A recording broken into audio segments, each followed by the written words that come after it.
Yes, sir. I'm gonna play this for a little bit, and I got me side, so I might play that too.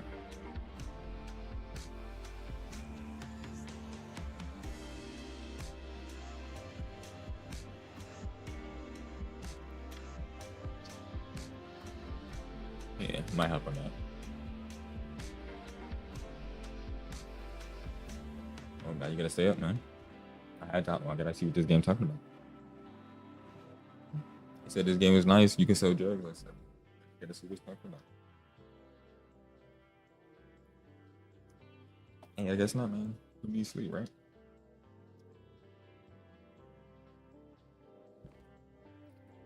Okay. Grab the trimmers from the storage. All right, so we're gonna. All right, damn. We're doing this right into it. Where the storage at? Where the storage at? Okay, so we gotta trim them. It's time for them. Hey, grandpa, Uncle Nisi. Morning, bud. Come talk to me after you got everything done. Okay, all right, gotcha. Storage. Where the storage at, huh?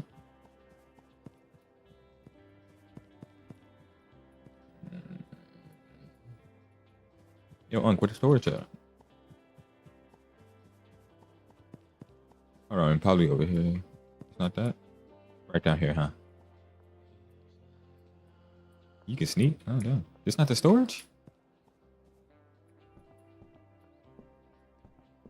Is it in the storage in the truck? Okay, let me see. Not over here. Okay.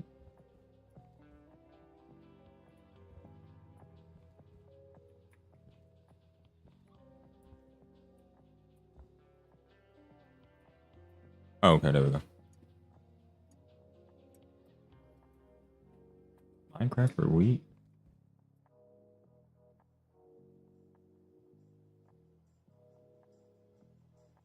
Okay.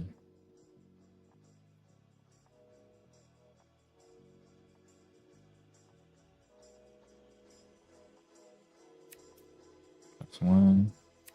Two.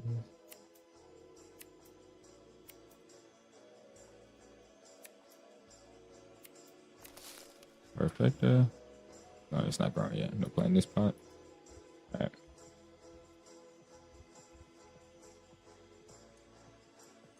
All right, so we got to bag this up. We got some OG Kush. Okay. Yeah. Let's pack that shit up real quick.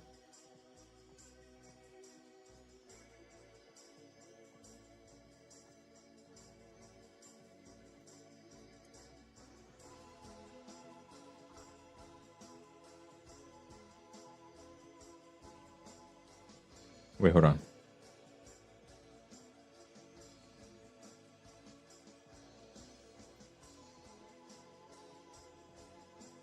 Okay.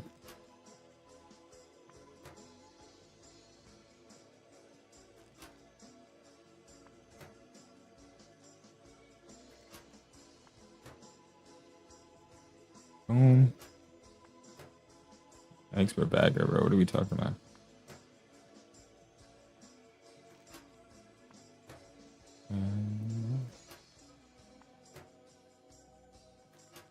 Easy money. Oh, okay, shift click and cut that. I kind of like dragon. I ain't gonna lie to you. Okay. Cold cash. I got $80 on credit, or just $80 on card. Okay.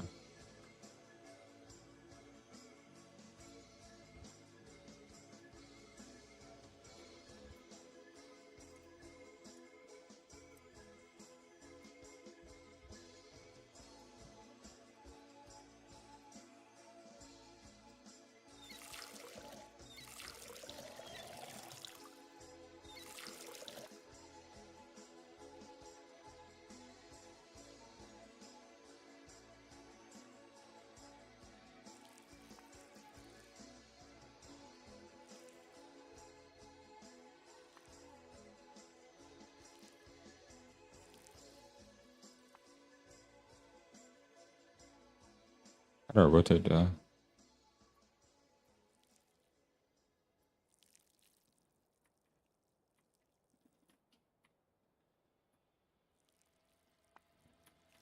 Shit. Fucking up. Okay.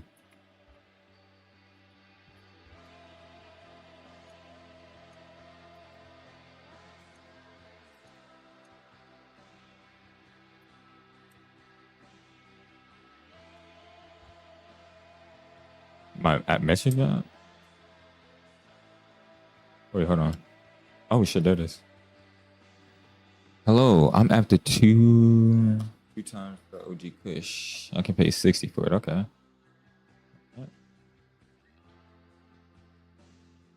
Deal. Hell yeah, you crackhead. Let's meet him in. What time is it right now? Let's see the time right now. I'll meet you in the pawn shop between 6 a.m. and 12 p.m. Bet. Should we hop on Andy? Too. $60 is kind of weak though. I ain't gonna lie to you. But nah, fuck that. We're going to just sell to Joe. Joe might be a fake though. For 120 though. And 2 times 2 of it. I mean, I could sell all of it though, but honestly,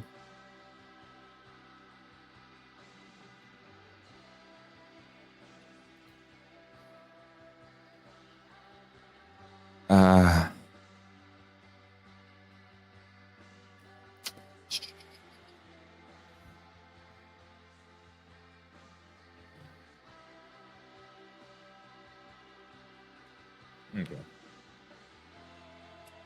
So we could start charging these things.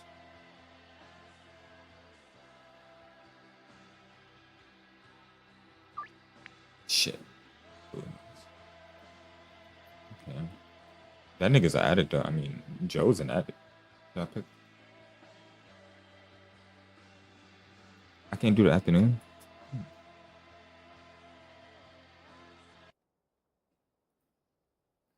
I just realized. Fuck it. Let's get it. Let's get it. That music was loud. All right.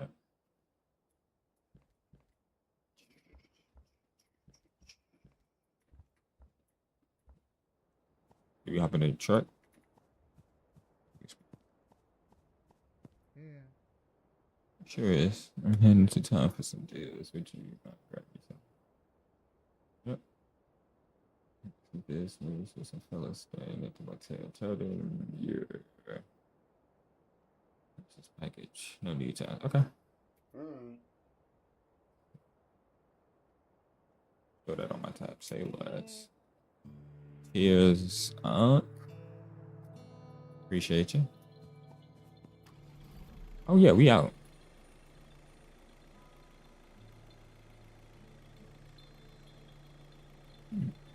Hell yeah, we out. We ripping this bitch.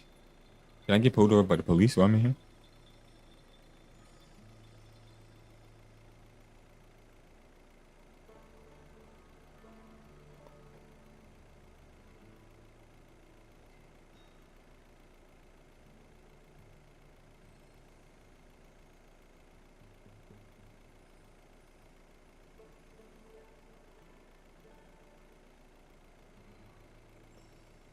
But, I mean, I'm gonna have this shit. If they try to pull up on me, I'm just gonna, as long as they give me a gun, I'll smoke their ass. Alright. Go to that first stop. Let's go. Let's pull up on him over here.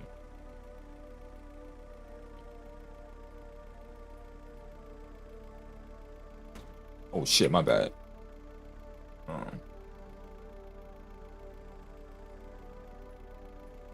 Pull up to the truck, nigga. I ain't getting out. I ain't got my strap yet. What's good, Doug? Here, man.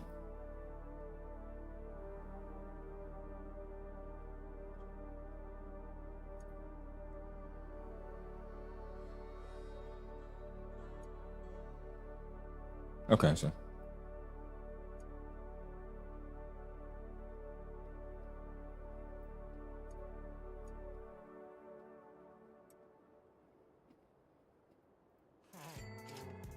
Man, you welcome, Doug. You know what? I should have got.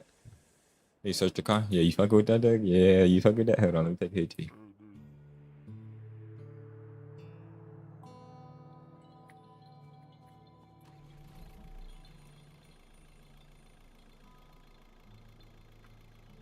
As long as I can get a police, we Gucci. I ain't worried about it. What time is it? Oh, fuck. I'm selling. Oh, no.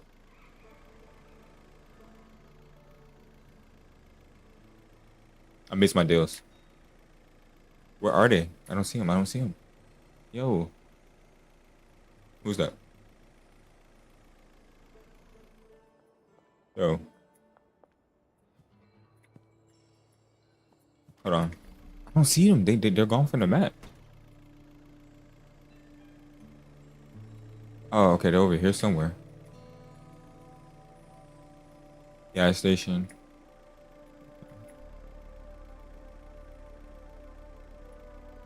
There you go.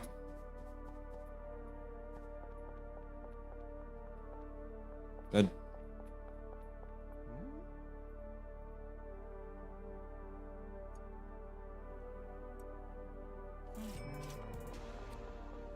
Come on. I need the big man, the boss man, the one that's for to give me $120 behind a pawn shop. Where the pawn shop at? Where the pawn shop? Pawn shop. Oh shit! Police station right there. I don't see no pawn shop. Am I tripping? Says she's 35 meters from me. Right there. Oh shit. Yo, come here. You ready? Do it over the fence. You know what? Just because you pay, you know what? Nah. Should I give him an extra? Nah, nah, I'm not gonna give you extra right now. Should go talk to Chelsea. I ain't bet. I'll talk to her then. Put a lace. Hey, when these niggas fuck act crazy, I'm put a lace ass. What the fuck? I had to flip the fucking vehicle, bro. There's no way. Is that her? I'm gonna see. I think that might be her.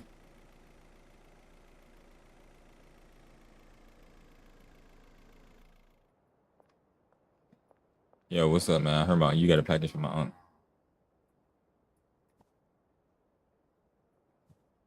Wait.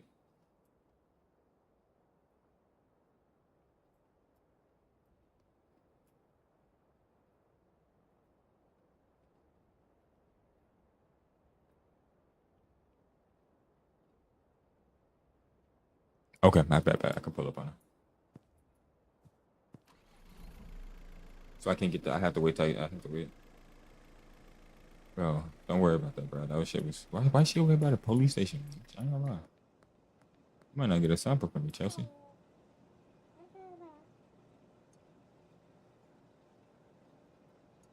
There you go. Smoke hit that shit real quick. What you talking about? Say less. You already. Alright, from the store, we need some soil. Where the store at?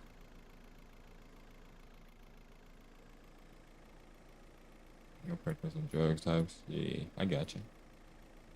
Right here, hardware store. Alright, we late. Yeah.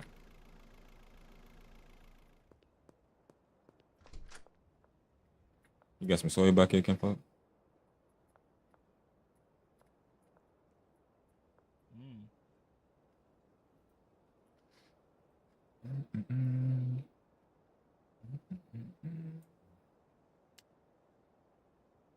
How much money do I got? I ain't got no. Oh. Yeah, good on that. Good on that. Yeah, we good. I don't really need it. I might need some more baggies. Let's buy some more baggies. Buy like $10.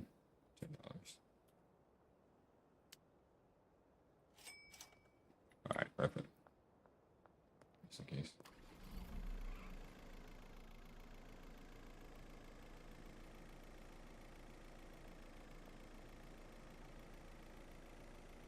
Swerving that corner.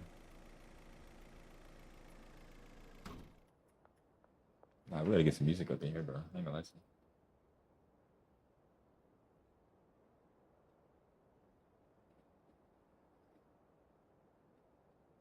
Brandon Jennings is crashing out on Pat Beverly. I gotta see that. I gotta see that. We're gonna watch. I'm gonna watch that shit later. Where?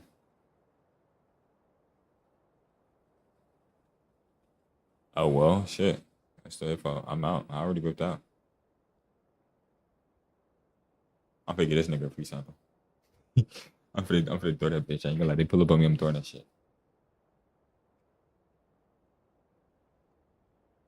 Yeah.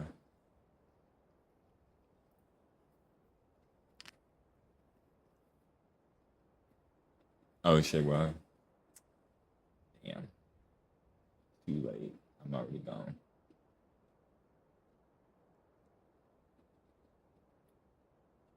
They have to come get me, and if they can get me, then I do the barter search. But I mean, I ain't pulling back up to that shit. What do I look like?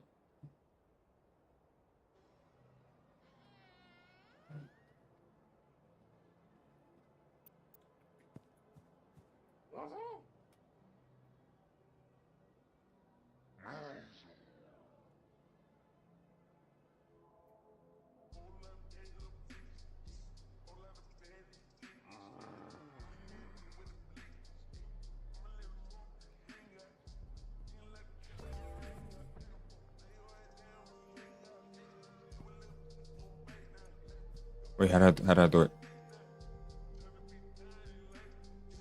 How do I get rid of it? Click an item. Click and hold an item to conceal it. Okay.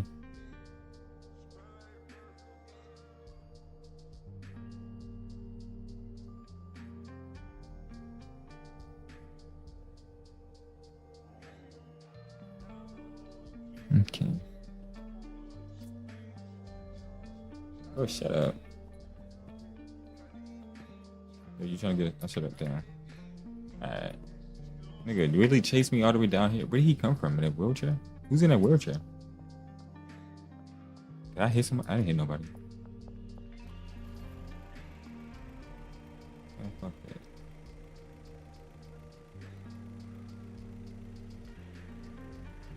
Alright.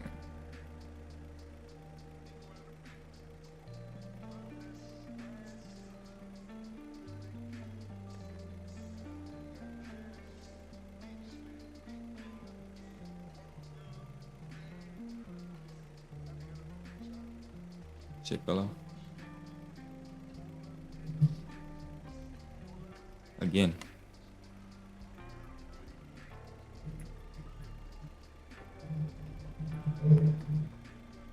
Did I come down here? Wait, what the fuck? Yeah.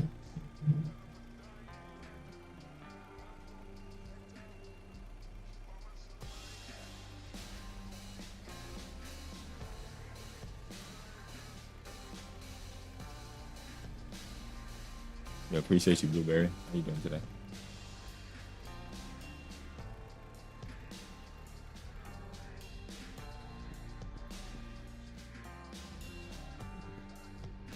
Appreciate that. Here you go, Unc.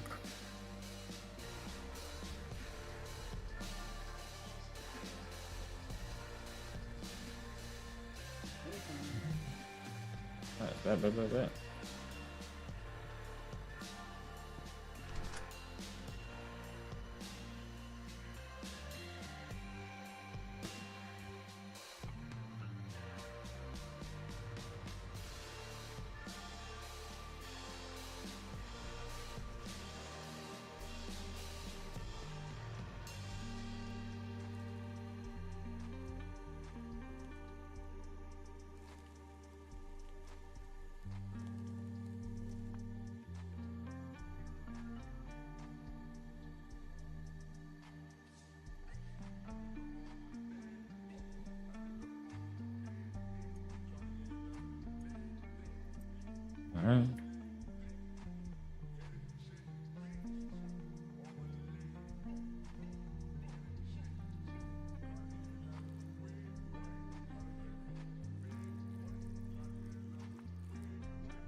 Perfecto.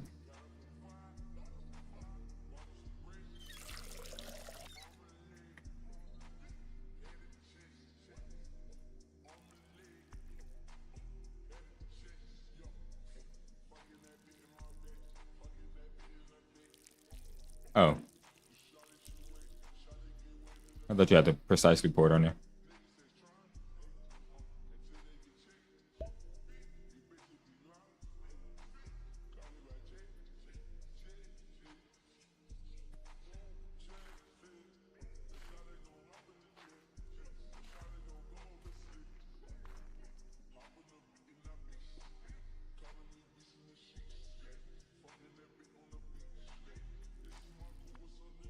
Perfecto.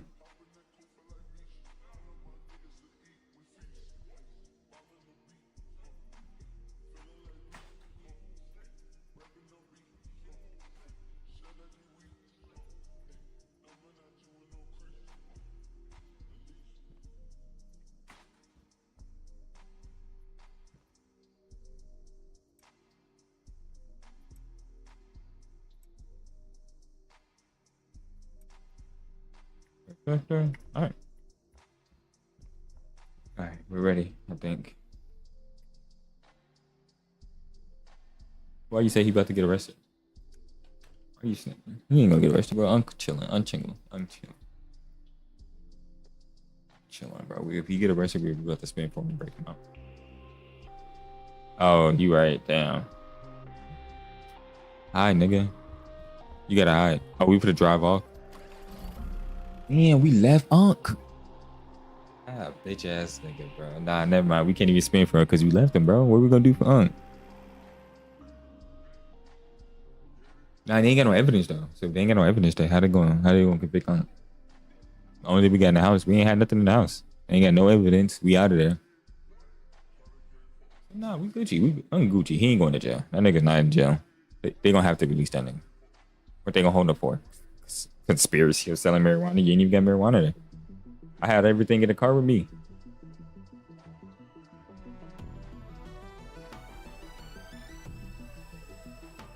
Yeah. Man. Time to get to work. All right. Let's do that, bro. Oh, yo, was good. Zito? Nah, that's fucked up, bro. Never fuck Unc over here. We gotta get spin back for Unc. Bro. They ain't do nothing wrong, man. That nigga didn't do nothing wrong, man. My back's killing me, Jesus.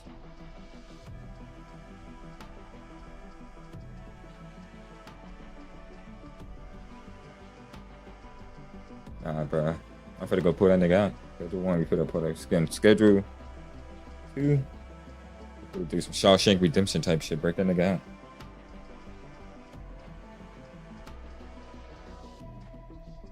Alright, we a black dude. Yo.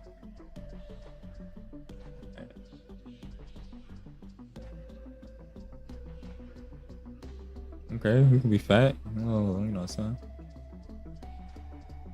Yeah, some type of... Jesus. We gotta have some weight on, you know what I mean? Next, right? Here. Y'all better have some J's up in this bitch, bro. Afro, that's all I can do to do with the Afro right now. That's insane. Nah, but they know what I look like, bro, so...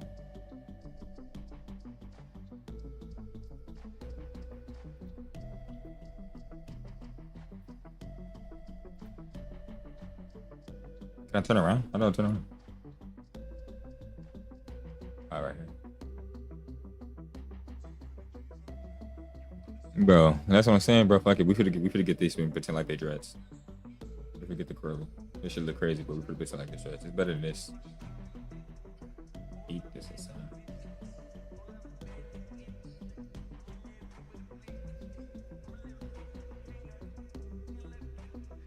My cup on the spiky, I ain't gonna lie to you.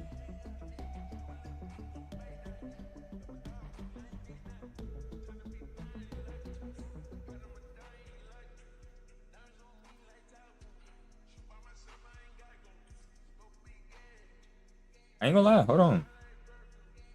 Fuck it. We ball. These dreads. We ball. These dreads.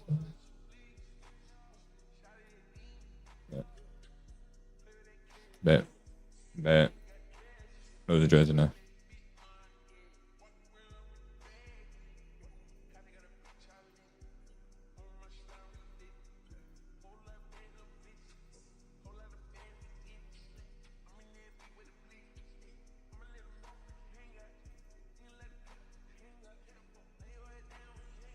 The goatee.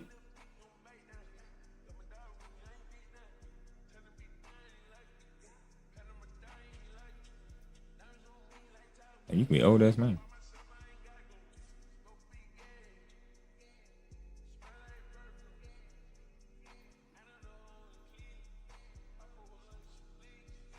What the fuck? Oh my god.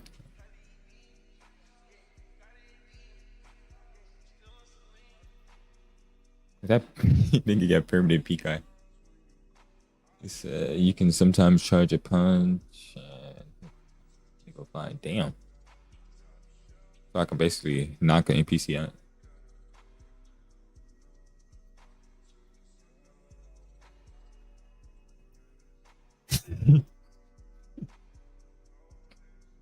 That nigga's hiding a bitch.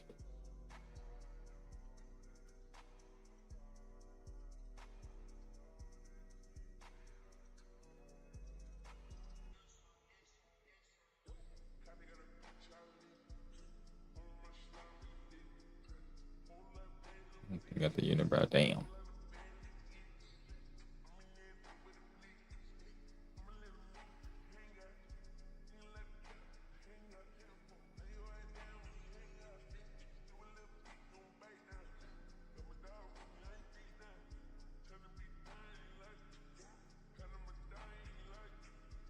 Hold on, let me do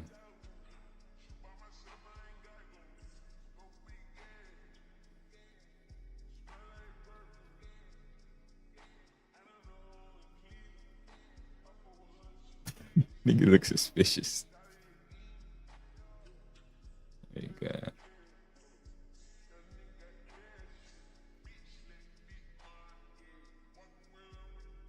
There you go. Looks slightly high. I always look slightly high. There we go. Too high. T-shirt. Go to right tee. I'll go with white V-neck. Damn, that neck is ugly. Cargo. We're gonna go some. The brown.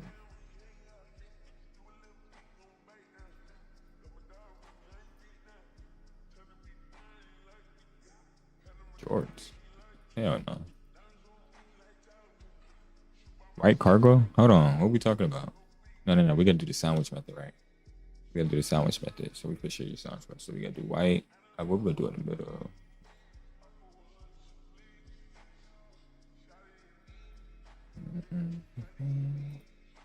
All right, bet. Just go. Nah, I don't want to go white up top. I want to go. Let's see what we got. Let's go.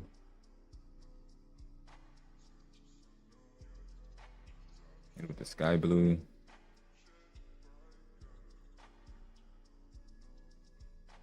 Should we go gray?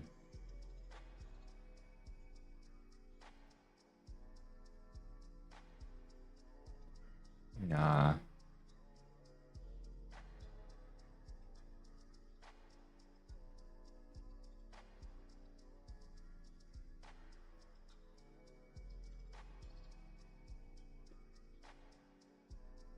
These blacks don't look black enough.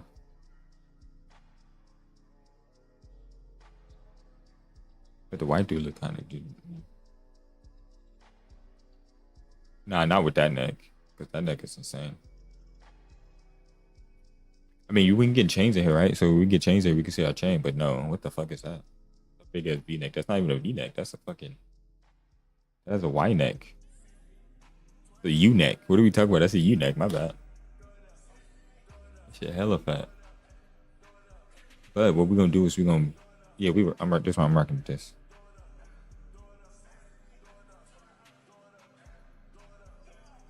Alright, let's get this shit popping.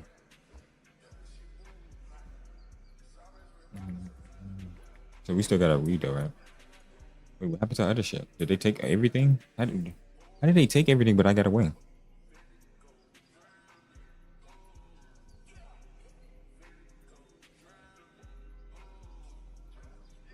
We have no bread, bro.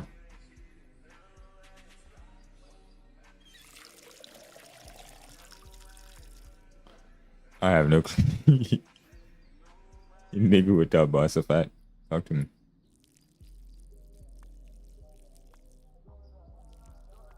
Precision, baby. Look at that.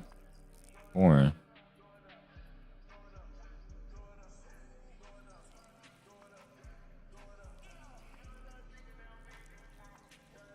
Man, where that? We're listening to the wrong music right now.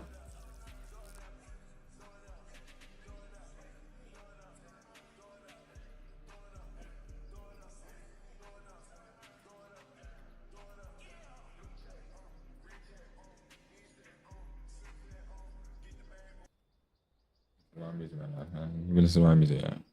We gotta be. There we go. There we go. All right. So what we doing now?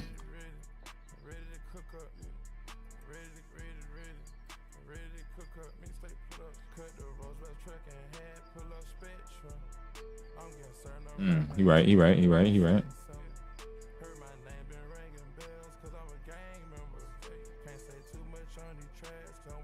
I ain't got no dealers or nothing. Do I still got the whip? No. So do I drive my truck? Do I just drive my truck? Do I have to walk? I have to walk around. Okay.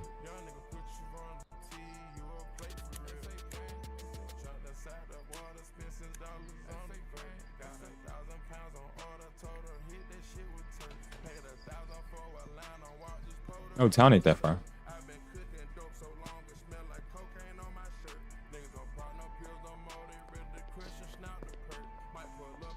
Town ain't that far. We Gucci. We Gucci. Yeah, let's say break it right intro. Nah, well. See, bro, what you talking about? Wow, we're for trial. Glad to hear you managed to slip out there. Wait, so what did he charge you with, huh? Back before me. Oh, so maybe that's what they.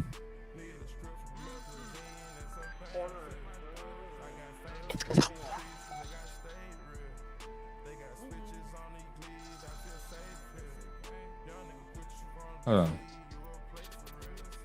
I can't save it. Yo, you lucky. I would have punched the fuck out of you.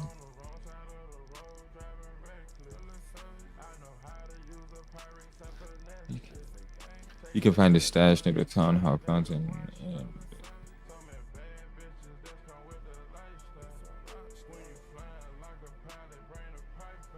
But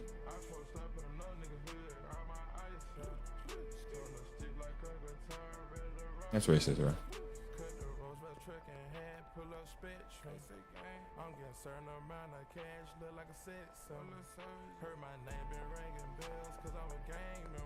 Maybe I should have made a white character. I knew I should have did that. You got some marker?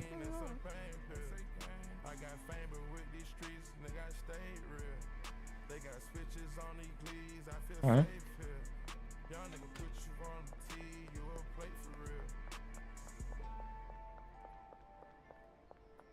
If I get caught, I'm gonna have to cut my hair off and shit. I know she wanted to sample. Look at it. Outside of fucking taco ticklers with booty shorts on. Yeah.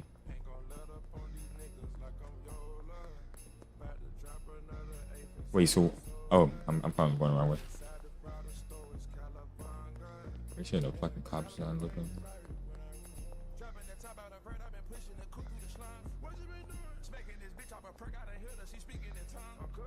Is that meth?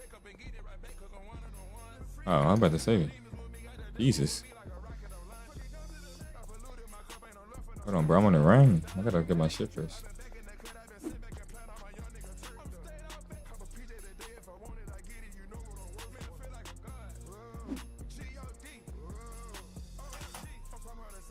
Hey, get that.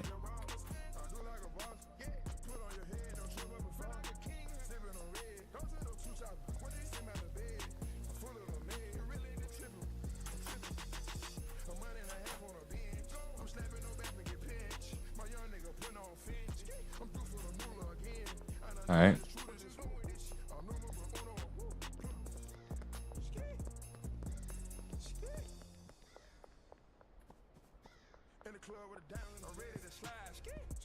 I jump, no.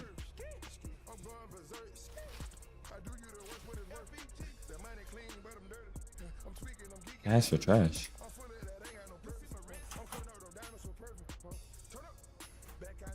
I bet.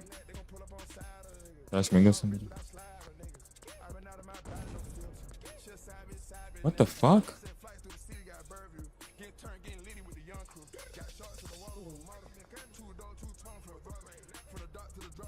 I was gonna knock Kevin out, but he looked just too nice. How do I leave?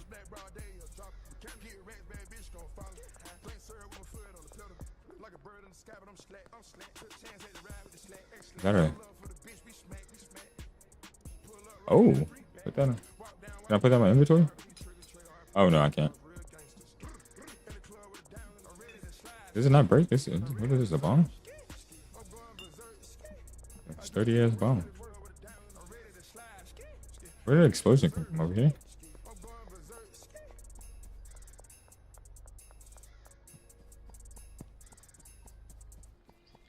Somebody blew my...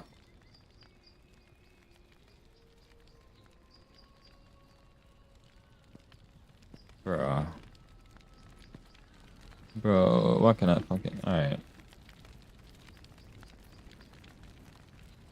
CD, bitch.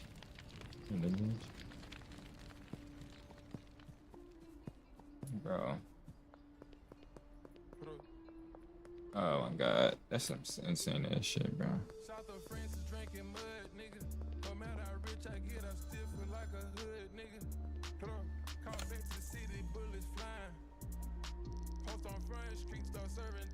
It's a cartel? I'm not trying to do with a cartel. Oh, you should have let me know there was a cartel before I started this, bro. I don't want nothing to do with these niggas.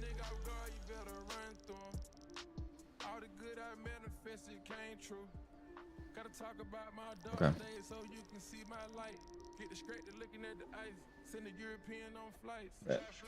Oh, hopefully unconquered. Oh shit, I almost fell.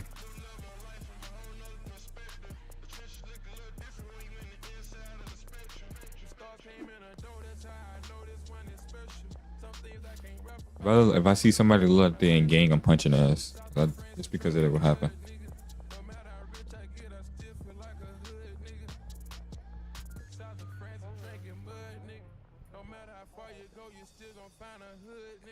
Oh, can I pick up this one?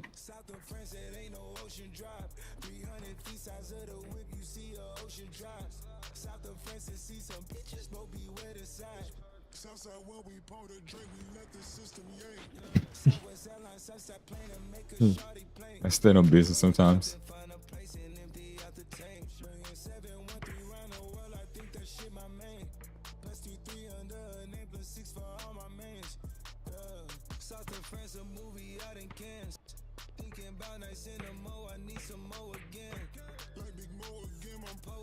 Slow motion, her body rock, her body let her touch, no holding hands. Another 4 again at 4 a.m. with 4 of them. They all Colombian, I struggle and keep up with them. We crash the party, pack some bodies like to rub it in. Where's the right here, right? Office, yeah. South of France is drinking mud, nigga. No matter how rich I get, I still feel like a hood, nigga. That's not too bad. $75 for a week. Post on Front Street, start serving dimes. Look at a fucking PlayStation. Is that Ronald Reagan?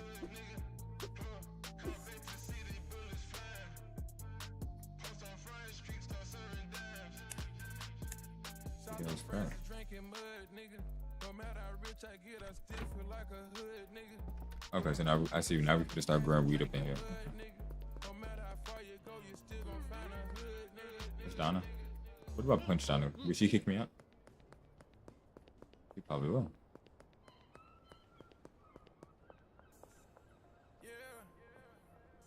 Okay.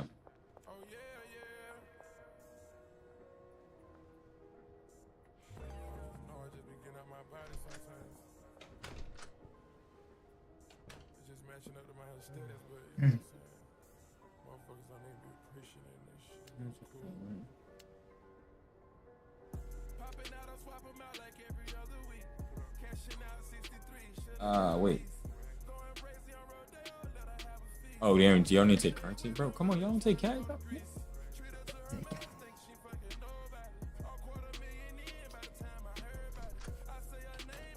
Nice.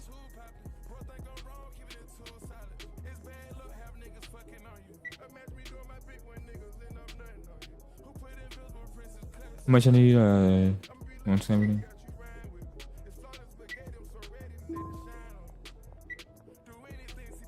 Hold on, let me hear it if you can put it close.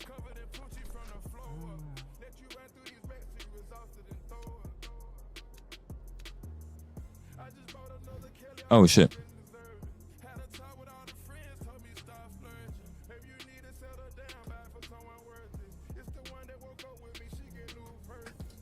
Alright, let me see.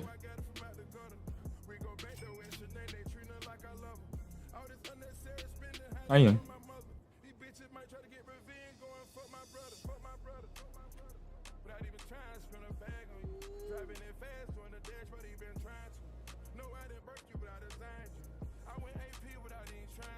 Makes sense.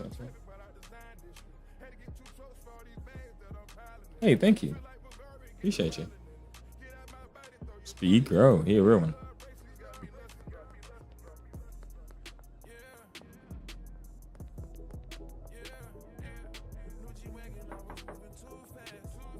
Can I come up in here? No. I can't.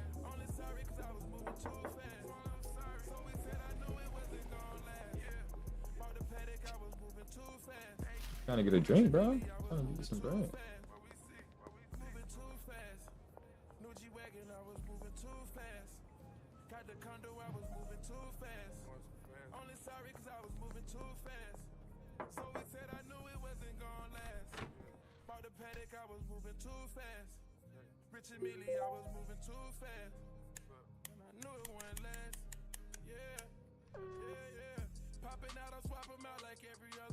Wait, 9?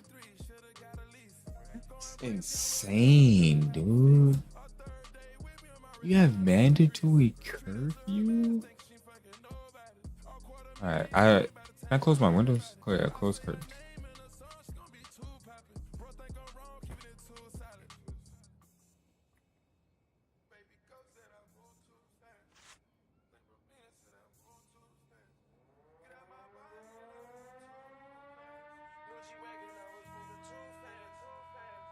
Oh my god.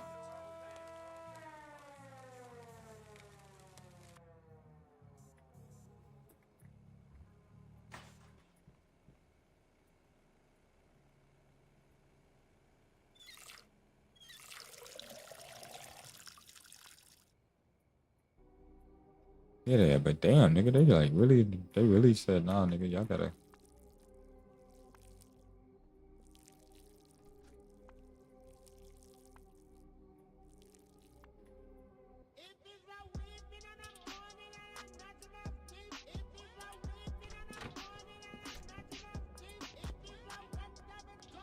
Where's the iPad phone at?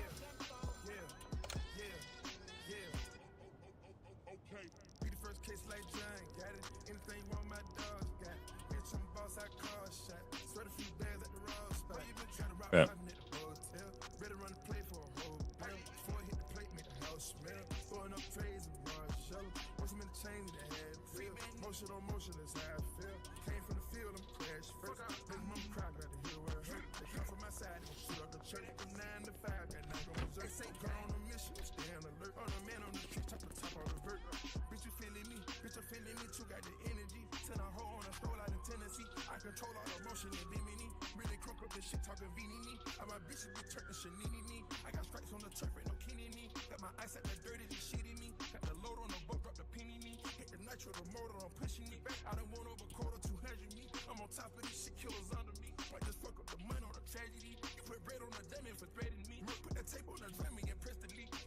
Let's just get 2 for, let's get like 3 for now.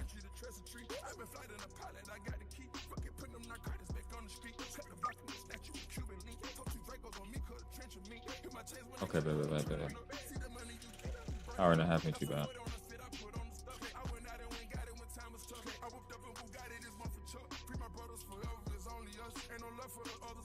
All right, we gonna wait. I'm gonna sit down like I'm gonna sleep.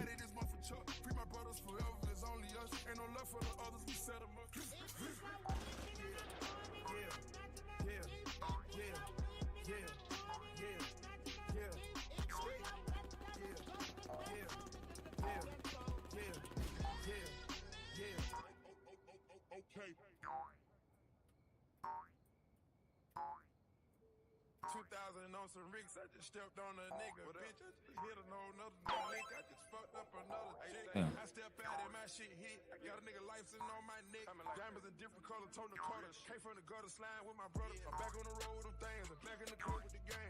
I spent at least $1 on a chain. You pushing this shit or you slang. Get it come to the game is dangerous. Different breed, never not the same. You been holding me down, it's draining. Every day I take it up another notch. I'm in the studio, maintain. What?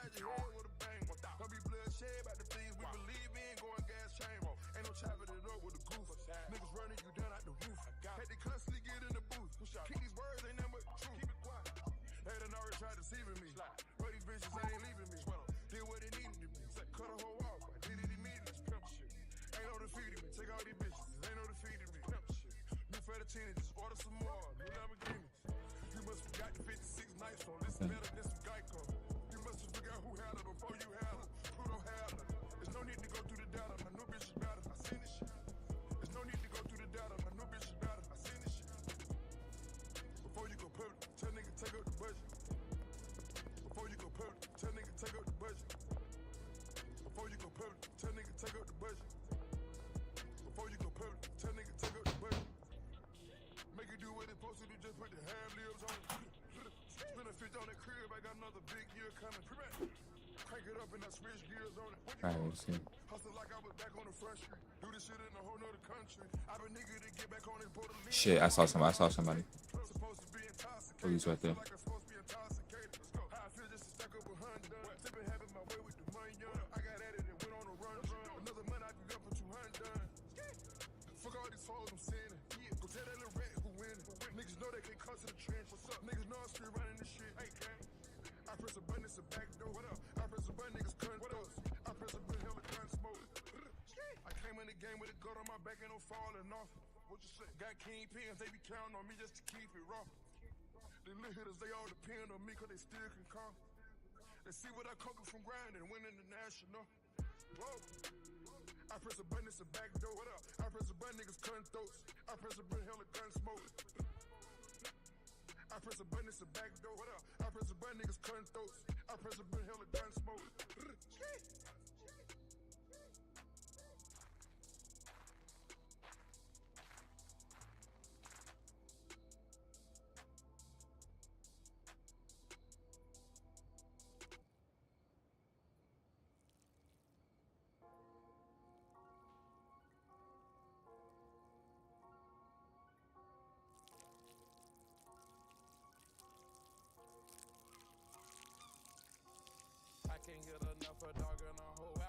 Oh my god.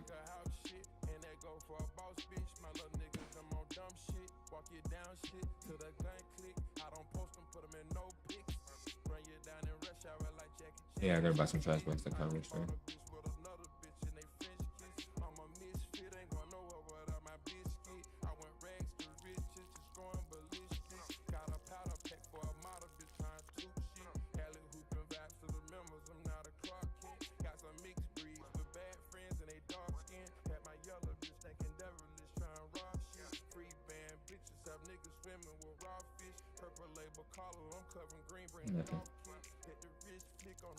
Street rat.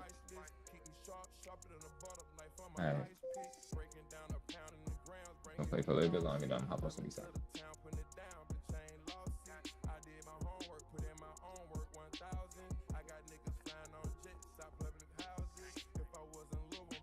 I gotta go buy some trimmers. Okay.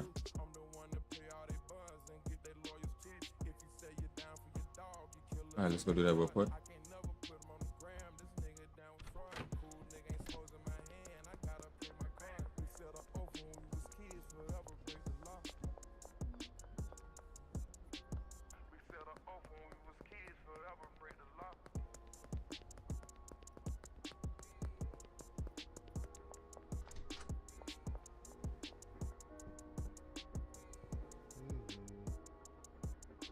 Trainers.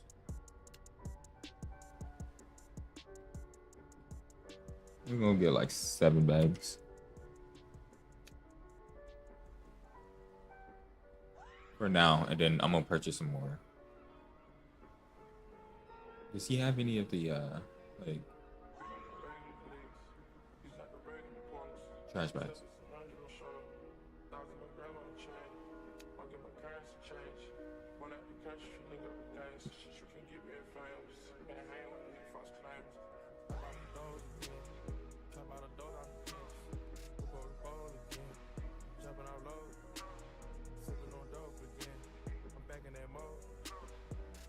Okay, speed. I gave you like level. Okay.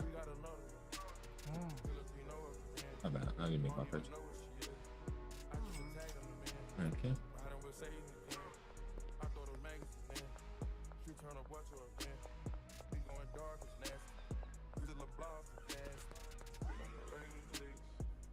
I need a whip, and we're gonna be going crazy.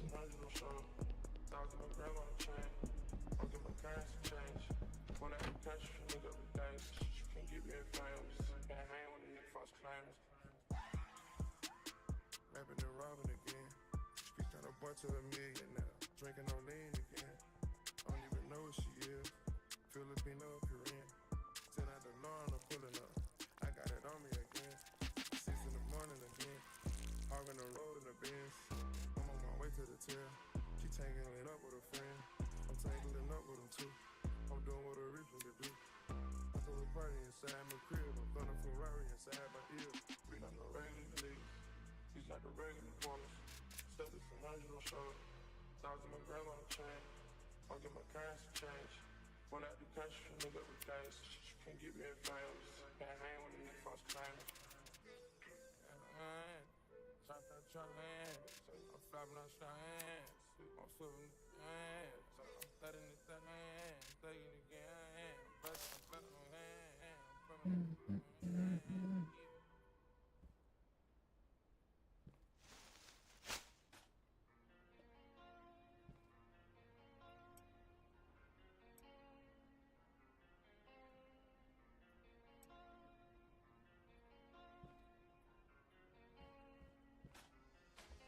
Hold on, let me leave my weed in.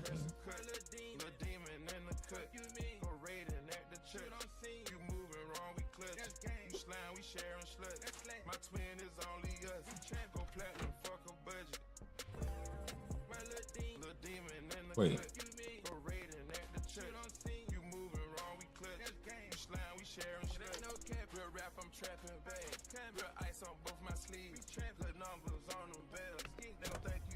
What you looking at? Me?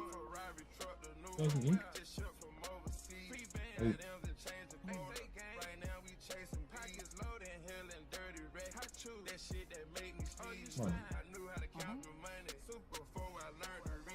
Diction is low. Munchies, Netflix, no. I ain't got them. I'll be back. I'll come back later. Sorry. Came up with the roaches, yeah. Young niggas down like a old. More respect than a pope.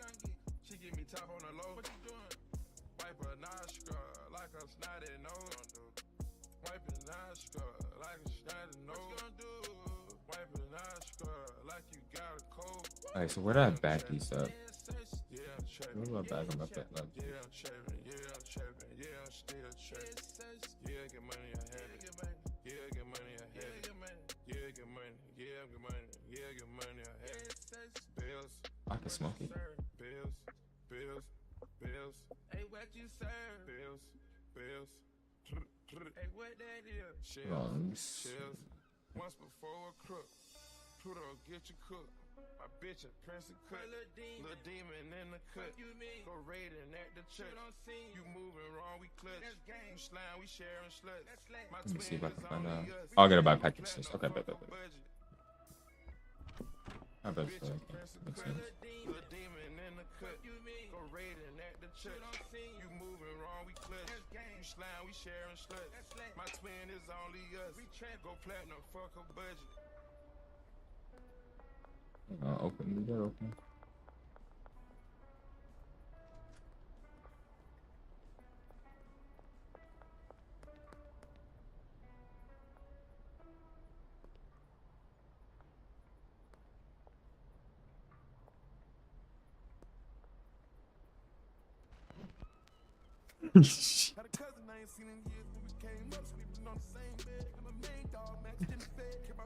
Yeah, that shit pissed me off. I ain't gonna keep about that. Dirty ass city, man.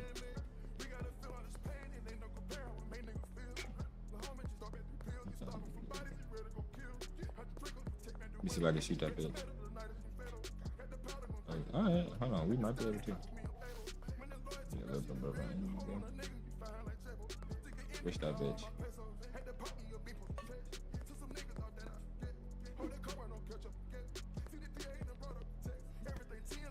Off the backboard, yes sir. Talk to me.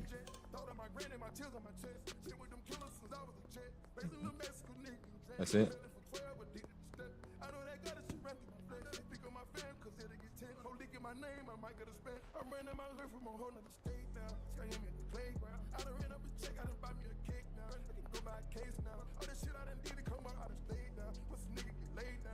Hold on. Go hit this bitch like Steph Curry.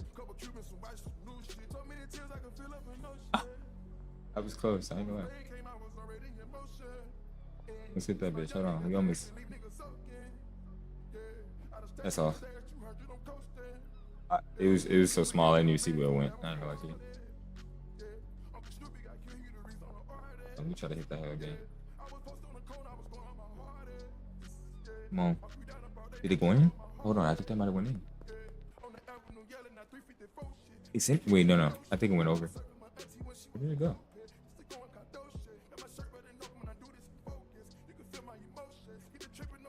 Hold on. Where did it go? Oh, I overthrew him. Damn.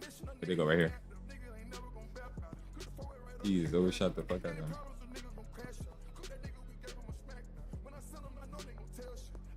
Where did it go? Oh, it's right there.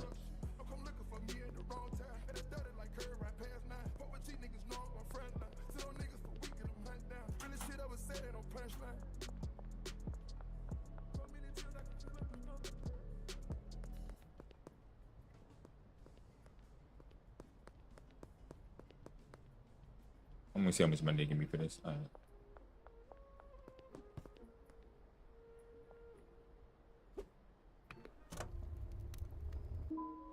Shit. Appreciate it. All right, let's go buy some shit. Still no pressure. Thank God I breathe. Cause shit I speak is what they need. I tell no lies. I'm still up top and still can't drop what they not. Yeah. I say was filled up with slaps. I guess gotta run this shit back. Feel like the way this shit went down at the awards, I admit it. Turned to a beast. This that shit right here that get me going. After I pop me a piece. Later we killing the critics and killing the hate. Might gotta talk to a priest. The way we evolve. Need a package there. My quarterback calls, I don't like 12, except Tom Brady. Keep short my stock, I still stack tall, you still can't trade me. Storms are minor, but you know she living major. When you flying up the side, ain't no cables. Okay, makes sense. That makes sense. Which 24 shit. Dude. Not gonna take me long to clear that shit all the way. That's a good idea for me. Look at the trash grabber. I mean, what's the point of a trash grabber?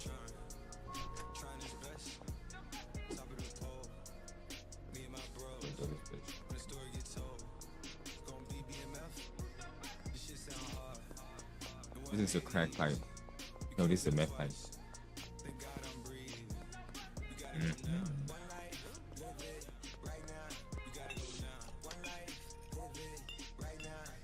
I won't doubt it, he won't mislead all his followers. Praying on the process, mind and spirit. Feel like floating in my right time. One life, live it right now. Shit ain't too bad. I mean, shit, we got time to do it. One life, live it in.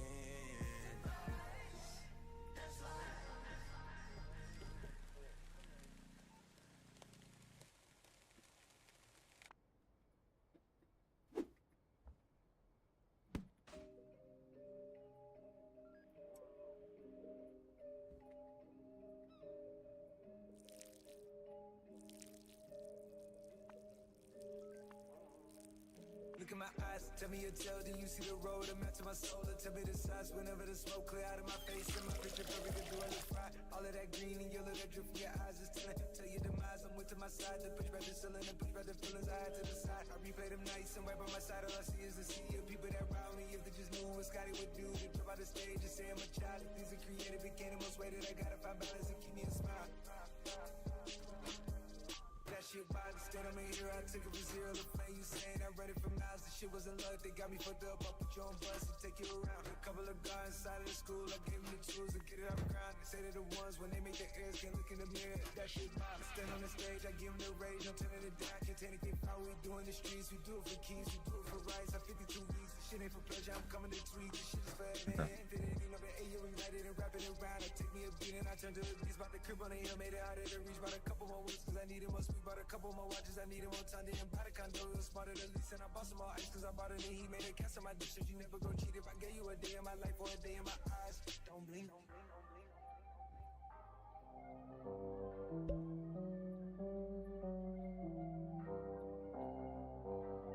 Perfect. Could have been better.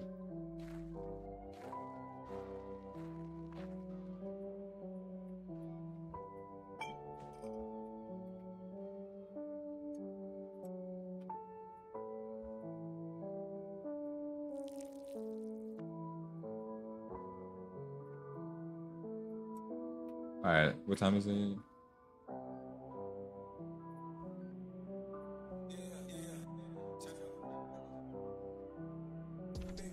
Oh, okay.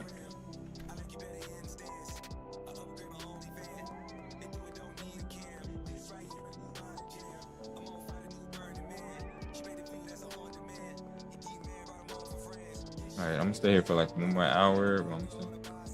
Well, let's go back some badges. No, I think they're closed, huh? He's closed. Yeah, he's closed. No, he's still open. He's about to leave. Oh, he's closing now. Okay. I'm gonna have to wait tomorrow. Is that it?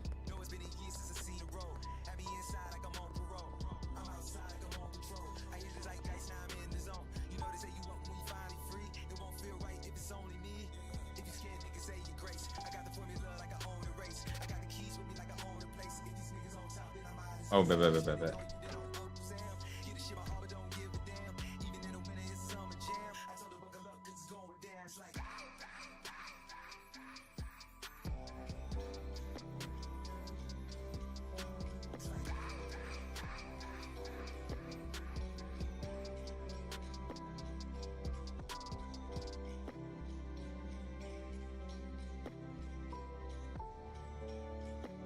Not Radiz, I do want some time. We go to the place we got that.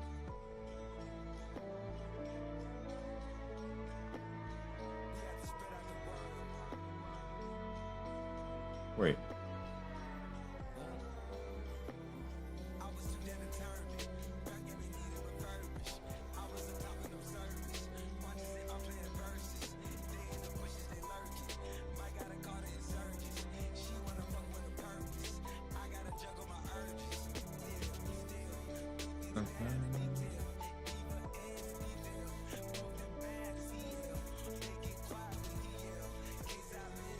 Okay, I see.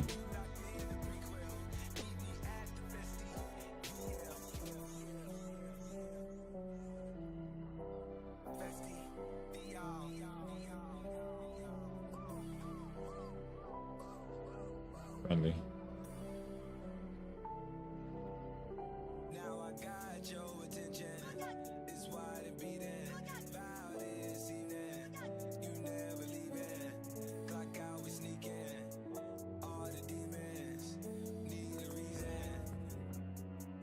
No. Yeah, hold on.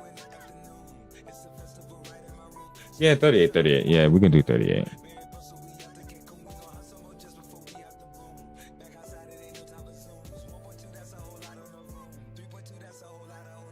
No, the Alchemist just started like that.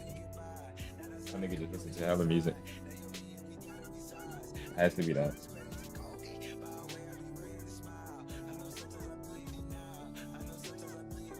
Like that nigga just, and he's 50 years old too.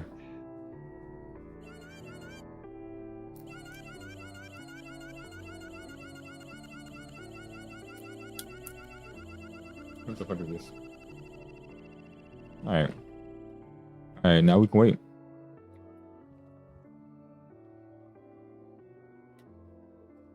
Let me see if somebody try to buy something tonight. Bro, literally, that's the best shit you can do. Yeah, man, nobody trying to buy nothing tonight, bro? I might go to sleep.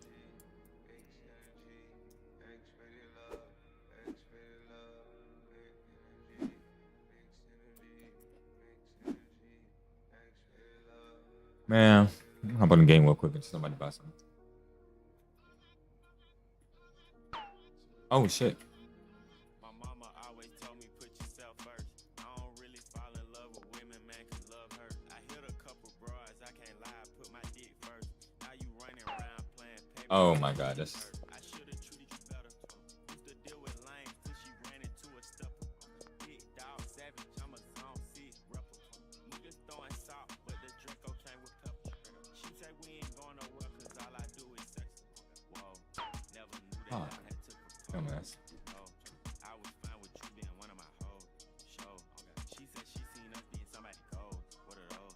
I thought about giving you the key to my heart, but it's froze. Yeah, this shit kind of tough. I ain't gonna lie to you. Shit. Just chilling. Oh, I'm gonna beat that. I'm gonna get it. Bro, oh my god. I'm just selling. Alright, bro. After this one, if nobody messing with me, we just finna go sleep. See if somebody gonna want something in the morning.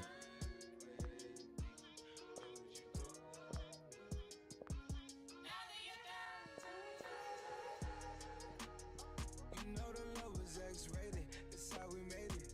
Drinking her balance of patience, watch how you take it. Can't keep no pictures, it's too dangerous. A bit X-rated, took everything up for Somebody message me. I couldn't save it. See red and blues, I hit the pavement. That low got vacant. She needed angles, I need angels. I'm fighting Satan. Leave me faded, I feel painless. I go out gracious. I'm trying to feel the shade of greatness. I celebrate it.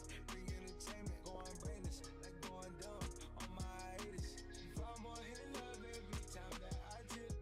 I fade away every time that I take a sip. I've been going off the rip. I've been bumping more cold. Play the world, go to shit. I know one thing about the old one, get I'm on phone with it. Do exactly how to roll, one and how to total stick. Even if she at the show, so she never let her in. Always knew she always on one and I can bear it.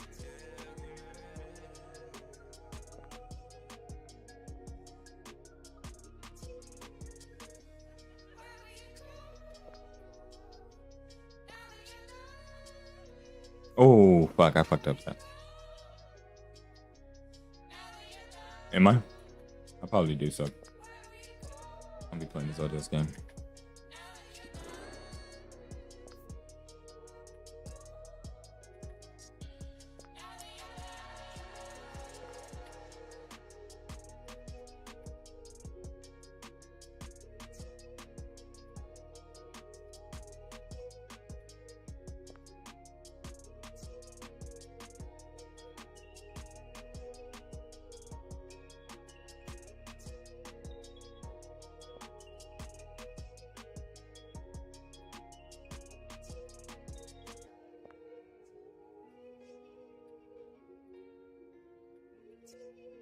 Fuck me.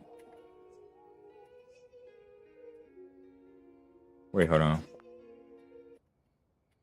Damn, my bad. He said, or just getting sleeping.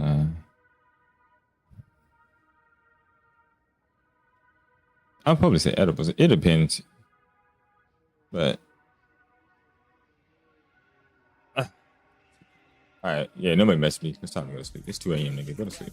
Listen to religion, come and have mass with us. Tell me how you made love to a bachelor, turning bad so they used to grow up in the back of us. We take a ride with the realest, the last of us. We gon' make them vote, bitches turn ratcheter. First task, now like you used to laugh at us. Past the activists, cause a nigga fast pacifist.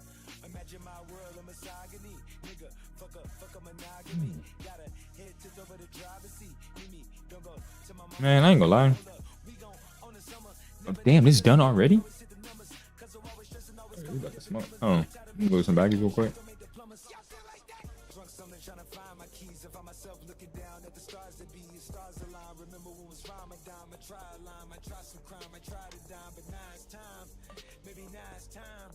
Na na na na na na na na na na na Nah, you good. How much? I'm about to take a. You got a 200-pound right now? You don't have to have them. Do you mean like 200 milliliter? No, nigga, what you talking about? Pound?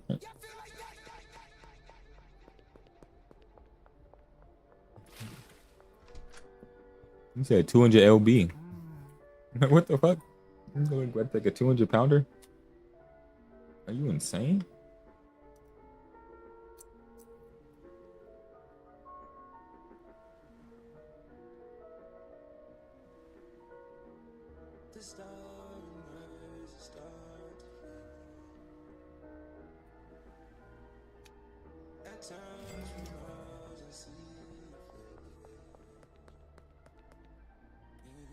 Oh,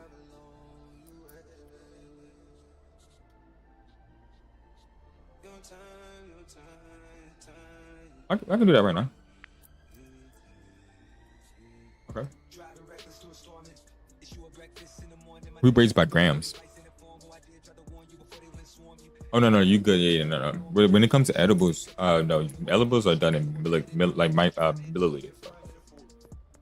Milliliters. Microliters, not milliliters, microliters. My bad. We raise this weight in grams. So, is that him?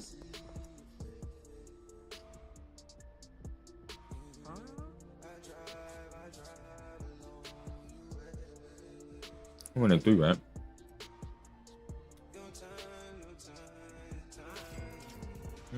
No problem. I also smoked that shit. Tell me how it hit. Yeah. 100% satisfaction. Okay.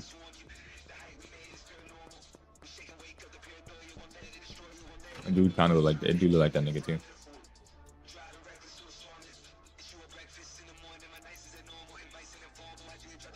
Makes sense. Hold on, let me harvest this one real quick.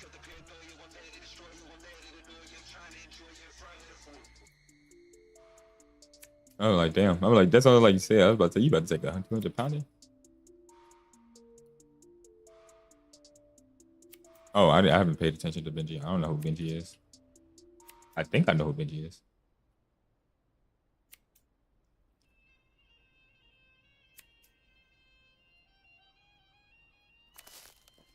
All right.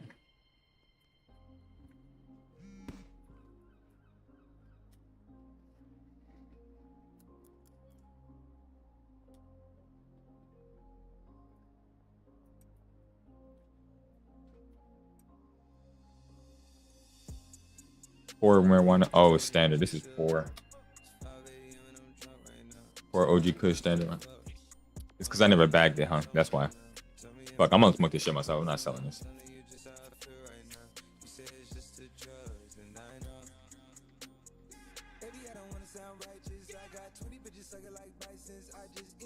I'm a good dealer, bro. I don't sell.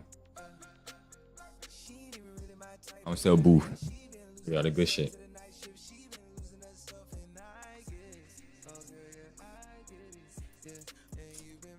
I got you.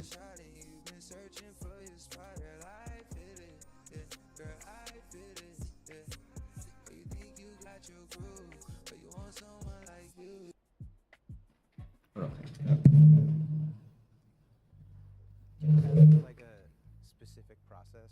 In the early days, when I first started, I was always doing the sample first.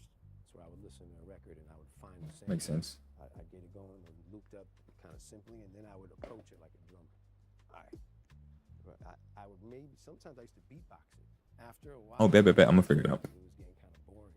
Like as a producer, not the end result was cool, but for the process. Yeah, it became Got your name blank. predictable. And I remember I would go On this looper, this shit haze. sometimes he'd be making a beat and he would always have like a drum sound. Maybe the kicks weren't even in it, but it was like some structure of a drum and a tempo. And so over the years I started doing that. We're like, let me get a drum going or like a pattern or some tempo. So that way I have like a starting point. Time out. As I'm mixing The reason I be getting on so late, y'all, is because I stream on TikTok. predictable, if it makes sense.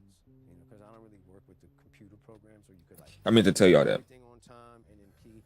I need to post my TikTok link and have it connected to my bio.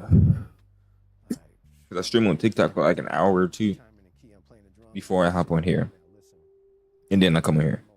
This more so like a late night stream and shit like that when I'm off. The moment might just happen from But yeah, my bad. Yeah, same username. an enjoyable song. Yep. It just might be a 2-bar moment or an intro or an outro. Dave Porter, the show has like the LL beat and the, you know, it's like Masquerade is over. yes, the David Who Masquerade. crashing out? There's like 8 different samples in it, but they're all totally different and they all. Twitch, because TikTokers don't they don't talk. They just sit there and watch you. They just don't say nothing. Even make a piece of music like that. Just have people all interpret it differently. It's like They just it's kind of weird, beauty of sampling. but it is what it is. They just sit there and just listen to you. They don't say shit. Oh, I was selling in poor quality. Oh shit. I'll just make all the sounds work. Once I get the beat going, then I'll just whatever's here, I'll make it all work. Just, All right. you know what I mean? One of those salads that you make out of all the Come on. leftover Come on. pieces. Whatever's Come in on. the refrigerator, Come on. Put it in the mystery salad. Come on, let me get it right. Let me get it right. That's the part. No, I said they don't. I said they don't talk. That's what I'm saying. That's why I like y'all more, because y'all talk. Dumb. Are you listening?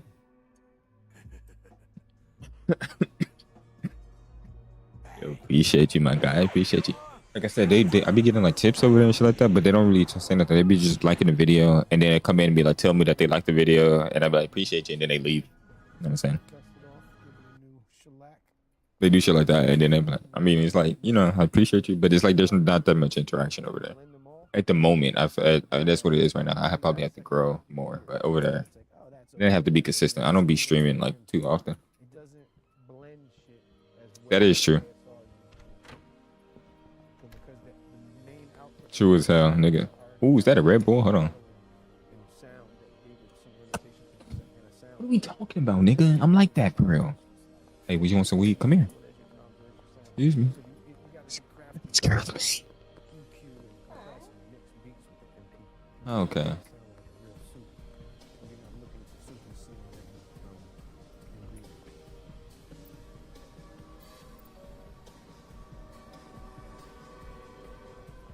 Yeah, so that. Oh, you saw that dude dunk? Yes, sir. Let me get me some more money real quick. Come on, hurry up, hurry up, hurry up. Oh, yeah. Oh, yeah, we better get us some bread. Come on. $6, come on. Stop bullshitting. Oh, put the weed up, dummy. The police see me.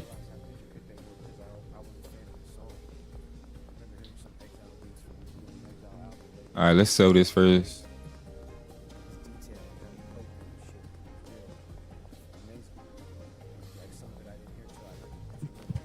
Yo, what's up with you, man? What's good, Kyle? Looking spliff. You looking stiff, man.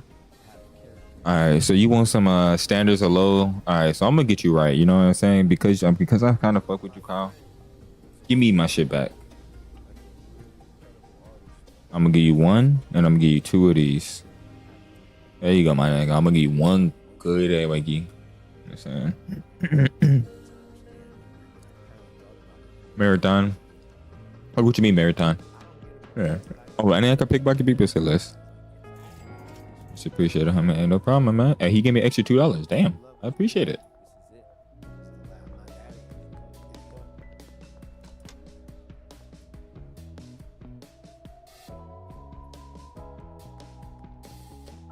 Can I steal cars? Oh. Oh, I'm about to shoot some shit. Hold on.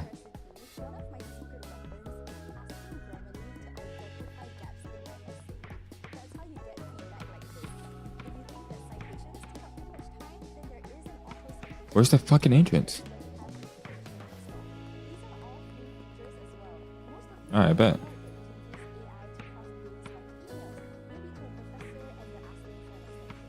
Damn. I forgot how to what's the name? I forgot how to like I shot and that shit just bounced off the Wait. How do I like Okay. You can't even dunk, bro.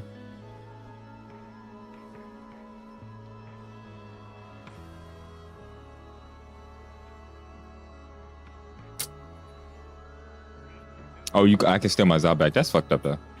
Okay, I see what you're saying. Okay.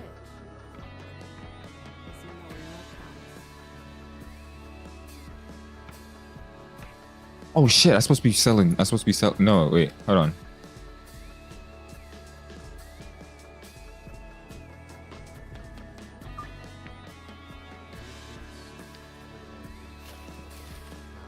I'm over here playing basketball where the dealer be like, I'm a true dealer, bro. Niggas be like, I'm on the way over there playing basketball and shit.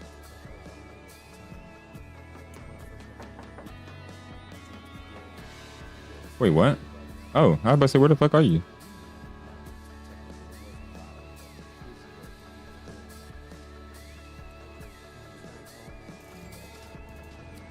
Gotcha, boss man.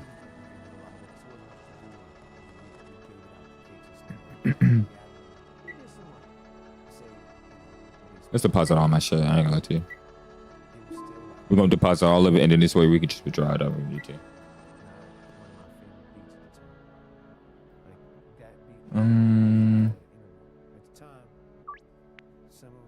Okay. 6 p.m. Okay, blah, blah, blah. Like the Gang Starr interludes, the De La Soul interludes, Pete Rock interludes, Muggs interludes. What's up? What's up? I like the give me. Were some of the greatest moments.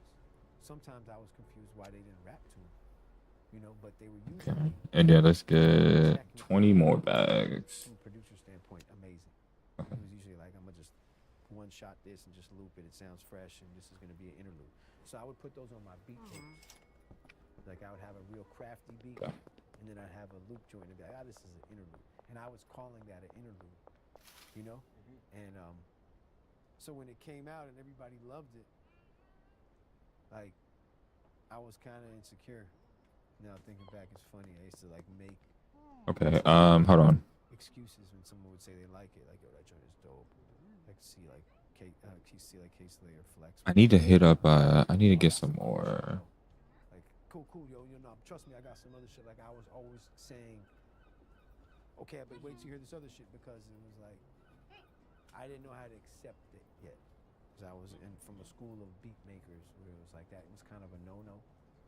Like, yo, you just looped it. Like it was nothing technical to it, you know.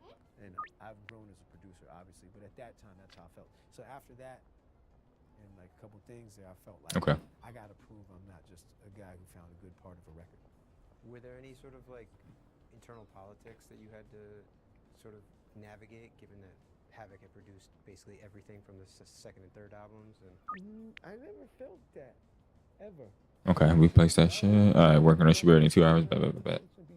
Kathy, where she at? All right, let's go sell to Kathy. Maybe we can drop this off.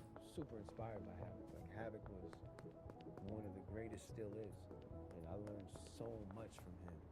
Like I think it's a blessing that he never felt threatened. I think it's a testament to his ability to. All right, she won. How much she won? She won 3. I think he felt like, damn.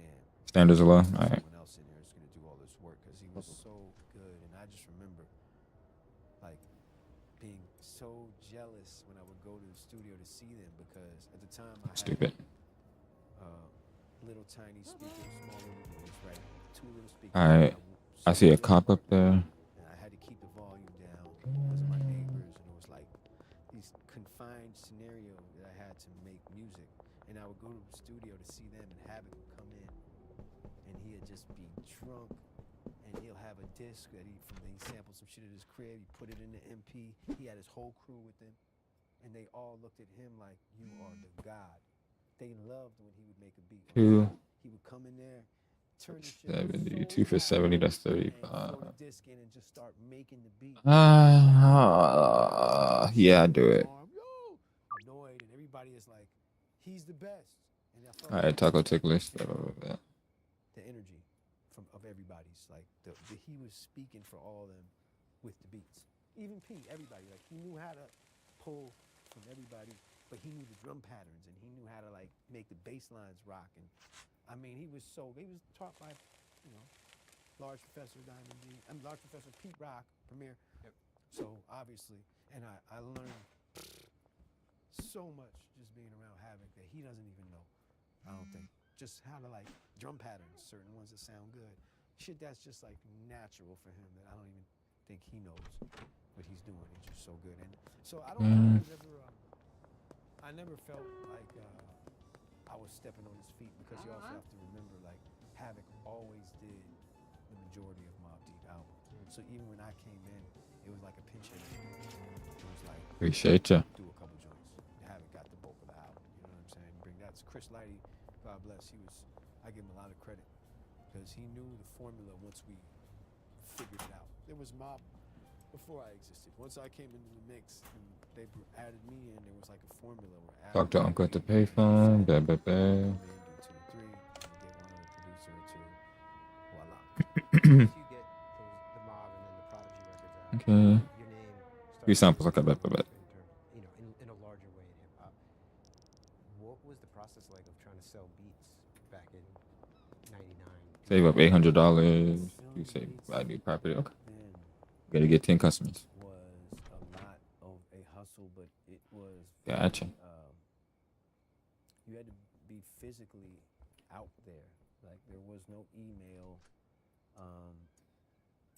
and if you didn't have a guy on your team who was doing it for you, which was kind of rare back then, you kind of had to be your own machine. So, staying home and making beats was like the one part of it, but like, it was aggressive. Okay. You really ate what you killed at the time.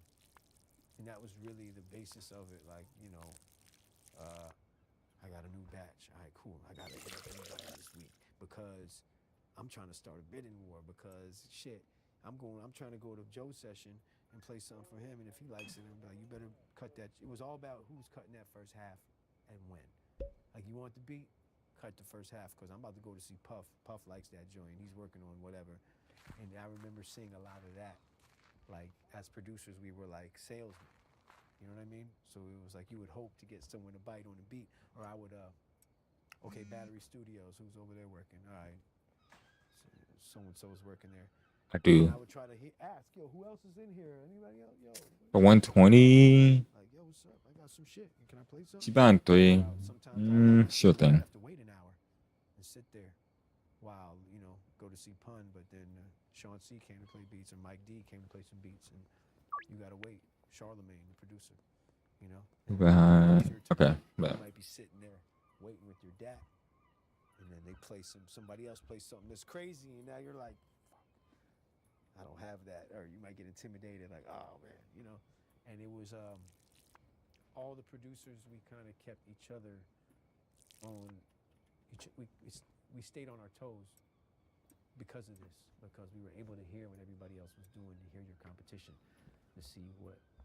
okay, so we got 37 Like, minutes. he used to kick my ass every time I'd see him, and he'd play some beats, and like, he's here. Like, we'd walk in and be like, nah, I'm gonna come back another day, man.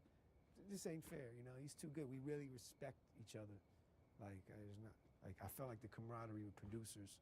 Okay, is perfect. different than rappers. Behind the casino. I think rappers love. I think I already grabbed it right. Yeah.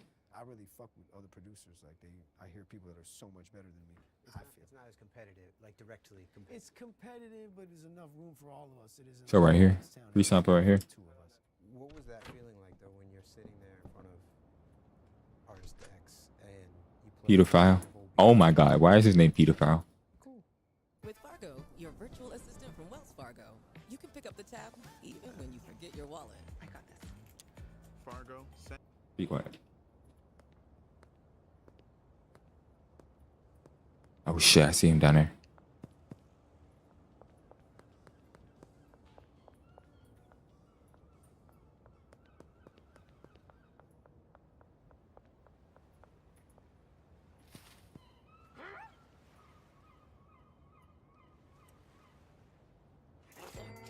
Thank you. All right, now let's just get back. Let's take the back way. Perfect. Oh shit.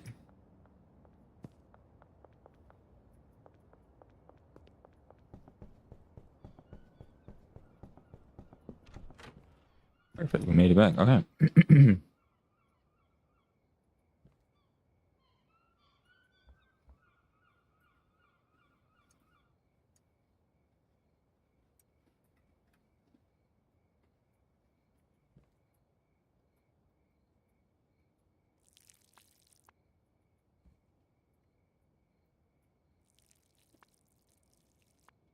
This bitch going fast as hell.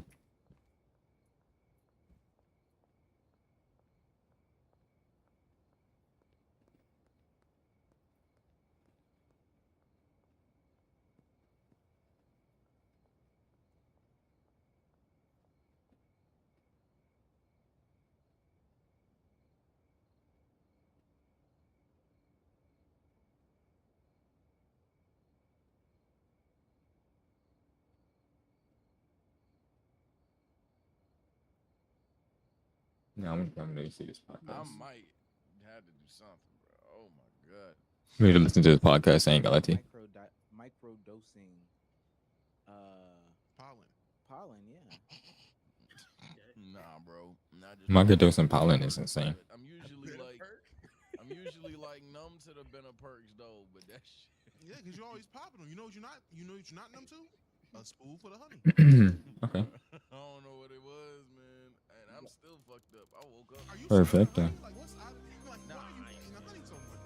I needed honey today because I can't do them. I ain't talking about your hug, gang. I'm talking about for your allergies. Nah, I'm talking about. You know what I'm talking about? I'm talking about this nasty ass yogurt niggas recommended me having because apparently Yoplait weren't real yogurt. It was like, bro, you you ate not Greek even yogurt? Was it Chobani? Greek yogurt? Yeah, fuck. It's like no. Yes, maybe it's this black box. It's like this black box. Look at that Greek yogurt. Yeah. Oh, I know. That shit's awful. I hate that shit. I hate that shit so badly. But it was like you're not even trying to eat healthy for real, bro. You're eating like sugar version of healthy shit. This is what you need. Don't let them niggas do that because the whole time they shooting up heroin. don't let them. I go to the gym and niggas Yo, Damo is insane, bro. man, you gotta No, this is not Damo. This what the fuck? do all this other stuff. The podcast was selling weed now. Yeah. Why not? A glass pipe in their mouth. Me. In the corner. Jesus. I promise you, brother, this slice of sweet potato pie. Where the fuck is he going to? As much damage as what you just did. Okay, so That shit is fucking awful. Shout out to everybody that somehow eats that shit and then promotes it like it's good. This shit was horrible. I had that honey. So unironically used the honey today. I just ain't take like a spoon. ladies and gentlemen.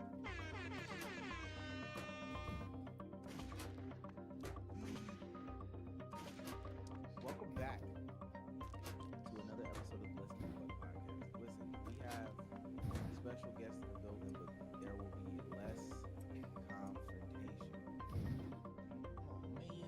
man. That's good. It's good. Assumingly a zero confrontation pod. Unless we get into like straight Philly slander. Y'all want don't be slandering the bitty today, y'all. There's no need for that. I don't even know where half y'all niggas from. Let's relax. There is some conversations about where y'all are from that are valid. Is there though, like what's the? Cause now I'm upset. Now I'm tired already. 135. Damn, he addicted. Alston addicted. Taco Tickler's back.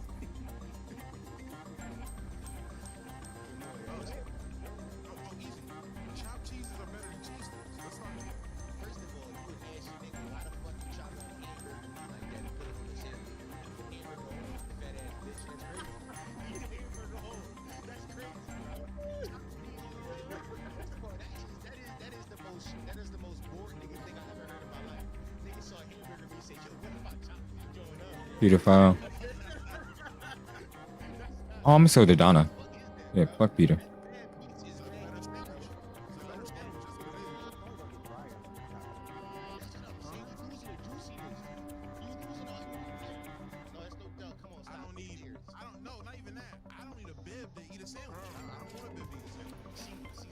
I'm gonna get a free sample to Donna.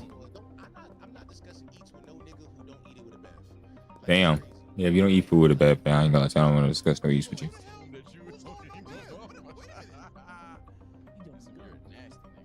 going no bev? You said that just now, right? No, I did not. All right, my fault. I apologize. I thought I heard that too. Yeah, I thought I heard that. If I got 4, yeah, I got 4. First of all, this is a gaslight pod. Y'all know what gaslight is. I apologize. I thought I heard that. He said no bid. I don't need a bib to eat my sandwich. No bib, not no bib. Okay, what that mean? What sandwich you need that? You talking about juicy ass sandwich? What you mean? That's good eats. Good juices. All right, say less. Perfect.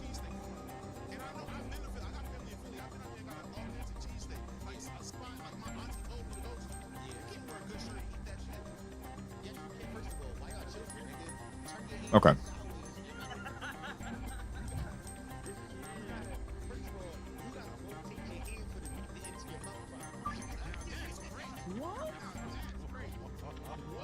When I'm ready to deposit.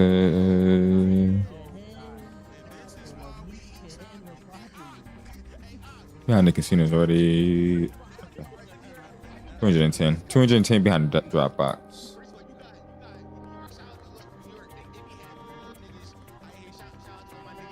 Behind the casino.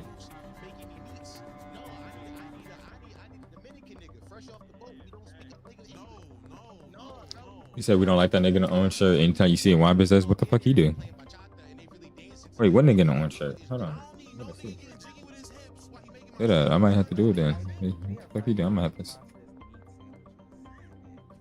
I'm not inheriting y'all beef. Nah, just fuck with you. Yeah, I just know you did. Behind the casino. On a serious note, do y'all still like as adults, do y'all still eat cheesesteaks? Yes. Yeah, nigga, I had one like 3 days ago. I had one yesterday. You said cheese sticks? I got it from Jersey Mike's. Jersey Mike's is bad eats. Wow. Jersey Mike's is horrible eats. Fucking sorry. It was bad eats, so I ain't gonna lie. Not doing it again. Oh, he said cheesesteak. I thought he said. You should have just not said it. What's you again, Kyle?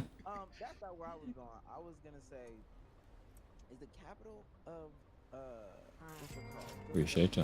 Pennsylvania. Is it Kensington? So, no. I mean, you know what I'm saying? Unofficially, to me. We might play some East Side tomorrow after work, actually. Broad and Susquehanna, somewhere in the heart of North Philly.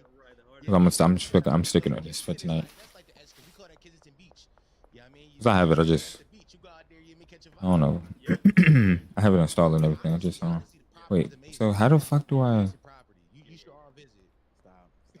It's a great area. I would recommend. Wait, am I tripping? Where's the casino? We got one more quick Philly question for you. I mean, we definitely gonna introduce this. Oh no. All right, I see. I think I see it on the map. It's this one, right? She was from Philly. Broke up if you wanted to fuck. Long story, that's fine. Okay. But I need some soil. no, because not familiar with the area. How do I know if she was, a thought? This is by. Which area of Philly? If I say So here's the thing. It's less about first every part in every country in every city in America is husbands. It's women that's going like they going. But it's more particular. What you should be asking me is, how do you know if she's gonna set you up or not? Because that's the question you should have asked. Now, where was she from? And I can tell you if she was gonna set you up or not. West Philly, and she was African. She might have set you up, bro. I ain't gonna lie. She was gonna lie you, bro. You mean she was gonna have you come out, Deuce, you mean 52nd and Parkside, and you was gonna see her cousins, and they was going, you mean. And listen, and nobody really talked about it neither. Somebody would posted it on Philly Scoop Hall, and that would have been the end of it. Crazy. Philly Scoop Hall, that would have been nuts. That would have been insane. Her female cousins doing it to me, or her male cousins? Her male cousin. Okay. Male cousin. Female cousins doing it to me back then, I probably would have. Nah, bro. I'm trying to listen. She would have invited you out to her crib. And you'd have pulled up. You'd be like, I'm outside. She'd be like, here I come. She would have had you wait for 5 minutes. Never came outside. Cuz would have walked up to the side of your window with the joint and been like, what's up? Damn. I'm a 5% though. Ladies and gentlemen, welcome back to another episode of Let's Get About Podcast. Only podcast in which we do things differently every single time. I don't know what we're doing different. I got the same shirt on. We have a very special guest here. Some familiar faces, some in different places and spaces. The cast and crew from Potty Mouth is in the building. Yeah. Introduce yourself, fellas. Introduce yourself. Four, go first. It's 4, aka Young Quattro. You know what I'm saying? Right here in the house. You know what I'm saying? I can do more else. Go ahead. Give me your email again. Give me your email. Bro. Come on, until I get that over, bro. Fantastic 4 coming out. That's what they call me too. I'm just saying. No, don't say me too after that though. No, they call me Fantastic. But you're right. Let me. You as well. I as well. Yeah, that's good. Yo, it's Dom, DOM. I can't go by Domo no more because Domo is taking that. I'm just DOM now. I'm shorting it. No more O. Patreon.com/forces potty mouth for more content. We power for the working man. It's content back there all the fucking time. Subscribe to the channel. All right, let me go. Intellectual debate with somebody the other day. Now we're gonna talk about dumb shit today. I plan to have a really silly podcast. What the fuck? Last time I was here, it was not silly. It was not. I thought they. Oh, I ain't gonna lie. I thought they was for the come raid me. I ain't gonna lie. I thought it was over. I'm gonna say fuck. No, it's funny. You and I, y'all are. Oh shit. There was a point in time. Y'all are way bigger than us. You have 200,000 subscribers on the channel.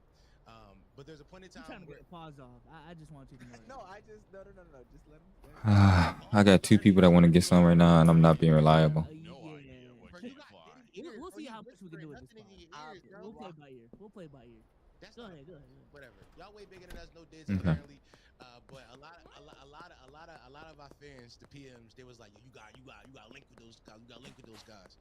And I was like, if they reach out to us, and they reached out to us, I had to start doing political talks for it to happen. But you know what I mean? It happened regardless. $9, bitch. I might make a little trip up to Philly. You know, I was on stream the other night with Lur from the boys, and I might be in Philly soon, man. For real. Now, I do want to go to where the African chicks are in Philly. What does he love African chicks? No, they just got. I mean, they're really interesting, as I'm told, and as I've seen. So. Okay. Well, okay. All over though, yeah. I ain't gonna lie. That's everywhere. Yeah, bro. I'm Mook, bro. Plus, I want to know what the street ball like, for real. No, don't go. You might get shot, bro. I ain't gonna lie, bro. If you scared. That's where I want to hoop at. Okay. Well, don't hoop in the trenches, bro. You don't.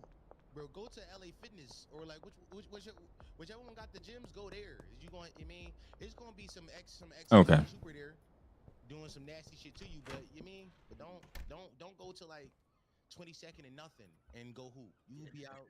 You be safe. Matter of fact, if you don't see a white person on that court, do not pick up a ball. Yeah, I'm a mud puppy, man. You know what I'm gonna do? I'm gonna go. Yeah, but you a speed guy though, bro. I'm trying to tell you, these Philly niggas get I'm gonna be on the court and I'm gonna take a picture. Just DM you, Dom. I'm outside. He did the same. I want you to know he did the same shit to me when he came up to Carolina for the first. Oh, I didn't put a plan in there. I could have sworn I put a plan in there. What? Oh shit, I'm stupid. No wonder. I'm like, what? Why is it not growing yet? Where are you hooping? 2 hours later. Yeah, man, I almost got into it with niggas. I know you did. I know you almost got. There was no three. I thought you was balling in Australia. There's no 3-point line on the court. Of course, you almost got into it. I almost get into it at home. I'm not. I mean, come on now. Listen, be careful though. I ain't gonna lie. These young go switching niggas down, cuz. That's all I'm saying. Like, you mean, be respectful when you speak to them, though. Be respectful. Yeah, I mean, to give respect, you gotta give respect. Yeah, that's all I'm saying. These young boys. I don't play with these little Philly niggas, though. I ain't gonna lie, bro. I don't play with these niggas. Okay. Listen, man. If you do this, make sure that join button, like button, subscribe button. Make sure you tell a friend, tell a friend, tell a friend. Word of mouth has to work. I did go and play basketball on Tuesday. Some young niggas was whispering while we was playing basketball in the court. Then we started winning, and once we won, they was like, I can't believe we let Omar beat us. Hey, a lot of plugs don't. Especially if you grow your own, bro. You tripping? I'm not buying from the cartel, and I'm not getting that spoof. This is fresh grown good shit, quality shit.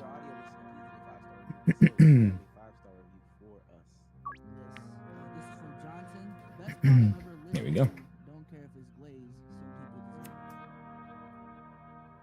Type shit. Right, be blade. Yeah. So afraid to be labeled. Yeah. just positivity. Just like, I can't go. You gotta have it, man. They gonna wait for it. Perfecto. Okay, that's a different conversation. Yo, you sucking dick, make you gay. How many times? If you do eye contact, I would say eye contact and how many times? See, all right. Eye contact is crazy. Eye contact just you want to make sure you're doing a good job. No, that's what makes it gay. Y'all don't No, that's like. Come on, bitch, get in there.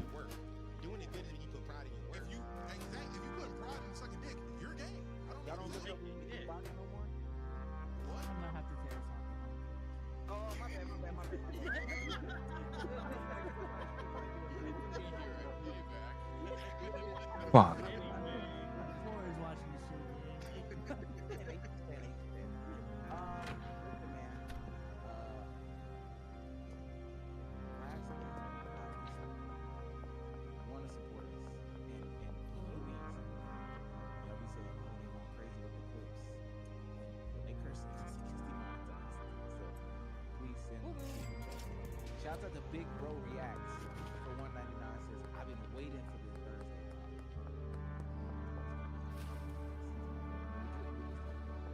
Shout out to Reese's Cups for $5. Been gone for too long, but we back. He's on fire. That's a good sign. Shout out to Abdu for $15. How is going to win the league between the podcasting and the fashion Who is going to win the one between the podcast and the fashion I don't know who that is. He's talking about Brandon Jennings. It won't be a win because Brandon Jennings is too scared. Yeah, We don't get into that. We don't get to it. Shout out to Lee Baggy for $1.99. Damn, we got It was good, Mick. I ain't forget about your mind. Always pull up, man. You have a good night, G. Nah, yeah, hold on. I might have some. Hold on, let me hit her up. I should have some going in.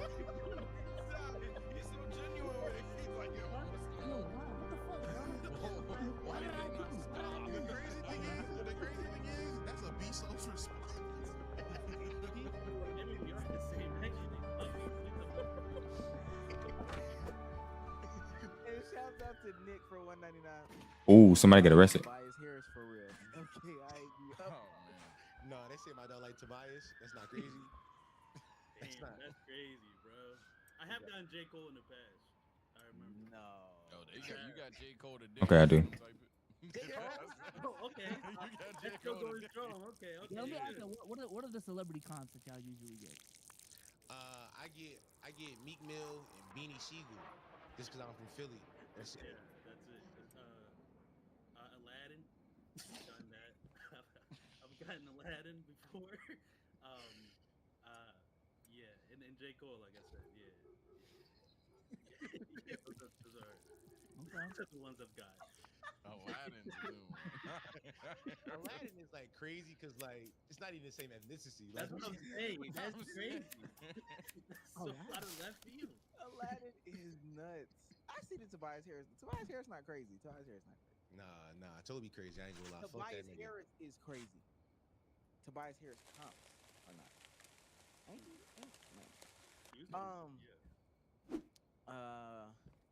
Yeah. Last but not least, I always got the guys here with me. Sage, how you doing today?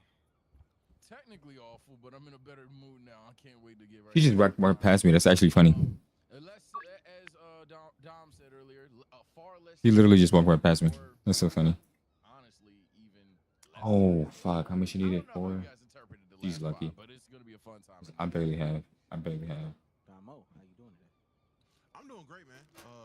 Got the bags and we closed for tonight. Pod was definitely unserious. This pod, I don't know how it can be more unserious than unserious, but I can't wait to see how. East Coast. How you doing today?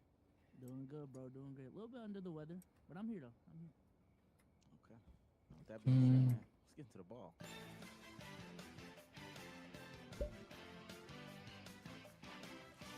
You know what's crazy? I tweeted this out today, and I just found out what's going on. I went to go visit. So my fiance works at a school, like a college. She had a little presentation day. I stopped by, and I got into the building, surprised her. Then left. As soon as I left, I was like, yo, it's dangerously easy to get on a college campus. I swear to God, the Florida State shit announced like 30 minutes later. That's fucked up. Tell us the shooting today? Yes, at Florida State University. Wow. I think it was like 5 people. Dead or injured? Good question. That's not. Jesus, it's not funny. Like, it's insane. This is insane. I think they're just injured. Good. This is insane. This is an insane convo. Dark joke. Oh, damn. They got 2 dead, 6 injured. Wait, two dead. Okay, 2 dead, 600. And I'm not gonna lie, they do have the photos on Twitter. Like you can see the videos. Oh, it's of them out graphic. there. Oh, it's graphic. It's I mean, graphic. you can see the videos of the people laying on the ground. Oh, that's insane. Damn. My tweet had no relation. It's just crazy how coincidental that was. Rest in peace and prayers to them people. All them people. All right. Yeah, no, we not. I'm never like. We never want people to die. We never want shootings to happen. But when they do, I think it's important for people who want to bring levity to the Please. situation to ask questions. Where's she at? And the question I want to ask is, do we think that's a good shooting percentage? Bro, what the fuck? I'm good. Clip that nigga, bro. Somebody clip that nigga. Did this nigga say, is that a good? 2%. Listen, I think we did our job. We did our job. I was ready to go, man. I was ready to go. I got it. I'm too No, Somebody that like this what I nigga. wanted to say is that 1 for 6 would be Four. We did our job. We did our job. We did our job. Rest in peace, whoever. The moment is got. All right, I'm back. I knew where it was going. I knew where it was going. I see. Yo, that nigga. Nah, that nigga Dom started talking. I seen Four say, "Oh yeah, let me go ahead and hit camera." No. You're not getting in this clip.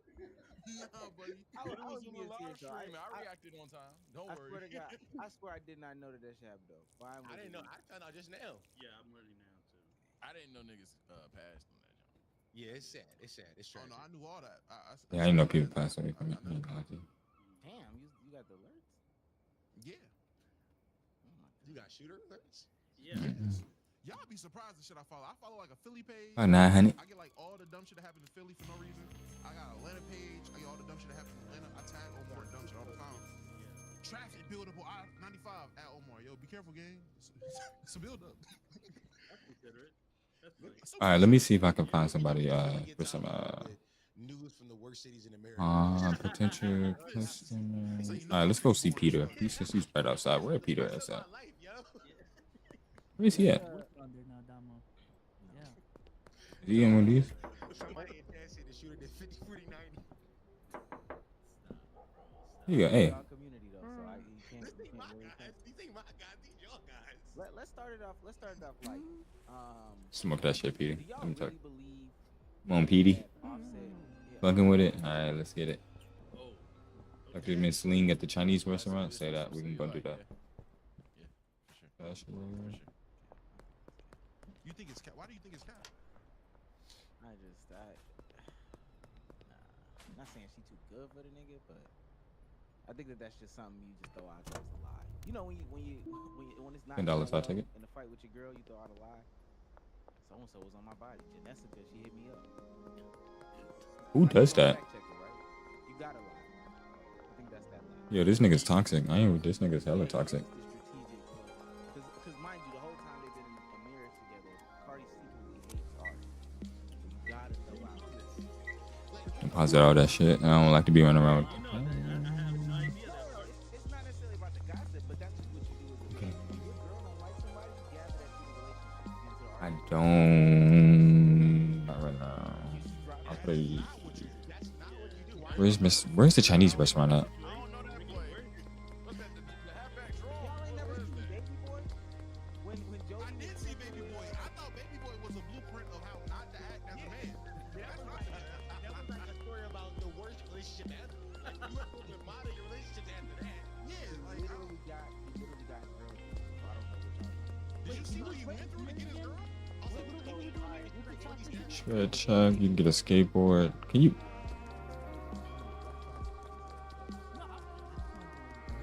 Hold on, I'm gonna see something. You said that you can go third person. Let me see. There's V.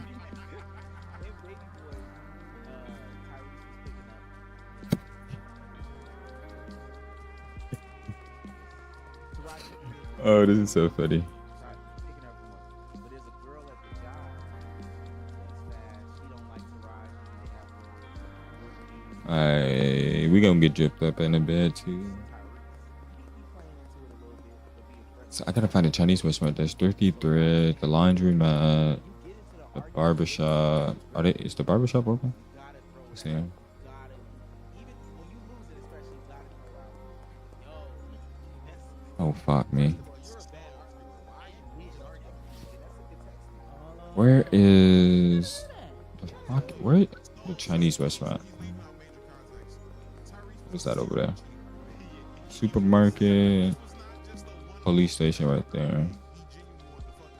Yeah, Butterball. Yeah. Is the Butterball the Chinese restaurant?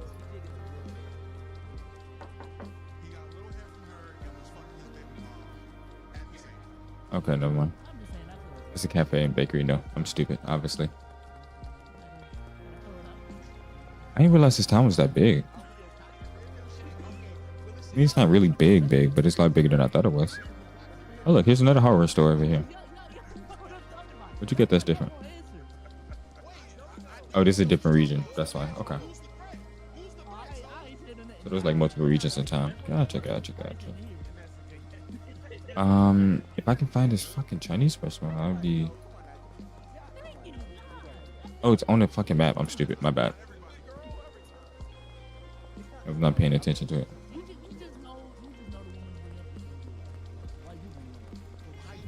Oh, so PD did once. Oh shit. Can I get ran down by the police?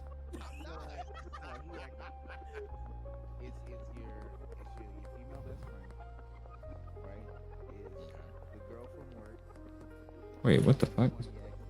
Where is it? Hold on. 48 meters.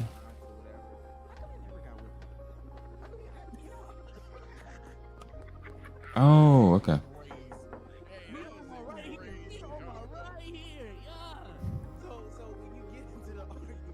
Oh, I need cash. Okay, never mind. Okay, gotcha. All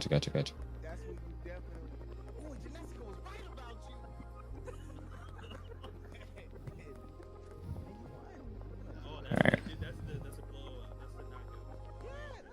She could be winning. She could you always borrow my car, bringing it back empty. Okay, your credit score is this. You got a murmur too. Yeah. Right. Yeah.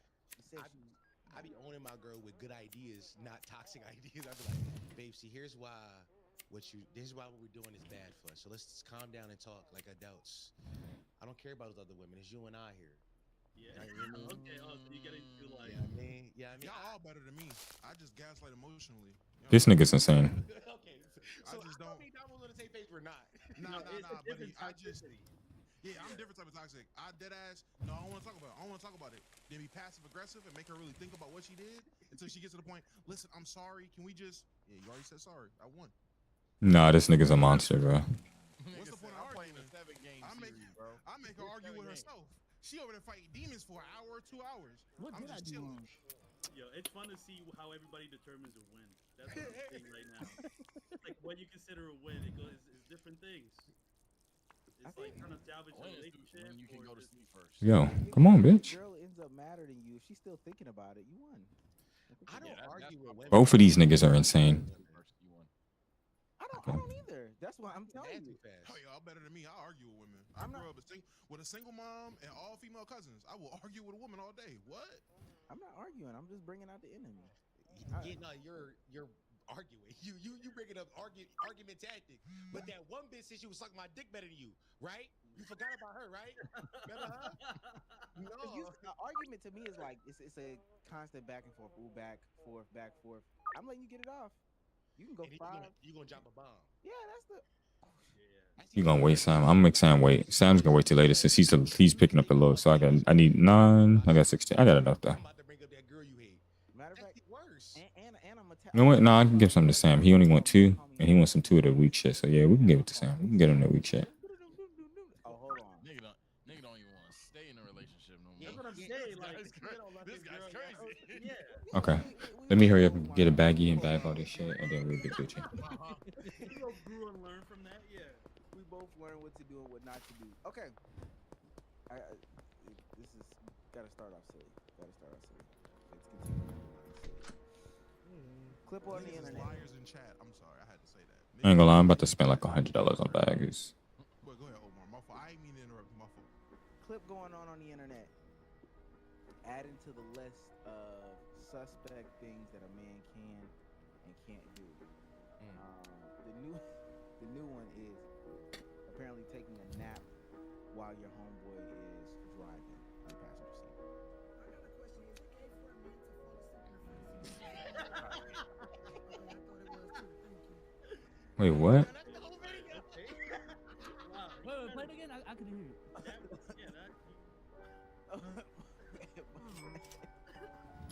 All right. Is it gay? I didn't know that's how she was gonna. I thought it was too. Thank you. Why gotta be gay? I gotta like boys because I was tired. Like, nah, I'm with her, yo. It's a little homosexual. Why you falling asleep and let nigga drive you around, yo? Bro, how long is the drive, bro? How long is the drive? But drink some Red Bull, nigga. Fuck out here. Nah, this is crazy, bro. You a This is passenger crazy, bro. princess, Anything more than 15 minutes, I'm taking a nap. Okay. Nah, this is sick. Me being comfortable is gay now? This is Yeah, crazy. man, bro. I can't. I gotta sit there and talk to the nigga for 2 hours. That might as well be gay. Nah. Let's be real. Let's be real. It's only gay because she's single. That's why it's gay. She's single and miserable. That's all it is. You agree with her, obviously. But I think it's funny to call niggas gay for sleeping with your man. Yo, it is. I feel like that's gay shit, right? It's gay shit. You did. Cut. Oh shit. Let's go do that real quick. Hold on. By definition, I mean, yeah, you did. I think it is a little strange to just, you know how comfortable you gotta be to just let down all your guard. And no, I'm not taking this from Mr. Nat. I'm not taking this from you. I'm not taking this from you. And I knew y'all niggas was gonna do this. I knew y'all was gonna do this specifically. What I'm saying is I've never fallen asleep in the car with y'all. It's not true. I don't even think that's true. Nigga, after we after we ate that big ass fucking pizza, everyone went to sleep in the car. Nigga. Yeah, for sure. Everybody went to sleep. For sure. I was the only one up. Yeah, you did. I went to sleep together. There was one ride where me and you were in the backseat and you fell asleep. Yo. We slept together multiple I times. got an example. I'm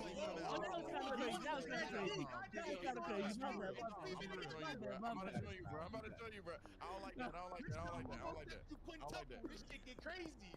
I don't like that. I'm about to literally change. Damo, that's why you can't say stuff like that because you know he be so. Nah.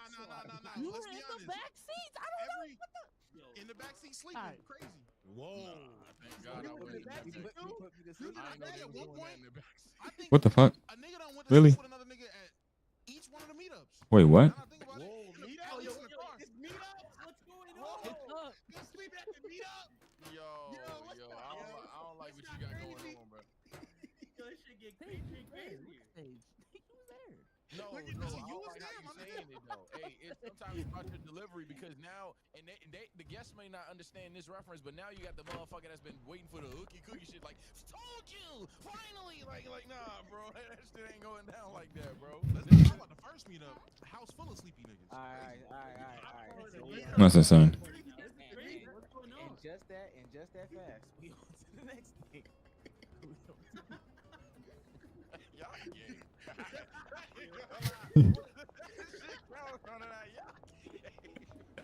On to This nigga shit. Okay, I got a serious question. Yeah. Gas tank is low. Pass in the gas station. Look up. Wait. Get a better price. So you drive past it. Where? Who? Wait, where is that? Pass by. Light comes on. You're passing the gas station. But Where is he? 10 to 15 cents more than the gas station you just passed.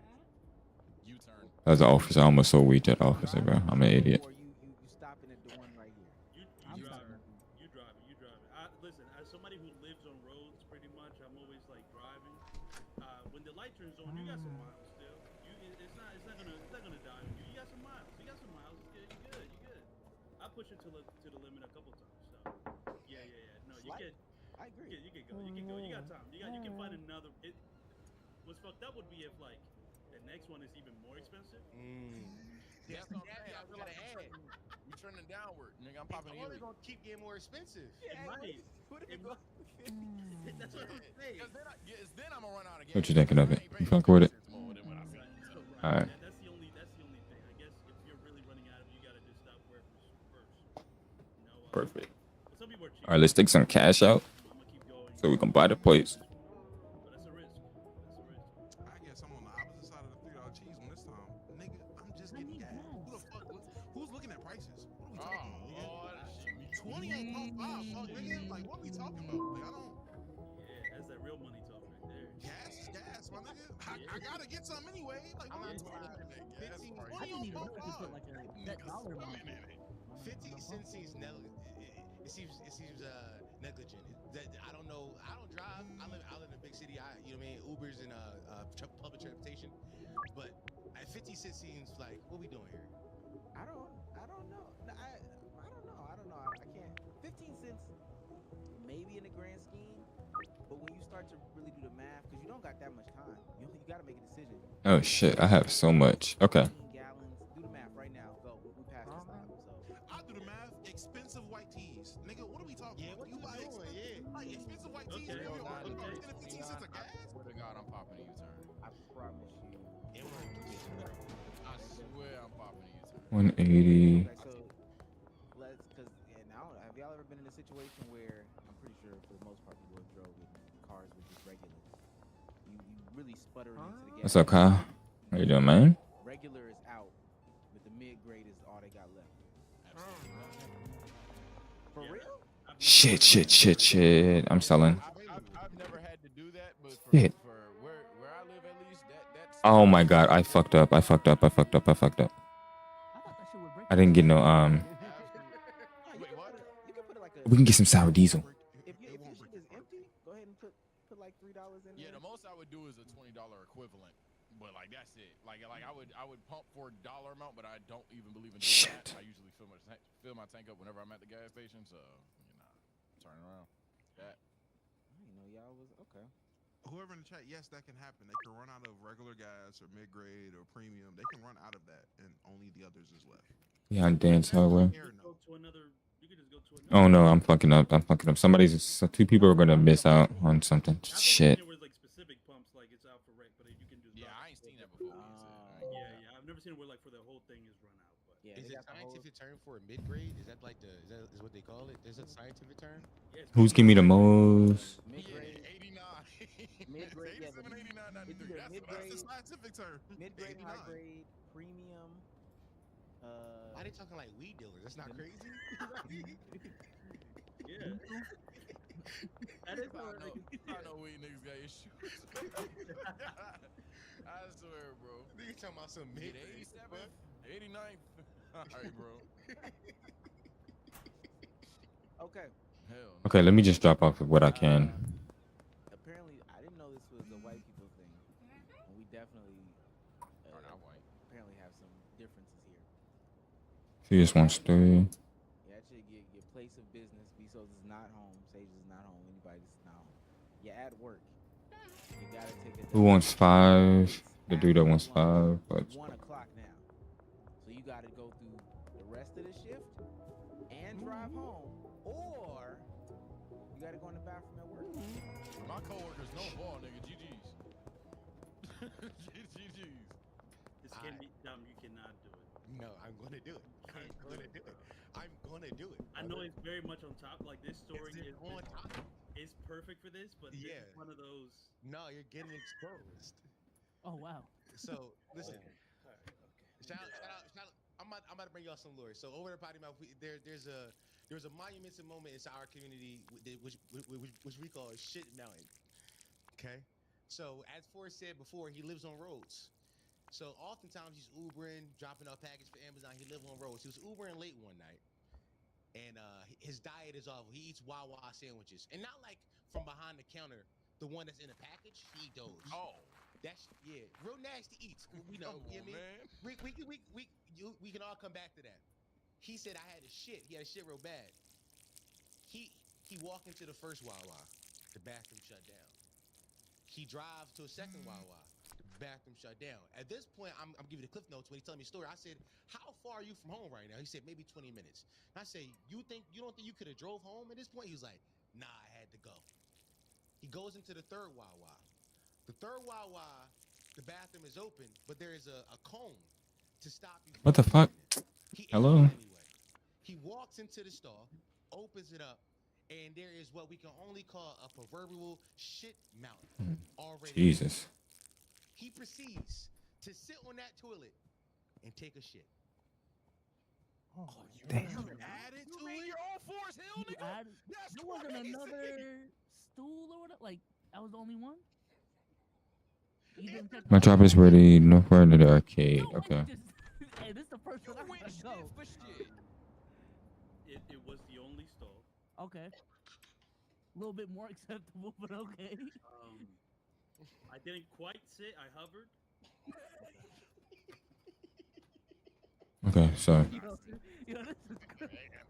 I wish they would show it because I don't know. That's as far as my defense goes. It's admittedly one of the worst things I've ever done in my life. And it's Arcade, where's the arcade? The arcade, the arcade. that will never.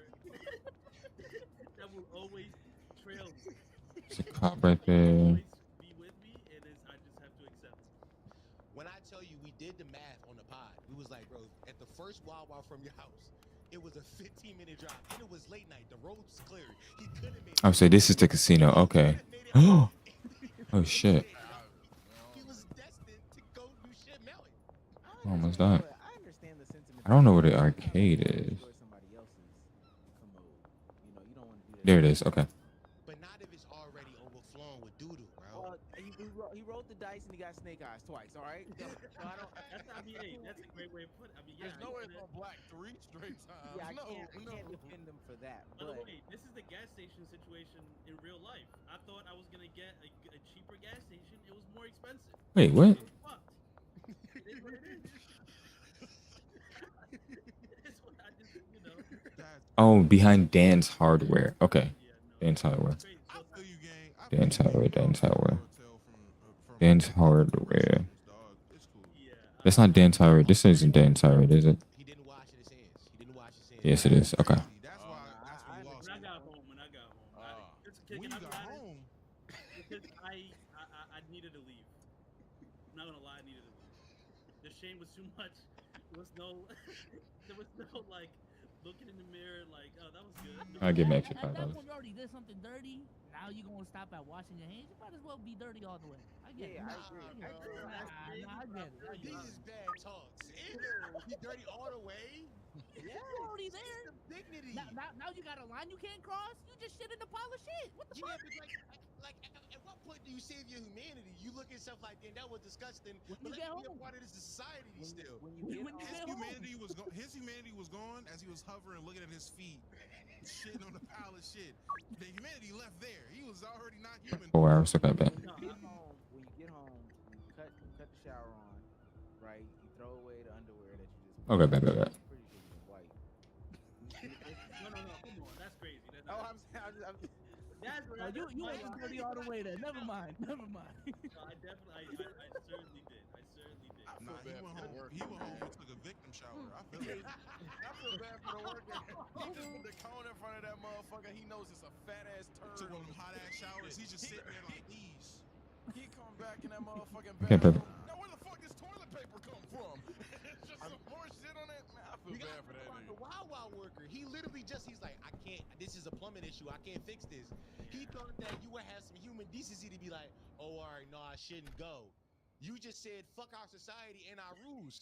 You just ran through multiple red lights. That's all you did. You'd be banned. Mind you, Oh, let's get it. he already told the plumber. We got the Saudis. It's crazy, but it's not bad. Only one person did something to it. The plumber got there, saw it, was like, yeah, this is extra game. Yeah, He told me y'all still was not using this bathroom. After you told me, No. you lied. That ain't it, bro. Yeah, that does that answer your question?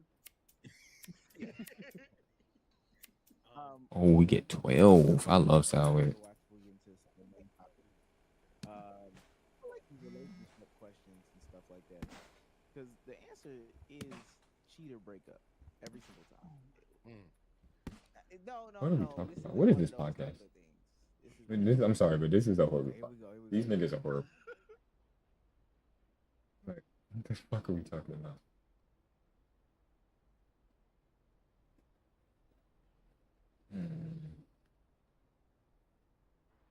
What can we do? There's music that comes on, right?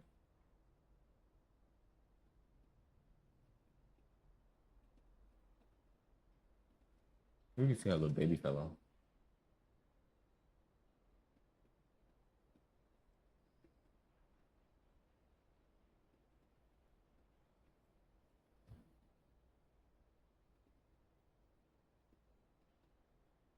Hold on. Mr. B has gone viral past few weeks and the past few days by issuing one-on-one challenges to several former NBA players.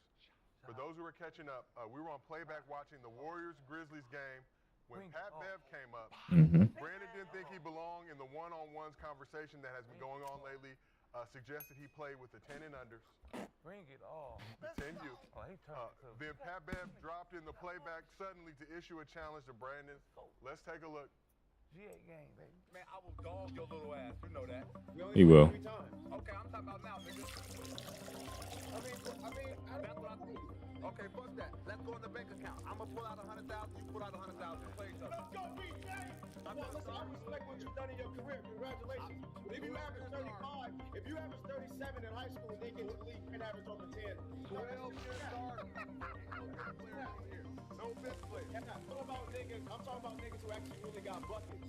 That one my role. I'm talking to them niggas. I'm not talking my role. Okay, well then I'm not talking to the wrong niggas. I'm talking to them niggas. Right. I'm talking to them niggas. I'm talking not I'm talking to them niggas. But then if he's talking to them niggas,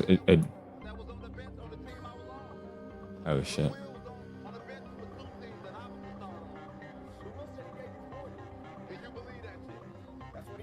Not up right now.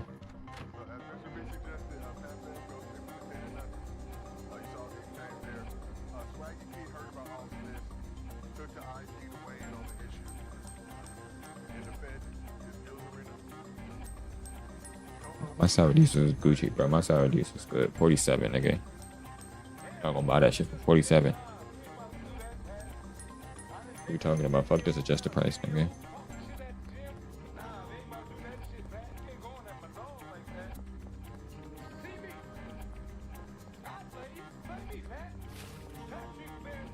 Oh yeah, I gotta move my shit too. Yeah, I gotta move my shit. Where's the Dropbox at? Wait, where's the Dropbox at? Hold on. Oh no, that's why I'm supposed to move it up there. Where's the Dropbox? Right here?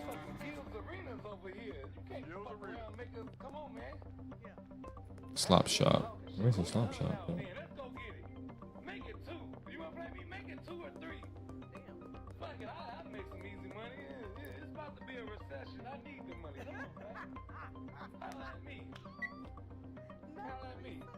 I'm gonna keep the 400.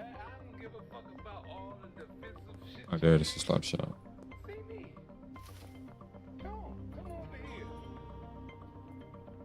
Where the fuck is it at? Alleyway of the slop shop. Oh, there it is.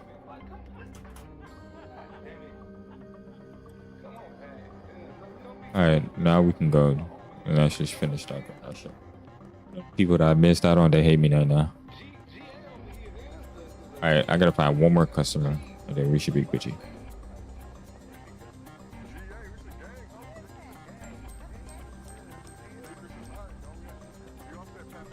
Also, I gotta move my shit from out of here. Okay. So I have to wait till I finish growing this, then I move him out of here. Wait, how do I pick him up?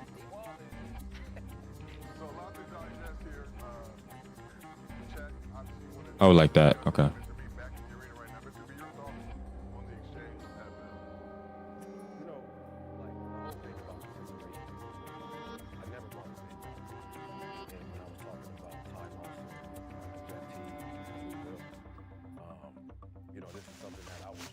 I'm in a transitional period, so I can't really. I respected their careers. I thought they were, they're bucket getters, and they've had great careers, and I feel like, I fit that standard.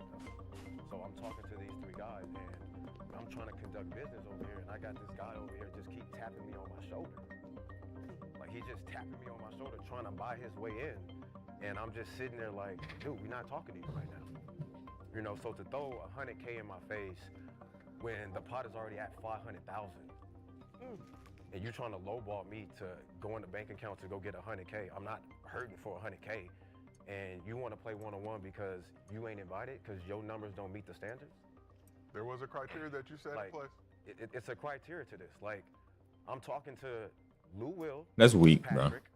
I'm talking to Ty Lawson, That's weak because he's better than them. He's better than Ty Lawson. Talking to Jeff T. Patrick. Mechanic. Same And you can say he's better than fucking. Money, you just want to insert yourself into a conversation that ain't got nothing to do with you, dog. For real. Like, you know what I'm saying? Like, they always fucking saying. Like I know what you doing. Like, you know what I'm saying? Like I know what you doing, dog. Like you did the same thing to Cam and Mace. You know what I'm saying? You trying to sun them. You did the same thing to Rashad. You doing everything to everybody that's with Underdog. You mad because Underdog ain't sponsoring you? What the fuck? You mad because you can't be a part of this couch? You came over here twice. We tried to help you.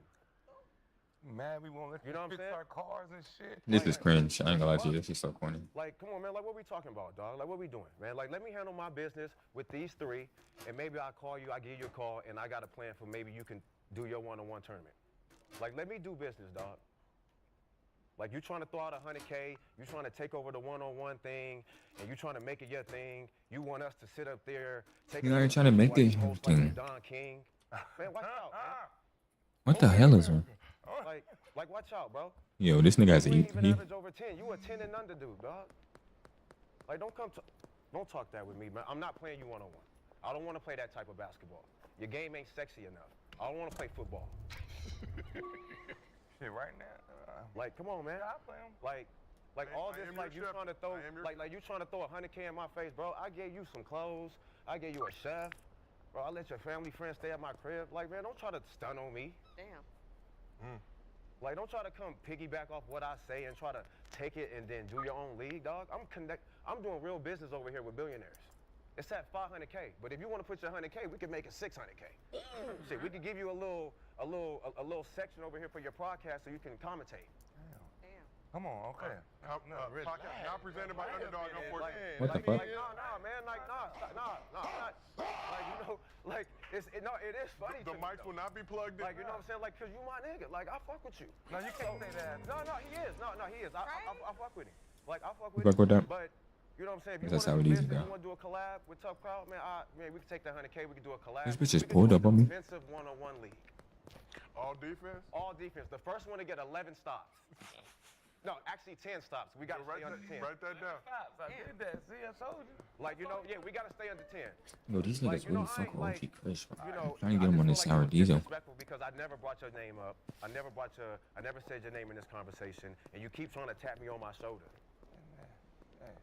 Like, come on, man. Like, I'm in the club talking to them, doing business. You come at me with the drunk voice. What? Like, what do you want? I said what I said. I just wanted to freestyle. So, you know, man, this is my last time talking about it, dog. You can throw money, you can throw whatever. That money, that's kind of disrespectful to me. We NBA players, they paying us to play basketball. We don't have to pay to get in. Oh, you saying he outside the club? He outside the club paying the bouncer. He ain't got his shoe. He ain't get the right. Bro, this is so He cringe. paying the bouncer. He got to pay the bouncer to get in the club. It's an open ball. You've done that before. What? When you couldn't get in. Crazy. Even though I invited you, but you didn't have the right shoes on. Don't put me with mechanics. No, but I'm saying you gotta slide him $40, and then you get to get in the club. He gotta slide. The club is free. No. The one-on-one is free. He got to pay the $100,000 to get into the guy. You boy, you ain't shit. That is wrong. I'm just saying. You saying like I didn't even say his name, dog. Like you just inserting yourself. You did the same thing to CP. Inserting yourself into stuff. You just inserting yourself into everything. Cam and Mace. They told you watch out. You try to come on here, talk to Rashad. Watch out. You're not doing me like that on this couch. It's the reason why our numbers do what we do, dog. Take that 100K and put it to your podcast, man. What are you doing to my cat? 600. Hey, look, leave us alone, dog. Like, ain't nobody over here. Underdog take care of us over here, man. Facts. It's the reason why my #1 tournament is already at 500K. Underdog does take care of us. It's gonna cost 100K guarantee for me to even get on the court. I'm gonna make sure we get paid. You just wait and watch, and then maybe I'll come get you, and then we can do a collab, and then we can do the Defenders League. Now I'm done talking about it, bro. Put him on my side. Brandon, can he play me? Did he average over 10? But he didn't average over 10 either. I did average over 10. Yes, he did? I averaged 19 point, 18 point, my man. My man, I'm just trying to figure out how. Hey, look. I mean, listen. Hey, like, but be honest. I'm just saying, go spend that 100K on a 10 and under league. I mean, like, come on, you could go start a pro. You could do so much with that. 100K is the low price to get in now. If you want to get into the one-on-one. You want me to play football for 100K and then come try to sit back down? That's what I said. I want you to do that. I can do that. So see what he did to Russell Westbrook? I post a little ass up. So Swaggy, why did you decide to get involved in this situation? Why you decide to get the fuck in? Because you do not allow good to instigate. I don't like how he was coming at me. All right, bet I can schedule for tomorrow. I didn't realize that. Bet I'm gonna schedule for tomorrow because I really don't have nothing to pick up right now. Because we ain't say his name. He mad because me and Jeff Teague, Luca, we going back on the podcast. He can't. He want to get in.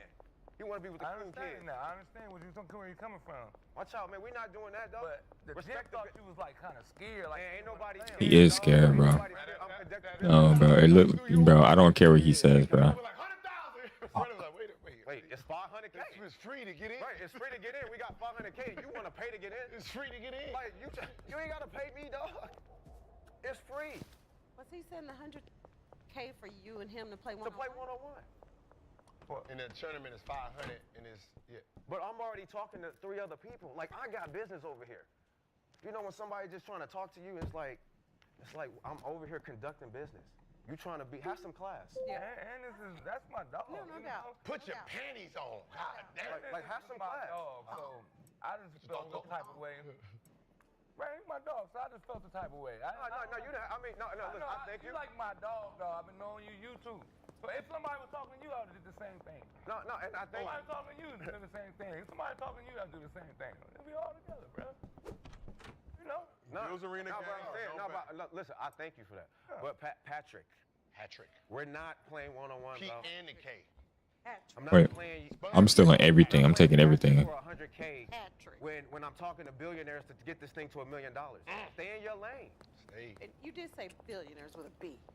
Yeah, underdog. I mean, Shaq. I mean, I'm talking to the ones. You did talk to Shaq. Shaq wasn't your partner. Like you trying to throw 100K out and put your own money up. Man, stop playing the bouncers, dog. You got Jerry. You played in the league where you had Jerry across your chest. Act like it. I wouldn't play him personally, though. Hey, no, but I'm with This shit is not good. You call me out. I'm rejecting. I want to play Henny. This shit is weak. I want to play B-Hen for the 100 or the 200. I'm not speaking on it. I'm not 200 on it, B-Hen. 200 on it. But hey, man, Patrick want to do some business. You know, man. You know, tough crowd. You know, man. Gil has sponsored the defensive league. Gil has issued a challenge to B-Hen as well. Club 520. I heard Jeff T talking about I'm a warm up. So if I'm a warm up, I'm gonna use B-Hen as a warm up. Then after I finish warming up, I'm done. Retired. I want to play somebody. Huh? I want to play somebody. Our team's playing against each other next Friday. I want J.R. Smith. On your team? No, one-on-one. Swag, you have issued That'd be a good one. to J.R. Smith. I like that. Now we can have. He's close. Hey, but to the tournament, we can have 2 sides. It's gonna be me. It's gonna be Will. It's gonna be Ty and Yeah, I'm cooked. I don't have no more weed tonight. Which gonna be all NBA players. Oh, and I saw T-Mac. I saw you call me scared, dog. No, wait. I might be able to have some tonight. Damn. Sure. Would you like to crash out? But I don't like how you started this, and everybody trying to piggyback off of it. Anybody you have smoked with that you'd like to bring in the arena? No. Perhaps issue a one-on-one challenge. Do what I do. No, I just don't like the fact that you just throw yourself into a conversation that ain't got nothing to do with you. Rebecca Lobo, somebody. But it's all love, though. You know, I mean, like I said, man, I still do business with him, but not that business. Well, what we got next? Thank you, Mr. B. I'm about to open up. The floor is returned back. It's gonna be a hot summer because y'all already know I'm instigating everything. So. This ain't got to do with that. What is that? I'm a gangster today. I'm a gangster for the Lord. This is for God.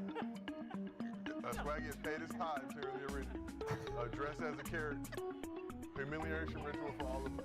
Carrot. That's supposed to be like us. Yeah, a little bandana. It's not supposed to be us, really, but. Carrot ganger, don't back. They think we not playing basketball. We playing basketball around here. We got jerseys. Can you go get the jerseys? Yeah, gangster carrot. I'm sorry, I should have told you. In the back room. We about to start our like 202, right? Actually, I got somebody you can play, Patrick. No. Fuck that.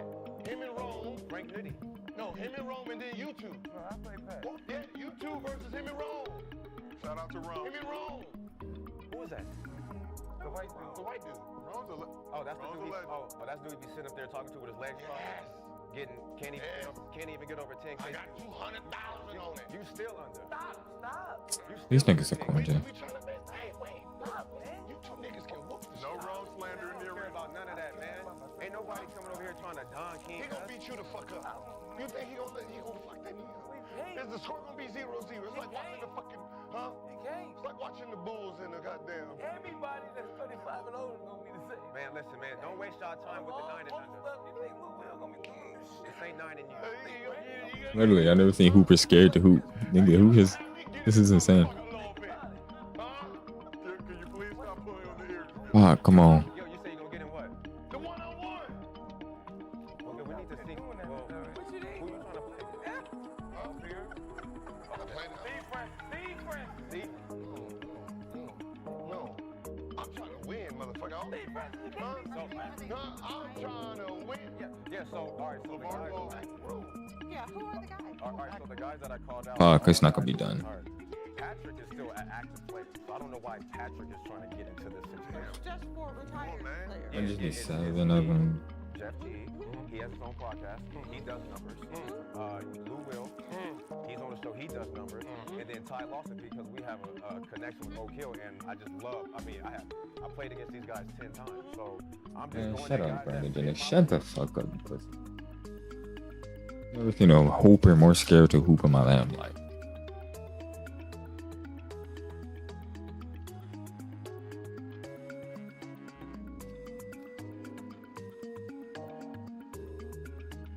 The second overall pick is one of the most valuable assets that a team can have. With guys like Kevin Durant and Bill Russell, who have not only significantly altered their team's trajectory, but changed the NBA in the meantime.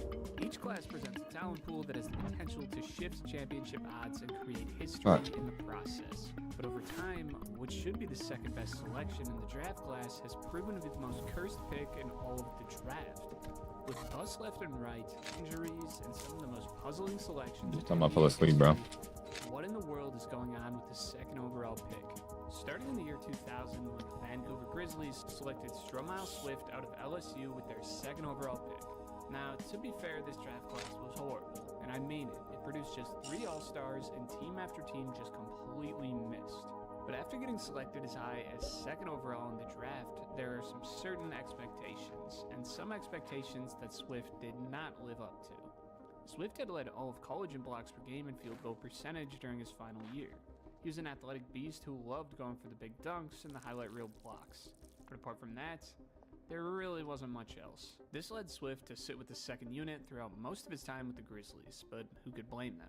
Sure, the NBA is a completely different game than college, but when your field goal percentage drops by 15% in the transfer, that's an issue, and it was never fixed.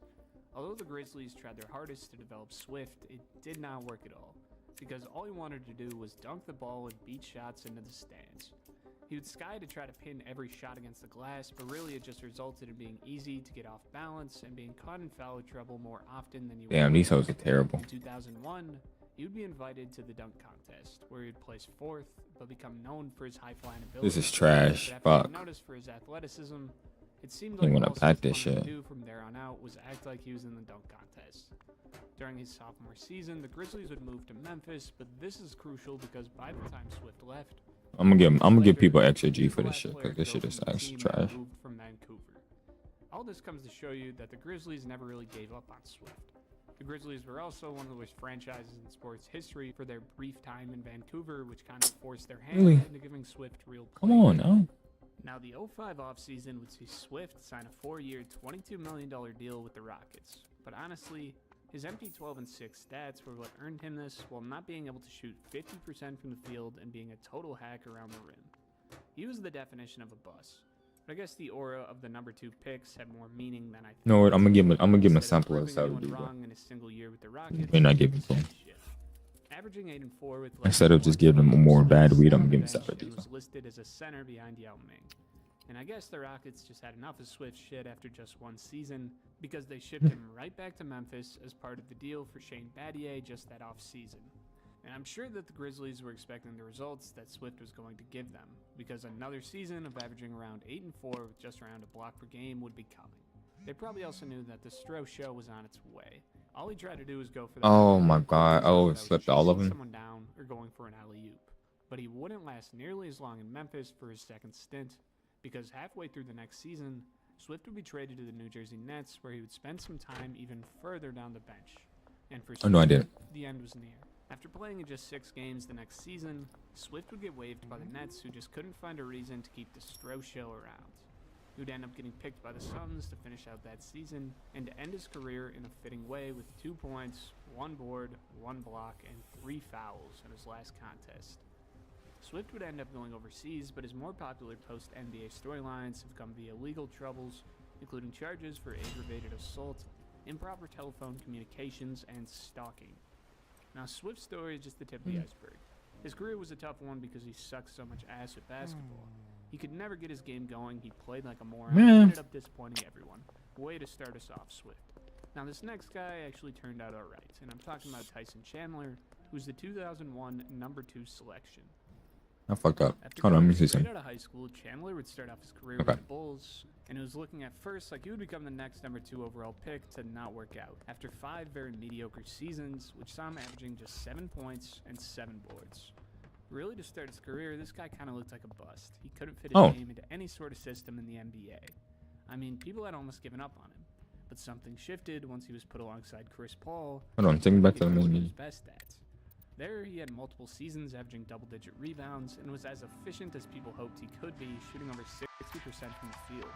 Granted, he was just catching lobs and getting easy buckets, but it was progress nonetheless. He would then spend a year in Charlotte, and then would go on to win a championship with Dirk Nowitzki in Dallas, before landing in New York, where he hit his peak, winning Defensive Player of the Year, and making enough of a name for himself to get put on the 2012 U.S. Olympic team. Now, the rest of his career would play out as many aging NBA players' careers do. But if you were looking at this list, it sure doesn't seem that the number 2 curse is really a curse yet, right? Well, let me take you down these next few years. Starting with Jay Williams, whose basketball career was cut short before it really began. Now, you may know Jay from ESPN broadcasts and commentating booths where he really sucks at his job. But before that, he was actually pretty good at it. After averaging 21 in his sophomore season at Duke and leading them to a title, Williams was very highly looked at by NBA scouts. And after he put together another season like that in his junior year, he was more than ready for the NBA game, and would go 2nd overall on draft night right behind Yao Ming. Alright, I'll drop it down to 40 because ain't nobody buying it. These Being niggas are able broke. to jump out of the gym. It wasn't looking too bad for Williams, who would be able to pick up the starting point guard role for the Bulls, averaging 9.5 points and 4.7 assists per game. Sure, he was definitely inconsistent, but he was showing some promise, and he was still very, very young, trying to catch up to the speed of the NBA game at the position that usually takes the longest to develop. And then came disaster. On June 19th, 2003, Williams was riding his Yamaha motorcycle along the roads of Chicago at high speeds without helmets and in violation of team policy when he crashed his motorcycle into a streetlight. Luckily, it wouldn't hit his head, but the damage had been done. He fractured his pelvis, tore 3 ligaments in his right knee, and severed a main nerve in his leg. He would require physical therapy, and the chances of returning to pro basketball would be slim. Then, when the Bulls selected point guard Kirk Heinrich in the lottery of the next season, it was clear that Williams was no longer the future point guard of the franchise. He would go on to be waived by the Bulls and was given $3 million in compensation to help pay for physical rehabilitation, but his career had ended.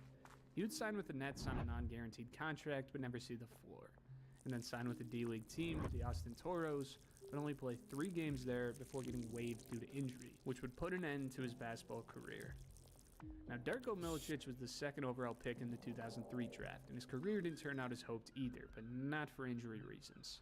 Milicic was drafted at the young age of 18 right after LeBron James, and the Detroit Pistons had high aspirations for the 7-footer out of Serbia.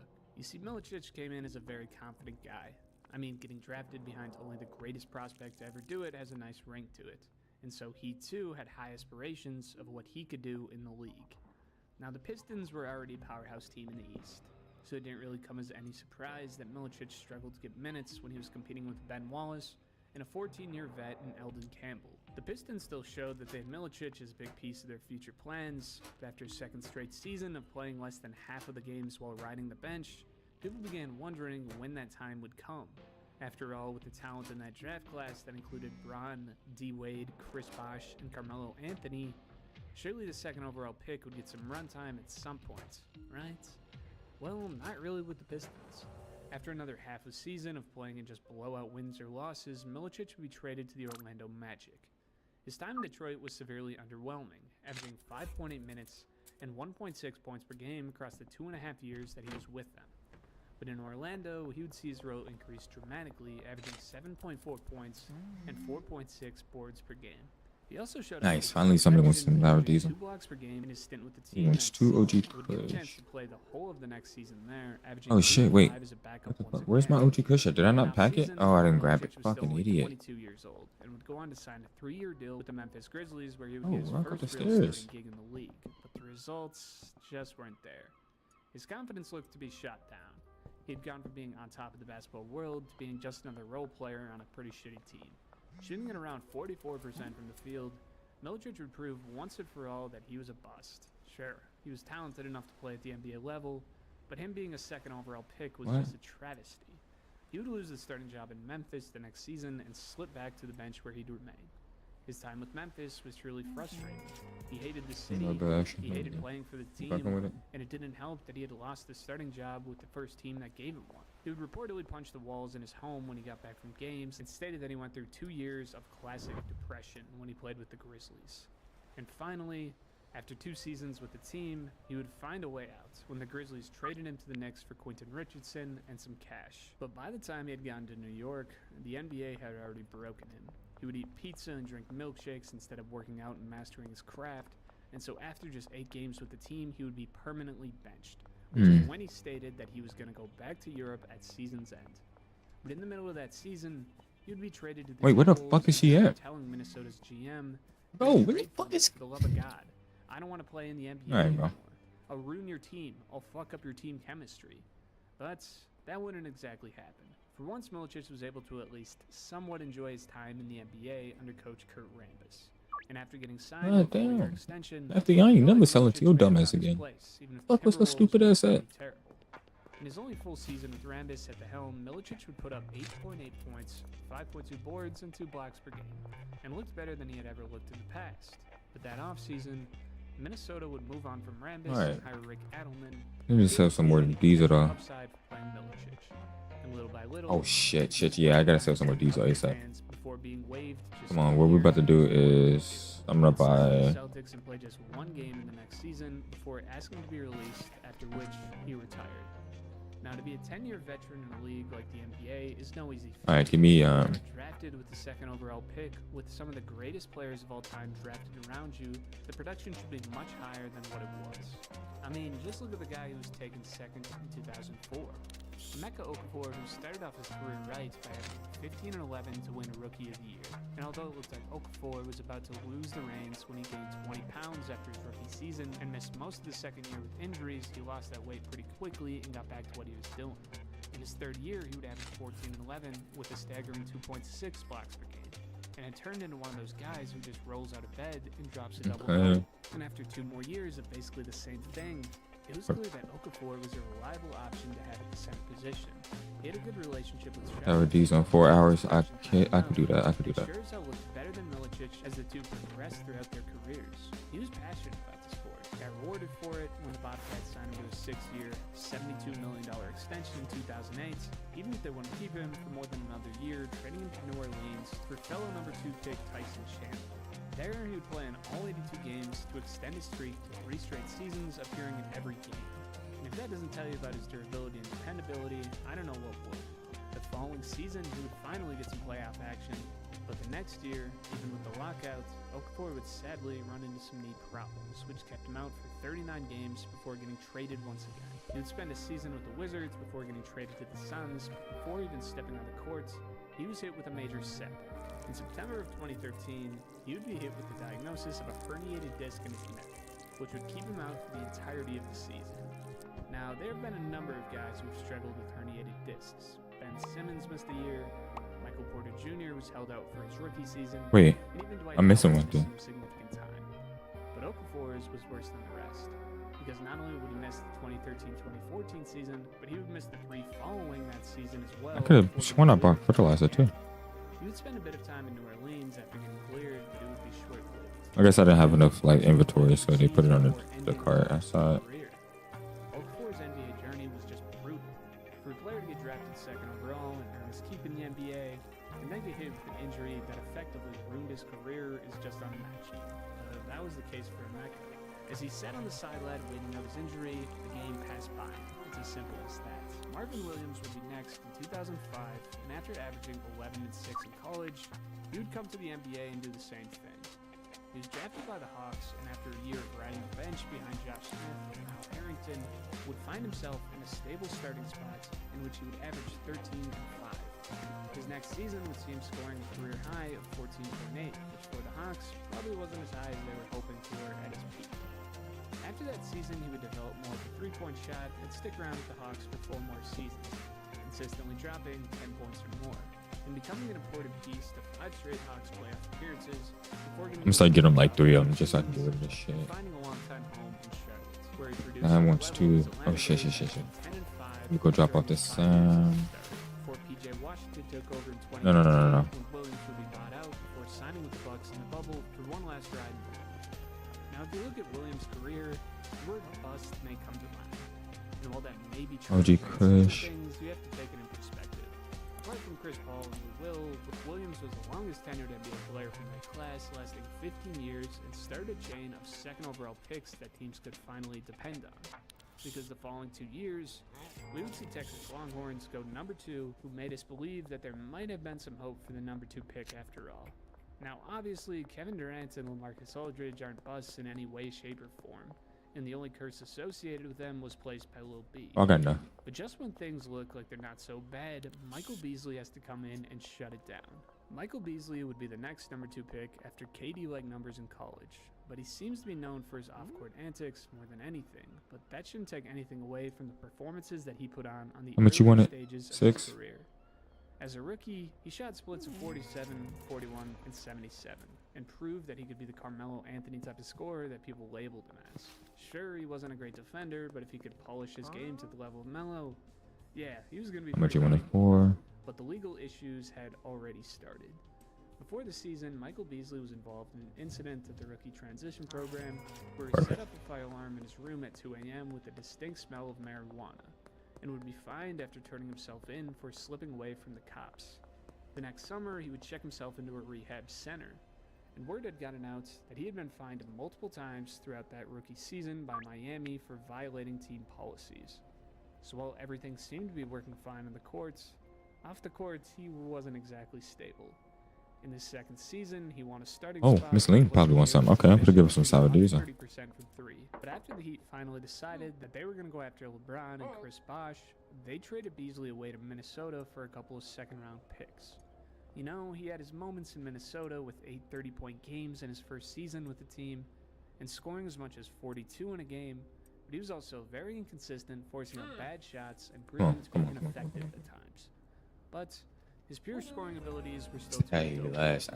And he would sign Knew she's gonna be for fine. I knew she was gonna fuck Phoenix, with it. where he would have the roughest year of his career, shooting just 40% from the field, 31% from 3. But even worse, he couldn't keep himself out of trouble. Just 1 year into his deal, he would be waived by the team in a saga that started after Beasley was arrested on suspicion of marijuana possession. But hey, at least he was able to sign and go play with Brown and the Heat on another title run, right? Well, even though he had played well, he would have to go overseas to get another NBA shot, but after dropping 29-10 with the Shanghai Sharks, the Heat would sign him for a third time, but that too would be short-lived, and he would have to go spend some more time in China before getting another contract. He would then spend the next 4 years on 4 different teams with a couple more marijuana issues before finally bowing out in China. The way that people speak about Beasley is as if he was one of the better players in the league, and as the story goes, he could beat anyone in one-on-one, which includes LeBron James. But that wouldn't exactly be the case. His issues off the court and inconsistency on it outweighed the times where he looked like the Michael Beasley that averaged 26 and 12 at K-State. The following season would produce Hashim Tabit, which honestly did as much harm to the number 2 pick as he could have, as it became pretty clear that after he was drafted by the Grizzlies, he would not be the dominant force that teams had hoped him to be. After 3 years holding it down at UConn, he would be selected for his innate shot blocking ability and his 7'3" size. But not even a season into his career, it was clear that there was a lot of work to be done. He had come into the league with a very raw and not at all polished offensive game, and dominated the defensive game in college really just due to his pure size. And so, when he got to the NBA, other big men ate him up. It was clear that the Beat was not quite as good as the Grizzlies had hoped when they struggled to give him more playing time than they did. And he averages 13 minutes per game behind a young Marc Gasol, averaging 3 points, 3 rebounds, and 1.4 blocks per game. But after getting sent down to the D-League for a short stint, Memphis fans began worrying, and they were right in doing so, because it would be all downhill from there. In his second season, he went from shooting 58% from the floor to 42%, and averaged more fouls than he did points. Additionally, with the progression of Marc Gasol when the Beat was on the floor, his team struggled. Offensively, the Grizzlies saw a 5.5 drop in offensive rating when the Beat was on the floor, but more surprisingly, whoever the Grizzlies were playing had a positive 12.5 offensive rating when he was on the floor compared to off of it. I mean, for a guy who was supposed to come in and be a defensive force and rim protector at the highest level, that's just fucking awful. So it should come as no surprise that the Grizzlies wanted to get rid of him, and they were able to ship him off to Houston with a first-round pick for an aging Shane Battier and undrafted rookie Ish Smith. He would play in 2 games for 2 minutes each, and spent some more time in the D-League and had already labeled himself as much worse than a bust. He would get traded to Portland in the next year and play out the rest of his rookie contract before signing with the Thunder, averaging 2 points and 2 rebounds across 2 seasons with the team before getting traded to Philly, who waived him not long after. He would end up spending more time in the D-League before going overseas and playing in Japan and Taiwan. After sweeping National Player of the Year award honors at Ohio State, Evan Turner came into the league as a do-everything wing with a versatile frame and a guy who could develop into a franchise cornerstone. Drafted by Philly, Turner started off slower than expected, averaging 7, 4, and 2 in his rookie season on subpar shooting. The Sixers would end up meeting the powerhouse Heat in the first round, and although they would be routed in 5, Turner was praised for helping to hold D-Wade to his lowest points average in a playoff series since his rookie season. Each year, Turner would improve, averaging 13 a game in his 3rd season, but it was becoming increasingly clear that Turner was not the player that Philadelphia had hoped he would be. Come on, dude. Oh my god, this is so He struggled stupid. to shoot the ball from 3, and Ah, this is so dumb. he wasn't good enough with the ball in his hands to command that big of a role. In 2013, he would start off the year having his best season yet, averaging near 17 points per game, but would end up getting traded to Indiana mid-season, which killed all the momentum he had. He went from a starter averaging 35 minutes to a bench guy barely scratching 20. He would shoot efficiently from the field in that short stint before signing a deal with Boston with a modest contract. Under coach Brad Stevens, Turner would find more of a role for himself. Once again, his shooting was abysmal, but his basketball IQ and passing ability was good enough that after 2 years, he would sign a 4-year, $70 million deal with Portland. But soon enough, that contract would prove to be a huge overpay. In his first year with the team, he would average 9 a game, but that's the best that it would ever get. Around CJ and Dame, Turner just didn't fit in. Portland completely made him an off-ball shooter, which in no way played to his strengths, and to be honest, he just wasn't good enough. He would end up getting traded to Atlanta in the final year of his contract before retiring after a disappointing season, which involved him getting traded to Minnesota, and then never even seeing the courts. Evan Turner was at least able to make somewhat of a name for himself in the league after that horrible back injury in college, but that might still even be at reach. As far as high draft picks go, he certainly was a bust. But with how unlucky these second overall picks go, maybe his career wasn't even that bad. And then there's Derek Williams, who the Timberwolves took a chance on in 2011. They had sky-high expectations for this athletic and versatile forward out of Arizona, who was getting compared to guys like David West. Fuck, Miss Lynn, you idiot. Splits of 41, 27, and 70. The fuck are you over here? From 60% shooting and 51% from 3 that they had seen in college. But he could still The fuck are you over here from Cops for? Like, what the showed fuck? that in his second year, scoring as much as 28 points multiple times. It's stupid. There was still something on. Over here chilling in front of Cops, like, bro, this curfew, right? Career, but he didn't play with a chip. God damn. And wasn't quite as motivated as many young stars are. Plus, Kevin Love had been gone for nearly the entire season, so there were opportunities for Williams that wouldn't have been there otherwise. He began to fall into the dreaded tweener category. Too big to be a 3, but too small to be a 4. And his career started to fall very quickly. And once Love came back, Williams would see his minutes fall off a cliff, going from 24 a game to 14, which ultimately ended in a trade to the Kings where he would be utilized once again, Hold on. but the same problems appeared. Rough shooting and a lack of effort. But the Kings probably should have known what they were getting themselves into. Yeah, I don't care, Miss Sam. Yeah, you're done, Sam. I don't know, Sam. I don't know why you're all the way over there, but you're done. He would spend the next 2 years on 3 teams before going overseas, which would earn him. Oh yeah, no, Sam, you're stupid. I don't care. Wait, hold on. Maybe I'm fucking up. And never coming anywhere near what people had hoped he could be. Cause I think I'm going the wrong way. Same can go for our next guy, Michael Kidd-Gilchrist, who at the time made headlines for getting. I think I'm going the wrong way. Let me see. Let me make sure I'm not going the wrong way before I fuck the up. first college teammate duo to go 1-2 in the draft. Before he got to the league, there were some visible problems, like that fucking jump shot, dude. But people seemed to believe that he could get past his offensive shortcomings. They saw him as a strong, athletic small forward with great on-ball defense and rebounding. When he got to the league, he was Oh yeah, they're right around that corner. I'm tripping. both the good and the bad. He definitely was Right. the athletic and fearless forward that the Hornets had hoped he would become. But his offense lacked progression to a crazy extent. He would average 9 and 6, but would still have moments which proved he had potential, becoming just the second player in history to have 2 25 and 12 games before his 20th birthday. But then came the injury problems. In the 13-14 season, he would miss 19 games due to injury, but after reportedly redeveloping his Who is jump this? shot in Who the is what we talking 2014 to? offseason, Sam. there was Where's some high Sam at? hopes. In the next season, he would average 11 points and 7.6 rebounds with almost a block and half a steal a game. But more importantly, the Hornets were much better with him than without him. With Michael Kidd-Gilchrist out there, they would be 27 and 28. Here goes Sam. I'm Without sorry. him, That's my fault for they being would so be low. through 6 and 21. Okay. He gave the Hornets a little bit of everything, which was great for the team. But on Would you the want? You want a outside, sour it diesel, looked right? like Kidd-Gilchrist was becoming just another bust. No, you wanted some another Gilchrist? I got average you. role player drafted at the number 2 spot. Because of that, he would get to sign a 4-year, $53 million deal. But after separating his shoulder in the preseason of the next year, he would miss 4 months, and after just 7 games, he would be ruled out again with another shoulder injury. In the next 2 seasons, he would show little to no offensive progression, averaging under 10 points per game in both, and by then, the Hornets have given up hope for their former prospect. Sure, he could get to the rim, and sure, he was one of the best defenders in the NBA at the time, but he couldn't shoot the ball worth a damn or get himself a shot of any form. And that was something that the Hornets Oh couldn't my handle God. any longer. And so I they fucked up. benched him with Nicholas Batum and Marvin Williams taking Had to be the greedy. forward spots. He It called was me hard out to on it. justify Yeah. keeping him on the floor. He was abysmal on offense, and wasn't the elite defender that he was hyped up to be when he got to the league.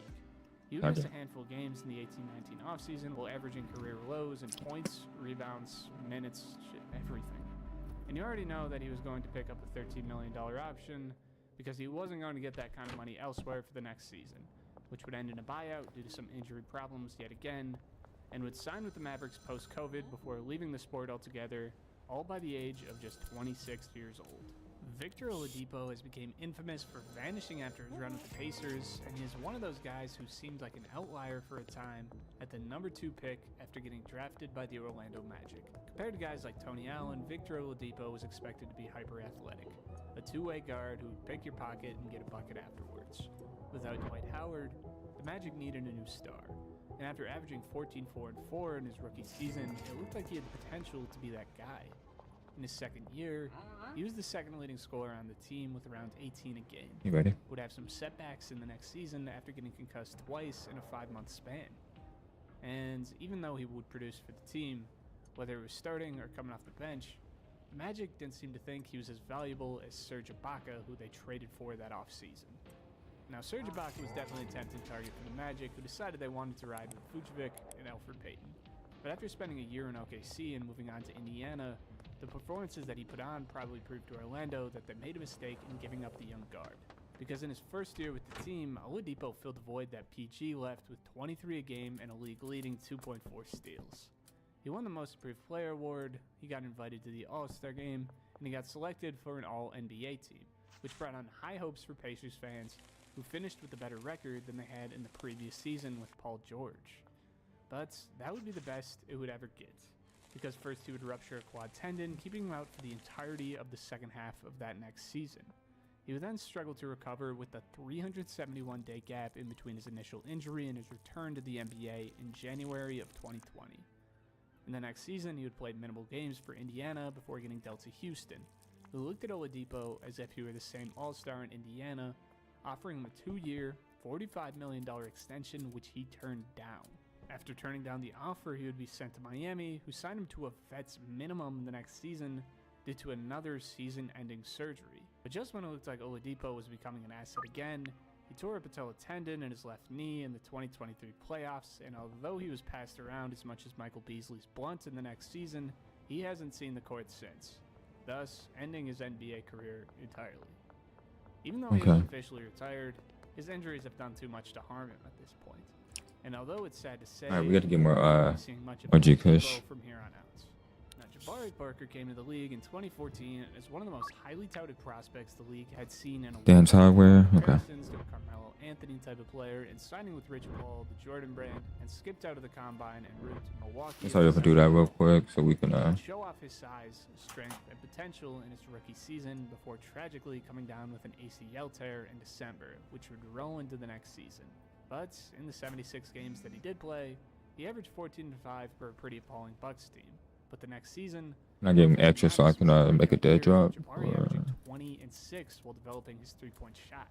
But in February of that year, he would come down with what would be another torn ACL in the same year. Alright, so let's. The recovery was expected to put him out for both the rest of that season and most of the next, forcing him to play in just 31 games, and oh yeah, he was benched as well.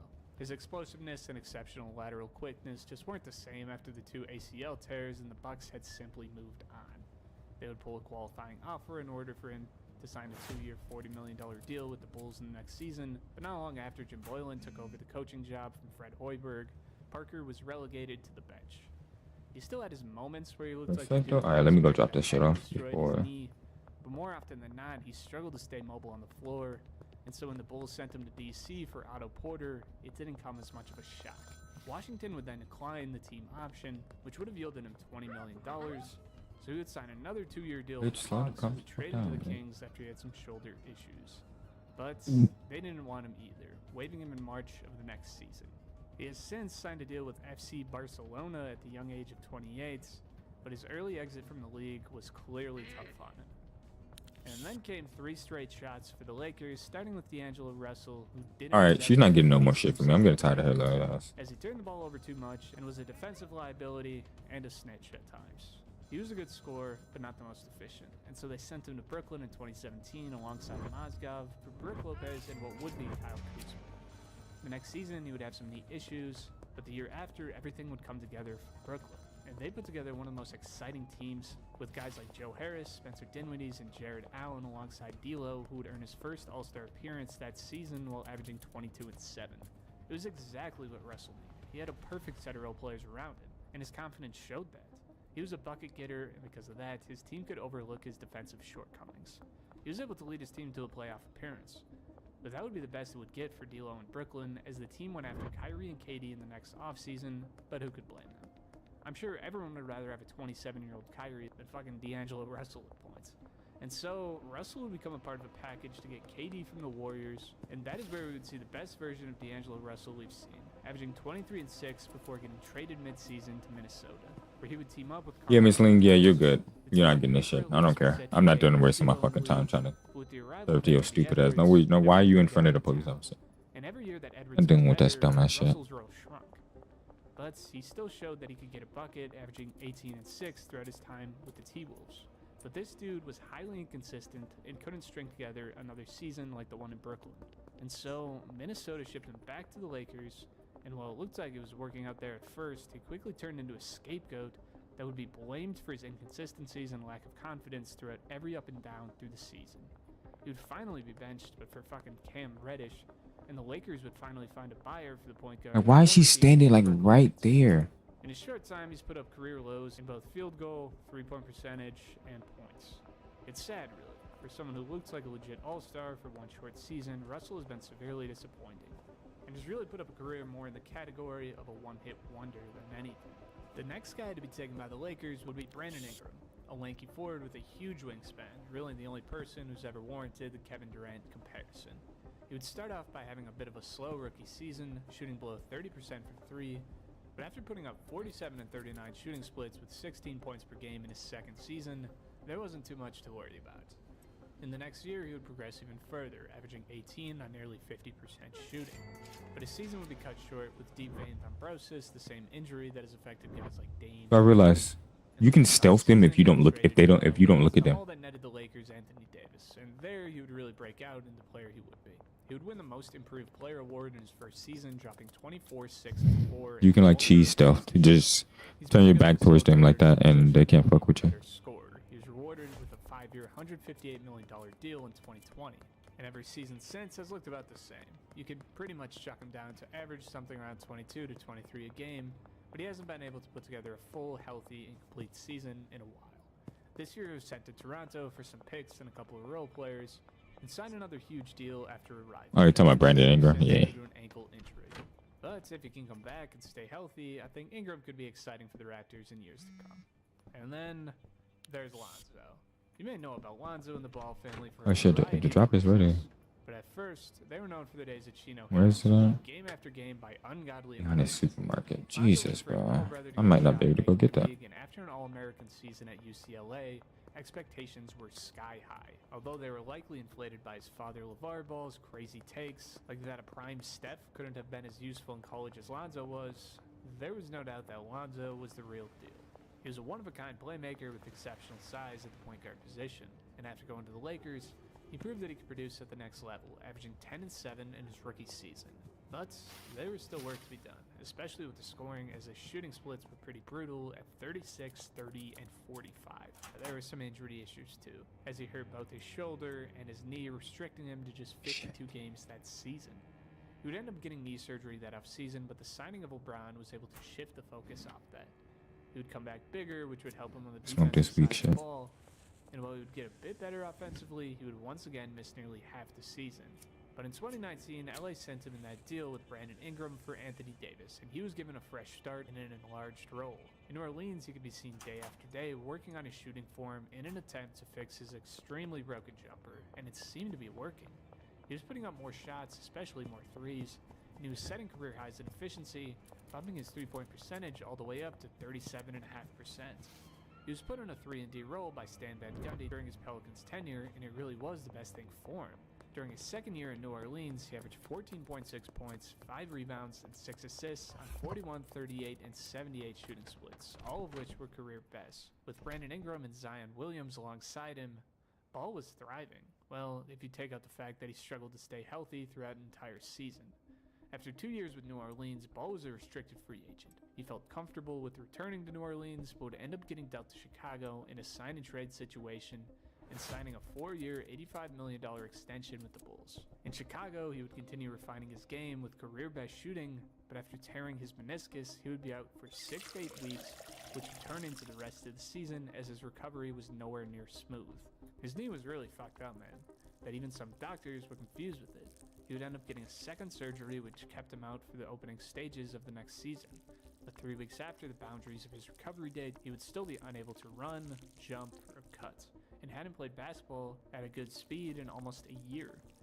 Basically, he had messed up his knee so bad with multiple meniscus tears in his Lakers days that there wasn't much meniscus left, and bone on bone was rubbing together, creating a lack of cartilage. He would end up getting a meniscus donor and a cartilage transplant, and the recovery process started once again.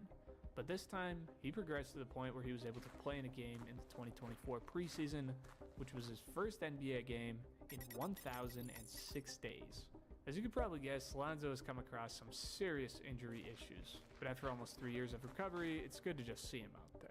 He has clearly struggled to get up to speed, but that's expected, and let's just hope that he can get back to being the player that we saw in New Orleans or that first year in Chicago in the next couple of years here. When the Sacramento Good morning, baby. in 2018, let's just say that there were mixed reactions among fans. On the one hand, you had the fans that were excited with the Love you, and I hope you have a On the wonderful other stay. hand, you had the Now fans that you're that about to were go, extremely I'm gonna go upset. go ahead and go to sleep now. Sacramento I was just waiting for you to had message me to let me know when you're up. fans that didn't see Bagley turning into a superstar. And let's just say that That way, I can be up when you get off, and then we can play. And didn't have the Yeah. lateral quickness to guard the forward positions. He wasn't exactly amazing. These in any down. aspect of Don't the need game. these right now. His 15 and 7 season to start off his career gave fans against the belief that he could develop Put significantly. it on my, what is this, sour diesel right here? He would miss all Yeah. but 13 games in the next season and lose out on some much-needed development time. However, after earning a starting Okay, spot of next course. year, I got you. it was time to see what he could do. I'm now just building my empire. He once again missed quite a bit of time, playing in just over half of the season and averaging less Building points my little, and blocks yeah. than he did in his rookie year. He would start the next season on the Empire. bench after failing Okay. to reach an agreement during contract negotiations. Everything good? All right. He'd get his spot in the lineup back for a little while before getting sent to Detroit for a minimal return, which proved just how far his stock had fallen. There he was able to bounce back just slightly, averaging 15 and 7 in his stint that season, boosting 800. his offensive rating and efficiency to a whole new level, and earning him a 3-year deal with the Pistons. Unfortunately for both Hello. parties, the cycle continued. Oh, we got a mixing station now. We could be selling. We could be making. We could be making. You are if you can't stay on the floor. We are about to be You making. aren't going to get your flowers, and that was the case with Bagley almost That's every insane. year. The Pistons would end up sending him to DC, who would then send him to Memphis, where he now plays as an end-of-the-bench role player, who may or Oh, may not shit. see a None of my couple shit is minutes going on a that game-to-game fast. Okay. basis. Marvin Bagley's journey has been rough. He hasn't played more than 50 games in a single season since his rookie year, and if you can't sustain that level of play, I don't know what to tell you, man. Yeah, it's Now, bad. next up, we got Ja Morant. After I'm absolutely gonna play for dominating like 30 college more games at minutes. I'm Murray gonna get State off. for 2 years, Ja Morant came into the league with whispers that he would be a future superstar. His shocking athleticism and jaw-dropping dunks made him a player that got people's asses in the seats, and after getting drafted second right after Zion Williamson, the Grizzlies had their guy from the get-go. Nearly the unanimous Rookie of the Year in 2020, Morant would average 18 and 7 and started cashing in on his promises of high-flying dunks and humiliating posters. His rise was meteoric, and in just his 3rd season, he was able to lead Memphis to a 2 seed in the West and the Western Conference semis while winning Most Improved Player. Oh shit, let me take this trash out. And All-NBA nod. He dropped 27 a game with 7 assists, and the only reason that fans felt split on him winning Most Improved was because they felt he was already at star status. In those playoffs, he joined just Kobe and LeBron in a club Jesus, of players my winning shit needs to be cleaned up. 45-plus point games before the age of 23. And had he not have come down with a knee injury against Golden State, maybe Mhm. it could have been even more. That offseason, he got a well-deserved 5-year, $193 million deal and the ability to go up to $230. And he earned that money after leading them to another 2 seed. Oh, no, averaging yeah, you can. 26 and 8. Continuing to add high-flying blocks and posters to his highlight reel, everything seemed Yeah, to be afternoon. alright with I don't him. need that. I can't really sign that right Slowly, now. things started coming out of the woodworks, and yes, by things, I mean guns. In March of 2023, Morant was seen flashing a gun on Instagram Live. He would deactivate his socials, release an official statement, and would end up missing 9 games. But everything seemed alright, because he surely wasn't going to make the same mistake twice, right? Well, he did. 2 months after the first incident, he would be caught flashing a gun on one of his friends' live streams, and it was just disappointing. Adam Silver himself said he was shocked after the incident, and it all led to a 25-game suspension for Morant. He would return to action in December after serving the suspension, but after a season-ending surgery that January, he had finished the season with just 9 games played. And now we come to this season, and don't think there hasn't been any controversy. On April 1st, both Morant and Buddy Hield were reprimanded for making gun gestures at each other, but even after getting scolded, Morant did it again 2 days later. He was fined $75,000, but his response, yeah, I don't care no more. Ja That's so Morant is a sensitive, though. one-of-a-kind athlete. He can do great things in the league if he holds himself together, which he's kind of struggled to do. Now, James Wiseman is the last guy we'll go really in-depth on because it seems like a lot of people have forgot that he was taken 2nd overall by the Warriors in 2020. But the odds started stacking up against him even before he got to the league, because he was only allowed to play in 3 games with Memphis due to NCAA recruiting violations, meaning that he would enter the league with just 69 minutes of college basketball under his belt. But there have been plenty of guys to forego college and be incredibly successful in the league, so it wasn't seen as too big of a problem. He would average 11 and 6 in his rookie year, but he wasn't nearly as useful as the Warriors hoped he would be. Contrary to prior beliefs, teams played better when he was on the floor due to missed rotations and unnecessary fouls from the big man. With Wiseman on the floor, the Warriors had a minus 11.2 offensive differential compared to when he was off. But the opposition had a positive 3.4 offensive rating when Wiseman was on the floor. The only positive he brought was consistent shot blocking, but when that doesn't actually lower the shooting percentage on the rim, it isn't really helpful.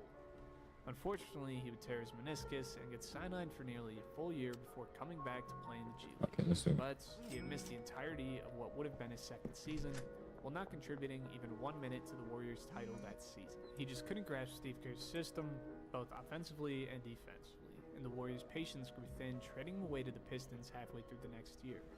There he would average 13 and 8 in 24 games before spending the next season behind fellow Memphis Tiger Jalen Duren, but advanced metrics still showed him as a net negative when he was on the floor. He would end up signing a 2-year deal in free agency with the Pacers, but after tearing his Achilles in the season opener, he would be traded to the Raptors for a top 55 protected second-round pick and get waived shortly after. Wiseman's career, frankly, had just been disastrous. Whether or not he could even find another home in the league is uncertain. But it just comes to show you that drafting someone with little to no past production can be risky because pure potential doesn't tell the whole story. Now, I'm not going to grill anyone from 2021 onwards as they haven't really had a big enough sample size, and the 20-year window from 2000 to 2020 was absolutely ridiculous. Really, the only great careers to come from this period were LaMarcus Aldridge, KD, and probably Ja Morant, while even Ja seems to want to ruin it. In terms of stars' careers ruined by injury, we had Victor Oladipo, kinda Brandon Ingram, and Jabari Parker, while he seemed to be on his way out.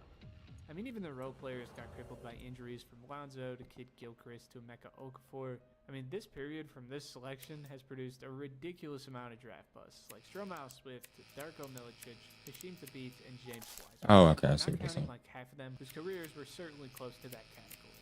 So really, is the second overall cursed? Well, from what we've learned here today, it's for damn sure not blessed.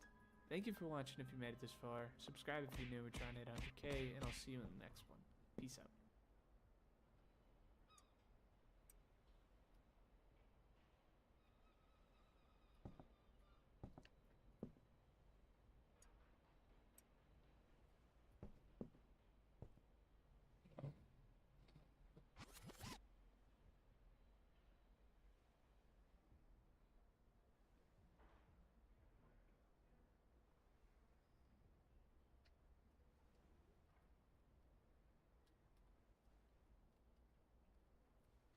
Motherfucker said the Kraken was real. Let's see this.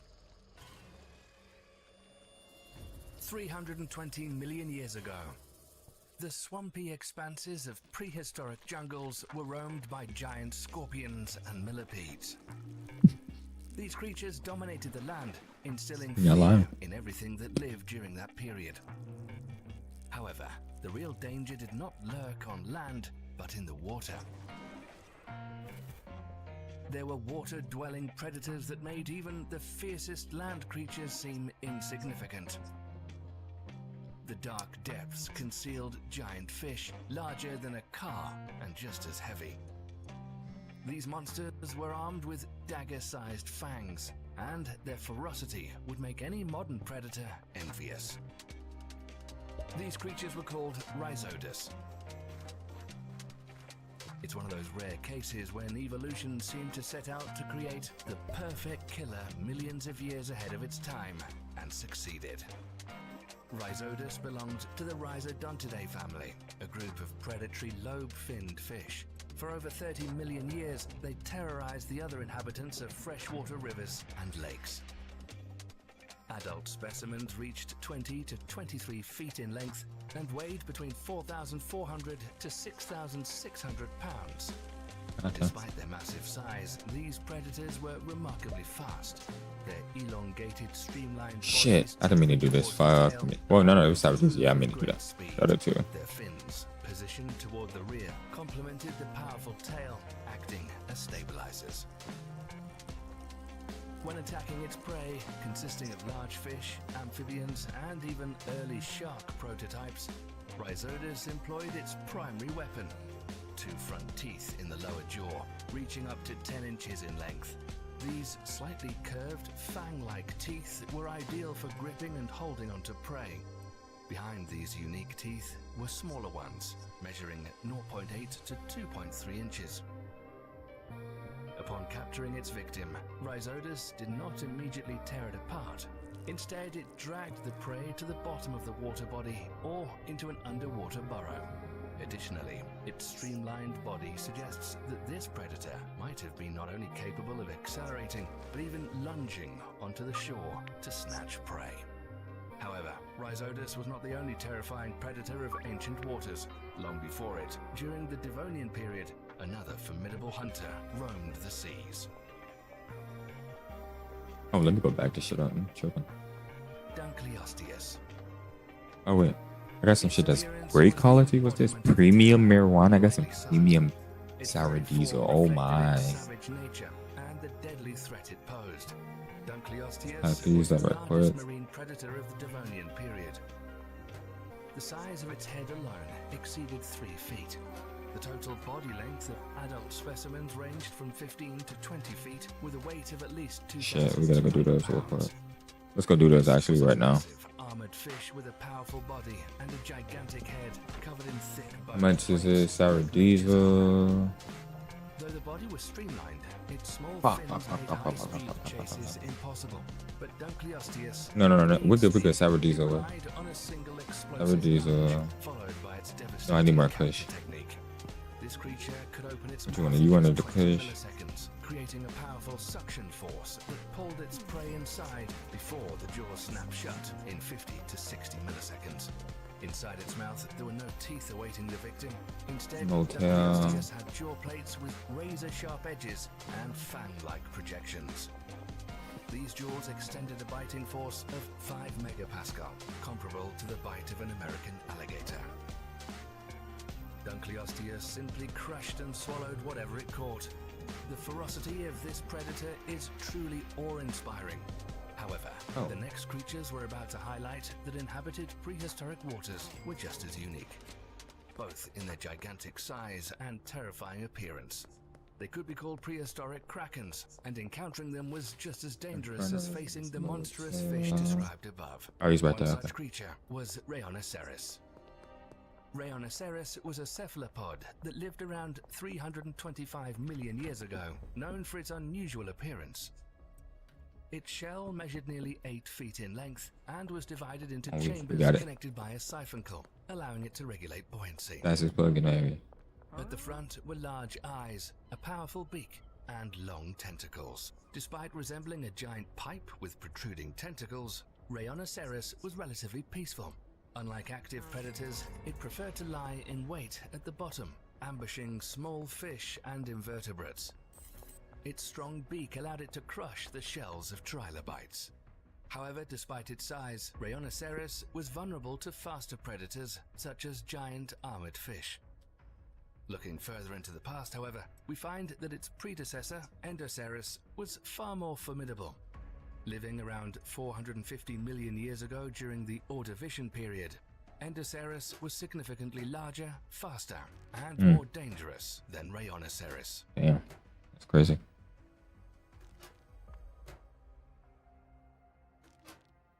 Okay. Endoceros. Endoceros was another gigantic cephalopod with a shell that reached up to 26 feet in length, nearly 3 times that of its descendant Rheonoceros. Its shell was divided into chambers filled with gas for depth and buoyancy control. I love you. Endoceros also had numerous tentacles on the front of its Random. body, but unlike Rheonoceros, it was a much faster predator. Its powerful beak allowed it to tear apart prey with ease, primarily hunting trilobites and giant Ordovician sea scorpions, the largest arthropod in history. This would be a good video to listen to. Jacalopterus was itself a massive arthropod, reaching 8.2 feet in length, and yet it likely fell victim to Endoceros. With its sheer size and agility, Endoceros was one of the most dangerous predators Yes, of the opinion diesel. Ordovician seas, dominating the waters for Nobody a hit long up. time. 250 million years later, its status as a giant cephalopod was inherited by Megateuthis, the largest so this known guy's in 4 hours. belemnite and one of the deadliest predators of its era.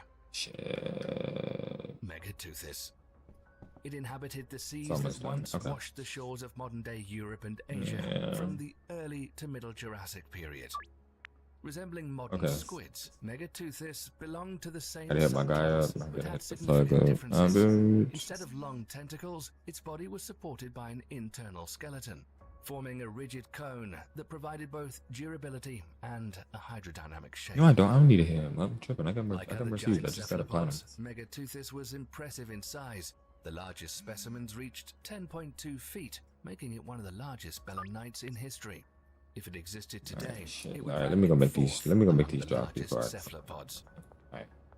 So we got For two many sour marine diesels creatures, at the encountering bar. this animal was a deadly threat. Its tentacles were covered in hundreds of sharp hooks. Curfew used swing to 28 capture minutes. Okay, fish we and good. We good. small We good. sea animals, while its powerful beak delivered painful All right, we bites, got making it a formidable two predator. sour diesels at the bar. Tens of millions of years later, in the early Cretaceous follow. period, evolution continued its bold experiments, producing unique giant marine creatures. What's good, lad? A key How you doing, player man? in this process was the Western Interior Seaway, which once divided what is now the United States and Canada. As discussed in one of our previous videos, Yo, how did he see me? alongside massive predators, its waters were a setting for the evolution of other giant mollusks, such as Tusoteuthis, a member of the Encoteuthidea family. Tusoteuthis encoteuthis. Well, I mean, I know how he saw me, but it's like, what the fuck? Tusoteuthis was initially thought to be related to the giant squid, and later to Vamperoteuthis infinalis, the vampire squid. All right, let's spin the block. We gonna spin the block. We gonna make this other deal. Spin the This block. mollusk was an active predator, hunting fish, other cephalopods, and possibly even marine reptiles. However, Tusoteuthis itself often became prey for large predators such as carnivorous fish and Mosasauridae, the apex predators of their time. Juke that nigga. One remarkable case involves the discovery of a fossilized Cymolichthys How you nephanian do, my fish, guy? Because I fuck with you. whose esophagus contained the internal skeleton of a Tusoteuthis. This suggests the fish died while attempting to swallow the mollusk's Okay, tail perfect. first, ultimately choking on it. The size Two of sour diesel near the Tusoteuthis barber was shop. long debated. Early estimates suggested it could reach 36 feet, That's but modern Sam. studies Where's Sam indicate at? that it likely did not exceed 10 feet in length. Its close relative, Encoteuthis, was nearly identical in appearance, hunting strategy, and size, also reaching around 10 feet. Together, they were among the largest mollusks of their time, but they did not hold the record among ancient cephalopods. The true apex predator was Camarasaurus, the top contender for the title of a prehistoric kraken.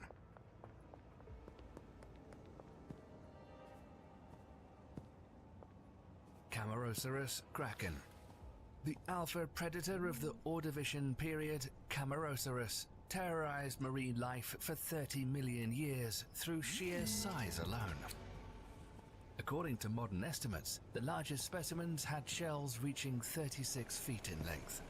Since the shell accounted for 90% of the total body length, scientists suggest that the overall length of Camarasaurus could have reached 39 feet. As long as you're not looking at them, yeah. Predator of its time. Camarasaurus belonged to the cephalopod group, which included modern octopuses, squids, and cuttlefish. This has allowed scientists to speculate about its anatomy and lifestyle. It had long tentacles Grab here growing early, from the base of Kathy. its head, similar to cuttlefish, which it used to grasp and restrain prey. Inside its mouth was a powerful, What she wanted for? beak, capable of breaking through the shells of other orthoconic mollusks. I'm gonna have to start. and I'm gonna even up the. I'm gonna up the price on that because that was some premium at sour diesel. Modern cephalopods I'm just use trying to give him tarantula, 10 minutes, my friend. real toothed quick. tongue to extract soft So, tissue into from that- prey shells, but it's unknown whether Camarasaurus had this Go ahead and- adaptation. In addition to giant sea scorpions and other mollusks, it likely preyed on early jawless fish. In popular culture, Camarasaurus is often depicted as having poor eyesight, but this is just speculation, as no fossilized That's some eyes nice have sour been diesel. found.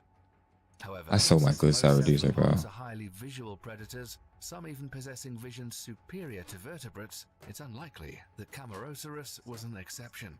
Like many mollusks, it may have been capable of color vision and low light adaptation, making it a fearsome hunter of ancient seas.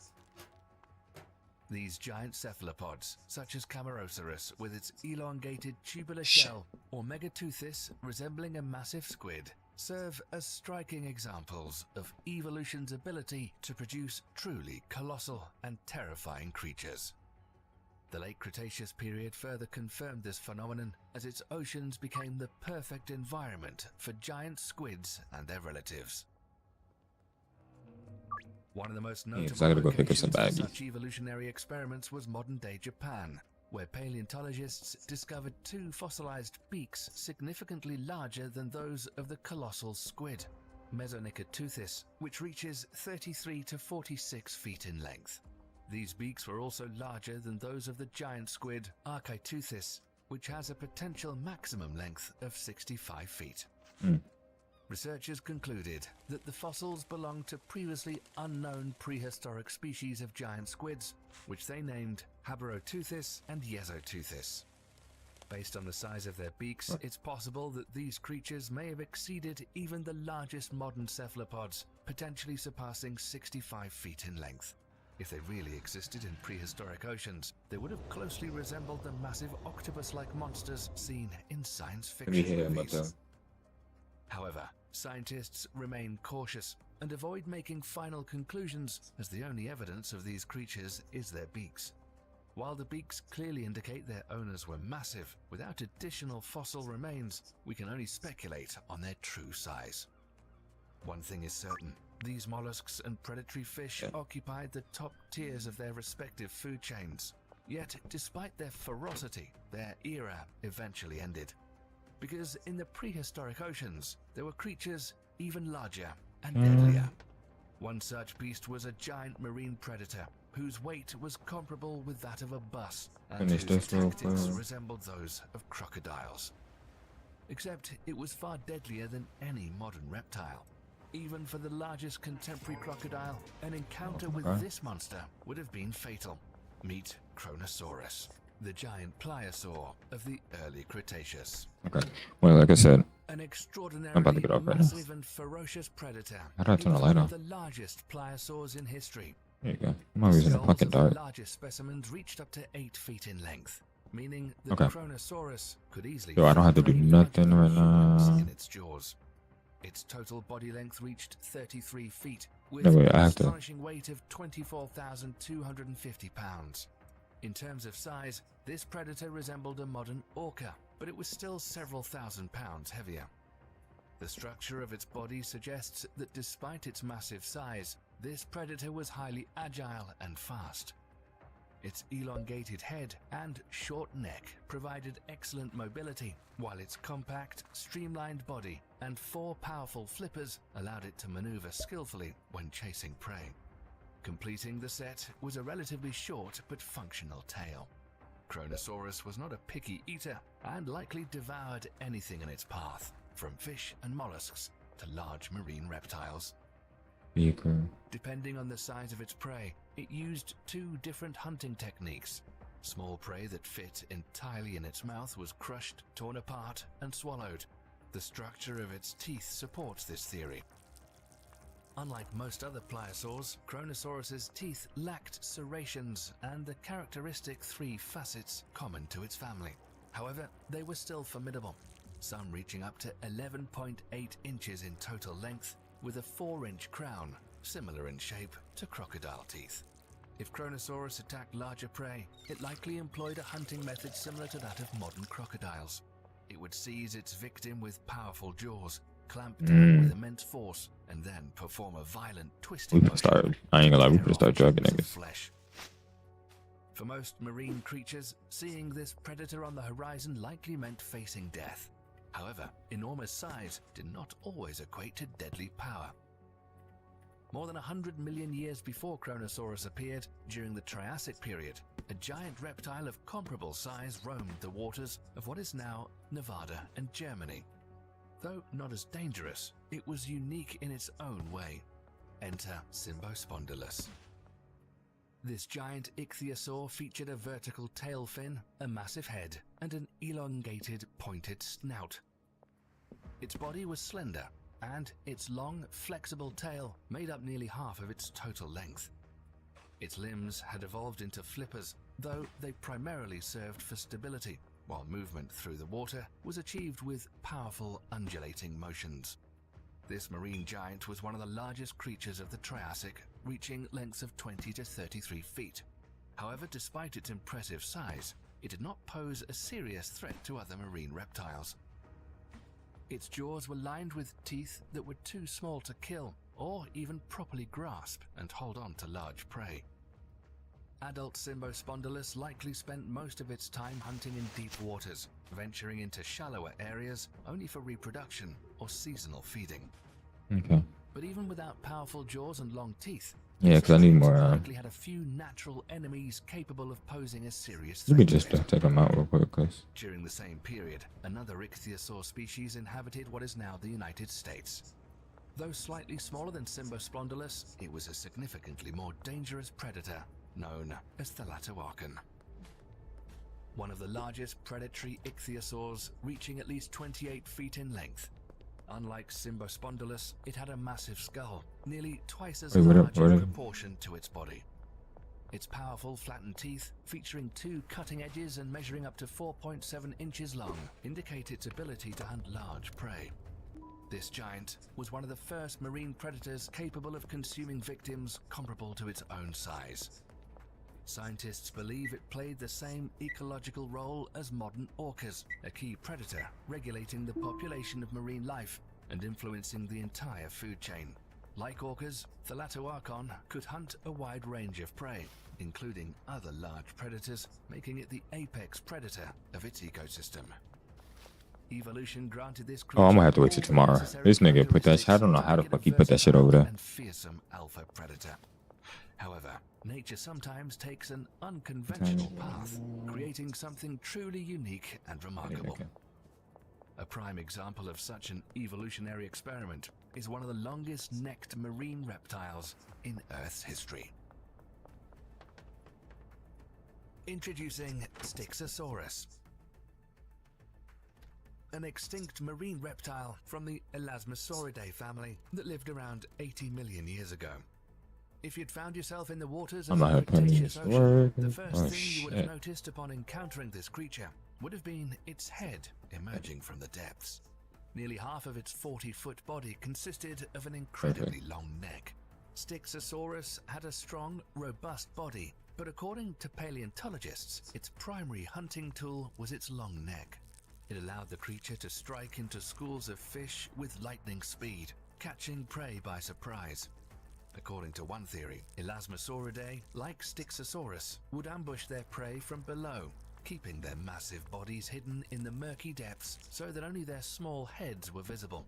The hunting method made their attacks less detectable and significantly increased their chances of success.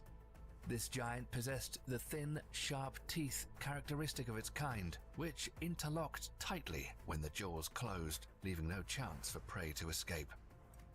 These teeth were perfectly adapted for gripping and holding onto prey, but were completely unsuitable for tearing or chewing food.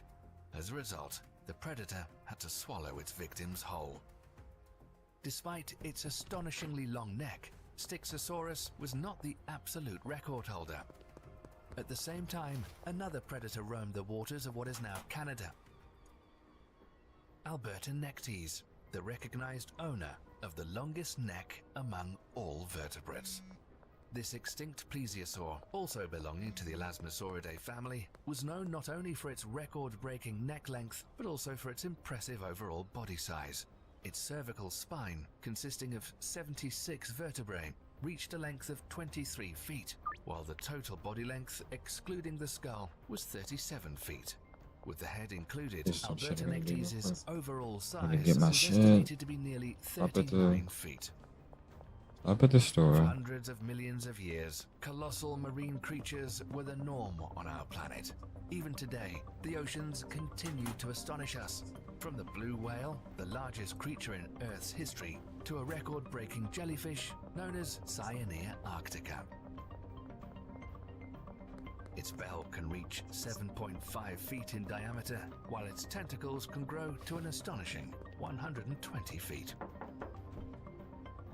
However, the problem is that jellyfish are composed almost entirely of soft tissues, meaning they're unlikely to leave behind any fossils. The same applies to octopuses, which means that if legendary krakens did exist in the past, as we mentioned earlier, we may never find definitive proof of their presence. Alright, hold on. Let me go back it up real quick. I gotta go buy some shit to back it up. Mosasaurus, an extinct group of giant marine reptiles, and was one of the It's 10 weed, okay. Tylosaurus prorata tiger was the most common and one of the largest species, reaching a length of 46 feet and weighing approximately 18,800 pounds. But don't be deceived by the giant size of this monster. It was a very fast and agile predator, able to hunt confidently in the dark Add that to card. other large predators with ease. Its flexible aerodynamic body Have me another allowed Grotenta Tyrannosaurus to card. reach high speeds, making it extremely difficult for the prey to escape. Its massive tail, which made up almost half its entire body length, enabled it to easily maneuver while chasing prey.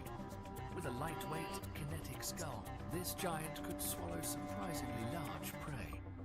In the stomach of the relatively small Tylosaurus napiolicus, they found teeth of the huge Hybodont Tychodus mortoni, which could reach 33 feet in length, and remains of Platycarpus planifrons, Alright, come a back. marine lizard from the Mosasaurus family, about 14 feet in length. As you can see, Tylosaurus wasn't picky about food. It ate everything in its path. Small animals, other large predators, and even members of its own Wait, genus, part the about that, Mosasaurs. The length of its skull was 4 to 5 feet on average. Gotcha. To bite off large chunks of prey or swallow Alright, this way. much like modern monitor lizards. Recently, the skeleton of a small, short-necked Plesiosauria gonicuryncops, a reptile about 8 feet long, was found in the stomach of a 29-foot Tylosaurus. It's hard to imagine, but it swallowed this reptile whole, breaking a few of its bones in the process, yet not even scratching the bones with its teeth. It's likely that the animal was still alive when it ended up in the monster's stomach.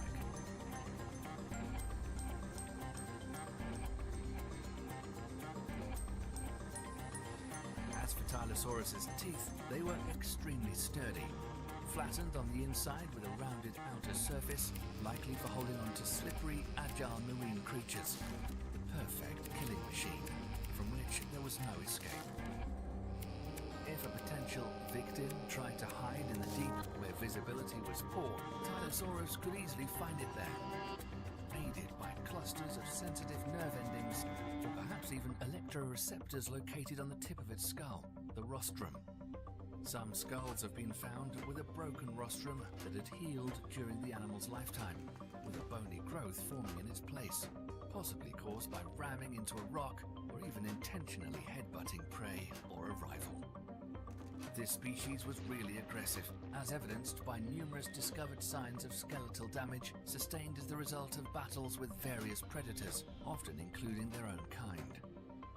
It's believed that regular intra-species conflicts among Tylosaurus and other mosasaurs were common.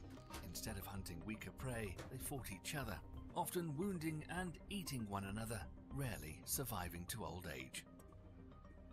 If the largest Tylosaurus were to swim alongside today's great white shark, it would definitely make the shark quite nervous.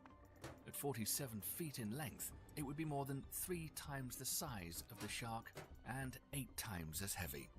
With a mouth over 5 feet long, almost half the length of the entire great white shark, this underwater monster could easily bite it in half. Tylosaurus was undoubtedly one of the most formidable predators of the western interior seaway. However, it wasn't the species ruling these ancient waters. Among its relatives in the Mosasaurus genus, another fearsome creature, M. hoffmanni, was a strong contender for the title of the largest marine reptile in Earth's history.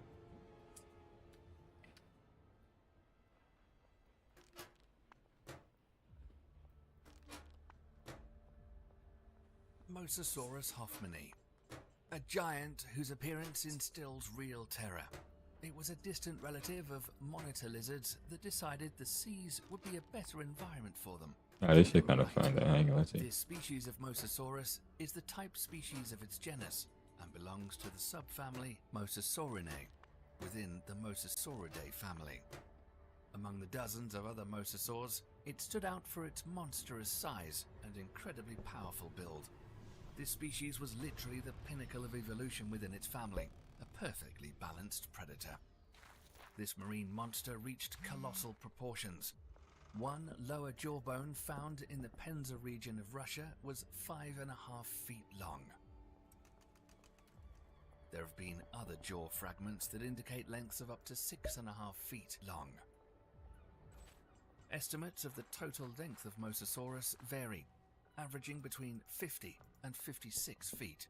Some researchers suggest it could have been 43 feet long, while others theorize lengths exceeding 56 feet.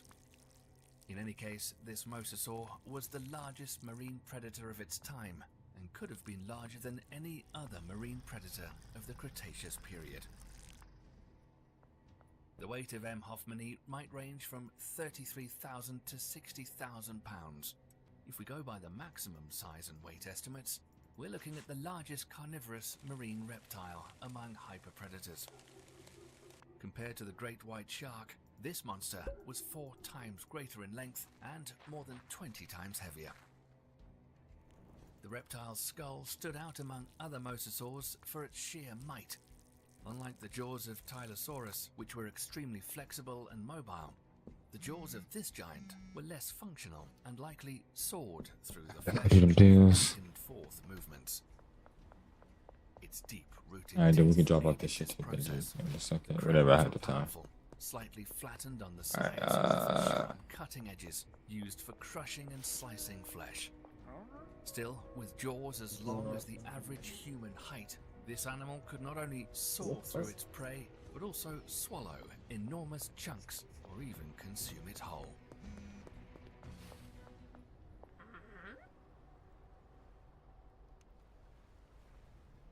Unlike some predators with an excellent sense of smell, such as the hammerhead shark, which can detect a few drops of blood from miles away, this underwater giant relied on its I do have to. Okay. Its large eye sockets allowed it to capture more light, resulting in far-reaching vision.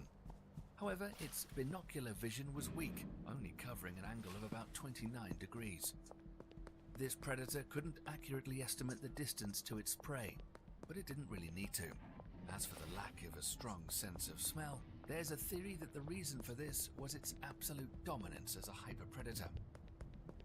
Its status allowed Mosasaurus hoffmanni to feed on fresh prey and avoid scavenging, which it would have needed a strong sense of smell for. Why sniff out wounded or dead prey when evolution has given this giant everything it needed to become the best underwater predator? Its main objective was to spot the prey. It was a done deal. With a long, streamlined body, functional flippers, and a well-developed shark-like fin at the end of its tail, it was able to reach high speeds. And Yeah, I don't. I need to grow some more. Perhaps as effectively as its I'm gonna have to get him back next time. I ain't really want to sell him M. anyway. hoffmanni was an active apex predator. Its prey included the largest marine creatures, from giant fish, including sharks, to enormous turtles, and even its own kind. Like Tylosaurus, the Mosasaurus often engaged in deadly battles with each other, with the victor cannibalizing the loser. It's believed that this predator could also ambush its prey in deep water and was capable of long pursuits. Its endurance was top-notch, and its speed was decent too.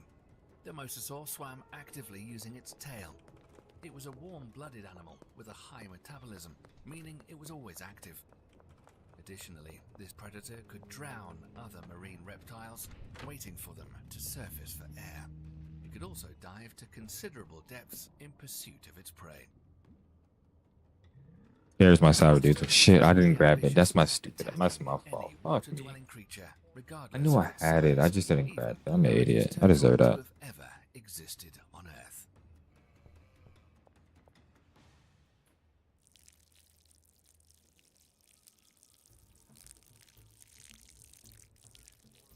It weighed no less than a modern car, 4,800 pounds, and measured 15 feet in length. Known as Archelon, this creature belonged to the extinct family Protostegidae of the What the fuck is Cretaceous going on? period, Hello? closely related to modern leatherback turtles. Okay.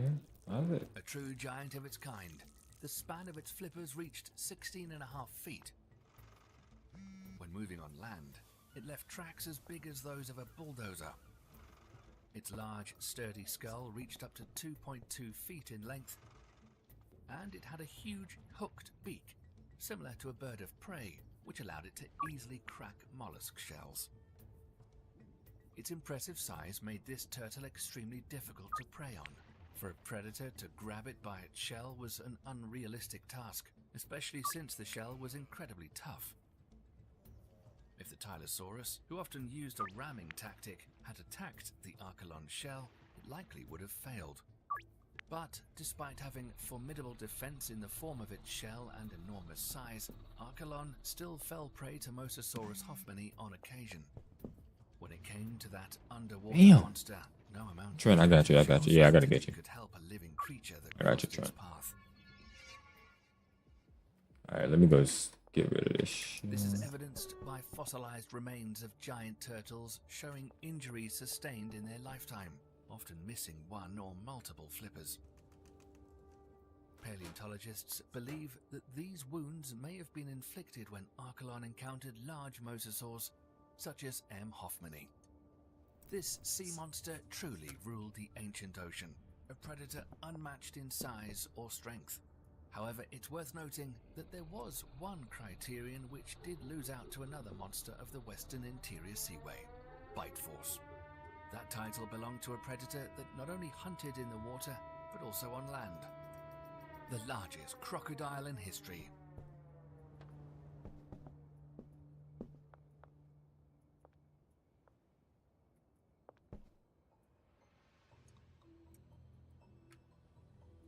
Deinosuchus. It inhabited the shores along most of the outer boundaries of the Western Interior Seaway. It was the second largest predator of its kind, after the mosasaurs that lived in these waters. Its appearance was remarkably similar to today's crocodiles and alligators. Evolution seemingly go drop off decided what I need that to it had before I already do created the perfect predator and left it alone for the next tens of millions of years. Deinosuchus lived on both sides of the Western Interior Peter. Seaway, forming two populations, Western and Eastern. It was likely that it thrived in both freshwater and seawater environments. Some paleontologists consider these two populations to be one species. Others divide them into two. Deinosuchus rugosius, which lived on the western coast, and Deinosuchus riograndensis on the eastern coast. Skate park. Okay, he's at the skate park. I forgot what the skate park is at. Was truly striking. The eastern Deinosuchus averaged around 29 feet in length and weighed just over 4,000. Oh yeah, where is the skate park at? That's more than any of today's largest crocodiles.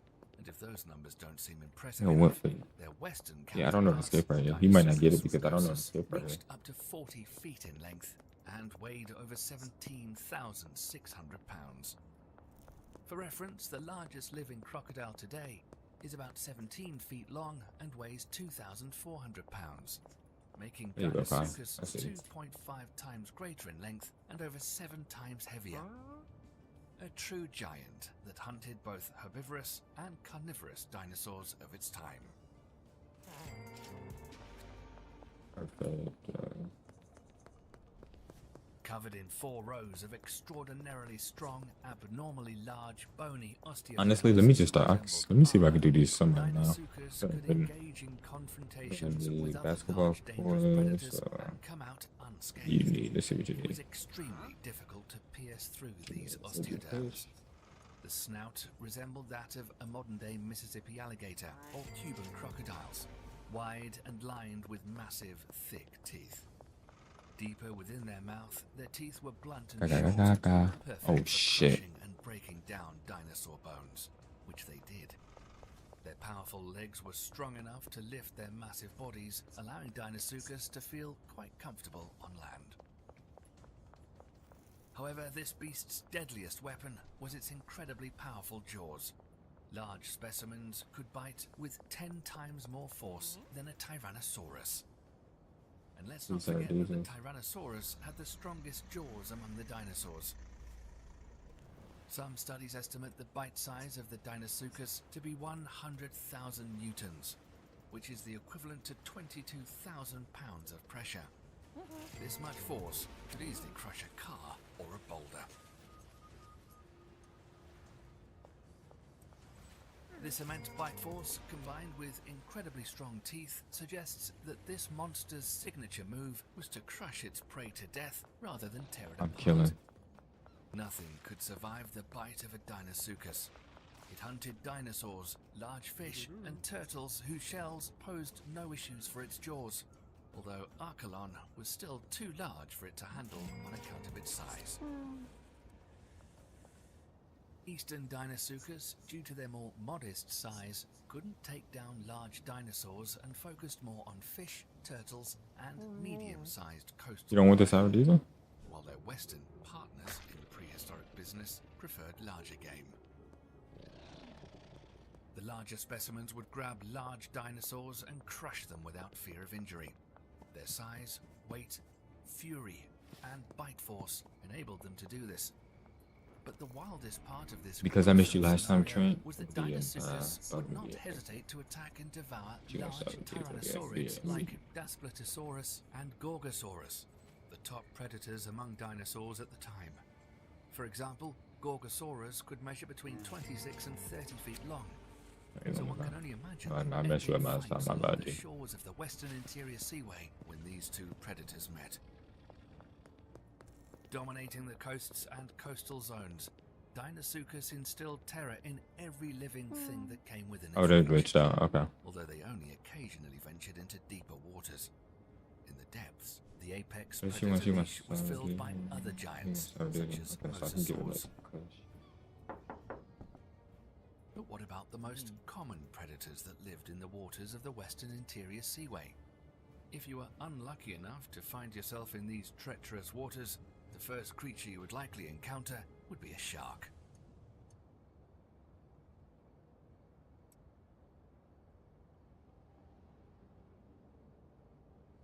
If you happened upon a shark like Tychidus, consider yourself lucky.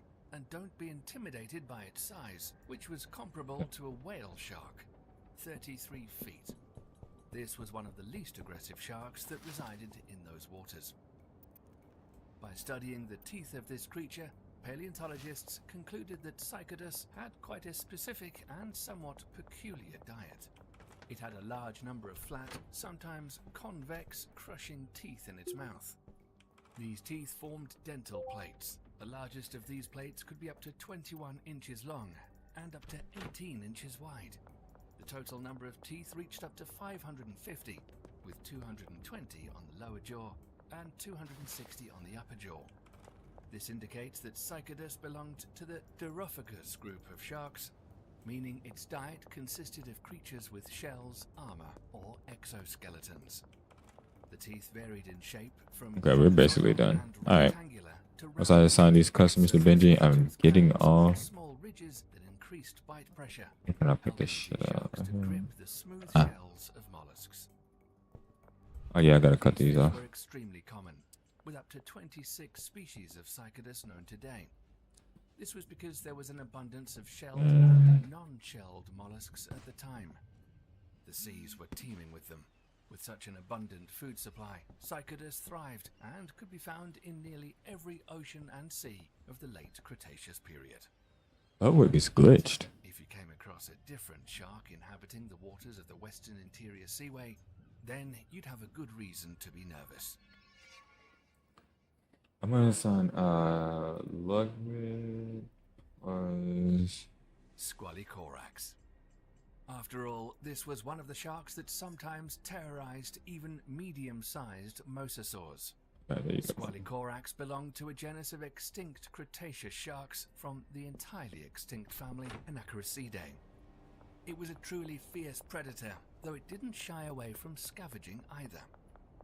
Yeah, he's glitched out. I can't give him this. And serrated. He's supposed to be over here. Grab and hold on to prey. I'm supposed to be able to give it to him. Dynamic, allowing it to move quickly and efficiently. Oh, there it is. There it's fixed. Okay. It's also believed that Squalicorax had skin covered in scales or armor, providing protection and reducing hydrodynamic resistance while swimming. Thank you. It was less impressive. That's $20 because I had to come out initially. Tychidus. Typically, Squalicorax grew up to 16 feet in length. When food was scarce, these sharks frequently visited coastal areas. I didn't mean to do that, but it works. Domain of the Deinosuchus. All right, while we're here, let's just go ahead and They trim. could typically feed on the remains of dinosaurs. Additionally, Squalicorax was one of the few underwater creatures capable of hunting pteranodons, the massive flying reptiles with a wingspan of up to 23 feet. This suggests that Squalocorax had excellent vision, allowing it to track the bird as it prepared to dive into the water for fish. And while Mosasaur somewhat resembles the monitor lizard that we're familiar with, Premium OG Kush. Oh yeah, we got some premium OG Kush. We would sell and that. For Squalocorax bears a striking resemblance to our modern-day great white shark, the creature we're about to introduce that inhabited the waters of the Western Interior Seaway was truly unique and extraordinarily terrifying.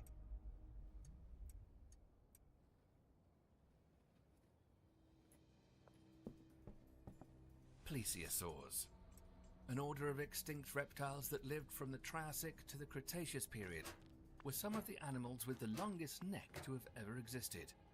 The most iconic members of this order include Hydrotherosaurus, which reached an average size for plesiosaurs, about 25 to 26 feet in length and weighing 2,400 pounds. Another was Moesaurus, which exceeded 26 feet in length. And okay, and now representative of the plesiosaurs, Elasmosaurus, whose neck alone measured 23 feet, with the entire reptile stretching up to 34 feet. back that in, throw this on. Alright. And yes, if this monster We are seems familiar done. to you, it's no surprise, as it became the primary inspiration for the myths and legends surrounding the Loch Ness Monster. The long neck rising out of the water, with a massive body lurking beneath. That's exactly what the Loch Ness Monster was 18 million years ago, in the form of Elasmosaurus. The primary source of calories for these creatures were fish and marine invertebrates, such as squid. With bodies exceeding 30 feet in length, they weighed at least 17,600 pounds. Their bodies were compact and streamlined, with paddle-like limbs. We're looking pretty fucking cozy right now. Proportionally small head. One might assume they were quite dynamic creatures, but this wasn't the case. With a narrow neck and a small mouth, Let's go ahead and do this real quick while we're here. Feast on smaller inhabitants of the Western Interior Seaway. They skillfully used their abnormally long necks for strategic deception. Moving slowly, plesiosaurs would first approach fish with their head, while their massive body, remaining at least 20 feet behind, stayed hidden. The fish might not detect the danger or mistake the reptile's head for another fish, only to end up in the stomach of the trickster. The terrifying appearance of this reptile didn't quite match its temperament or lifestyle, which cannot be said about our next creature, whose appearance can easily trigger thalassophobia. This monster is likely the last thing you'd want to encounter while diving. What's that big, huh?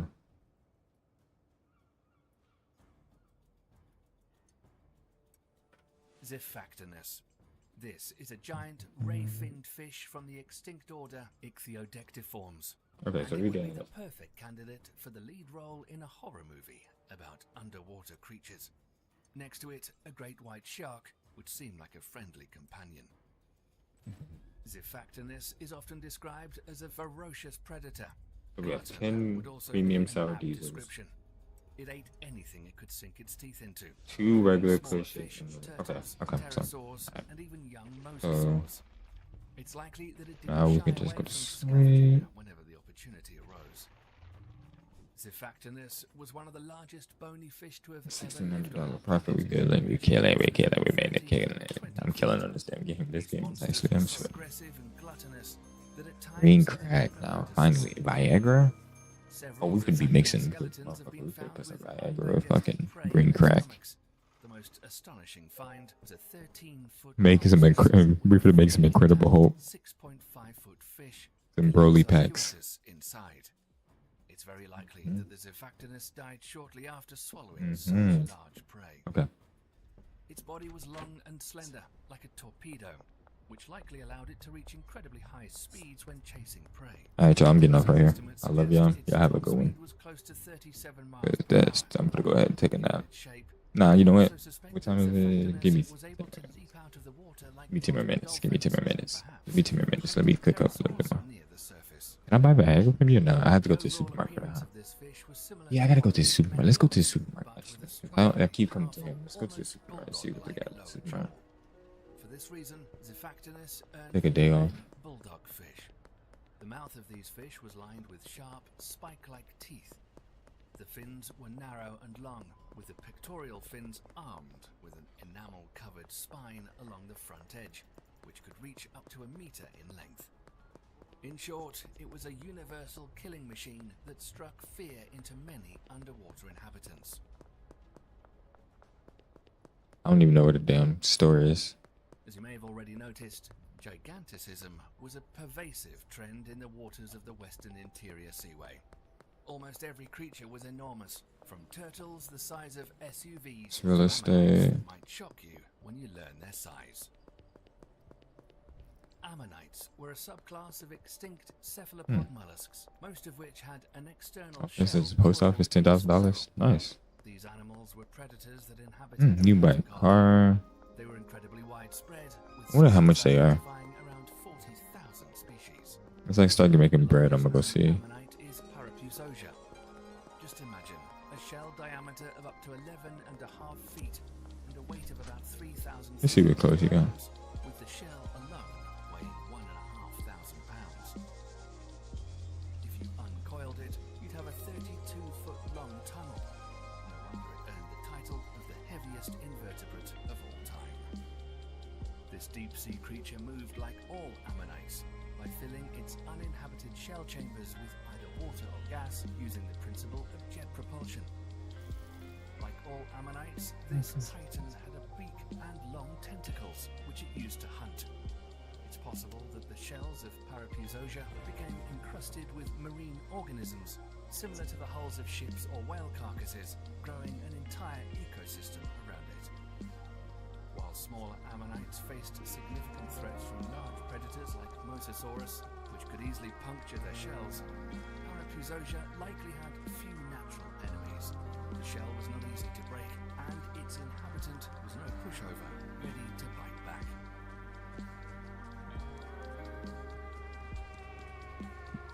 These giant I don't want to bring too much attention to myself, so. You know what I mean? It's hard to imagine that a relatively small sea, 600 miles wide and 2,000 miles long, could hold such an abundance of giant super predators, literal monsters who had to constantly compete for their survival.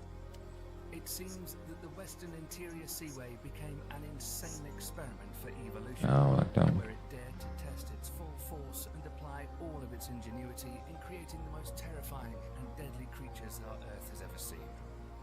And it was undoubtedly a success. Wait, can I change in here? Comment below what surprised you the most in this video. Or maybe you know of other prehistoric monsters that are even more mind-blowing. We'd love to read about them in the comments. That's all for now. Thank you for joining us on this distant journey. And if you enjoyed it, subscribe to the channel so you don't miss out on any more. Give us a thumbs up and thank you for watching. Oh, I didn't get no pants.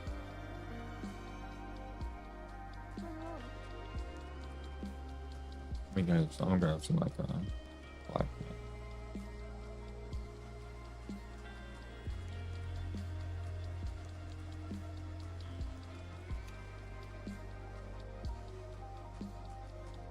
Lying at the cores of most large galaxies, do we find the largest type of object in the universe? An engine black hole of supermassive size and stature.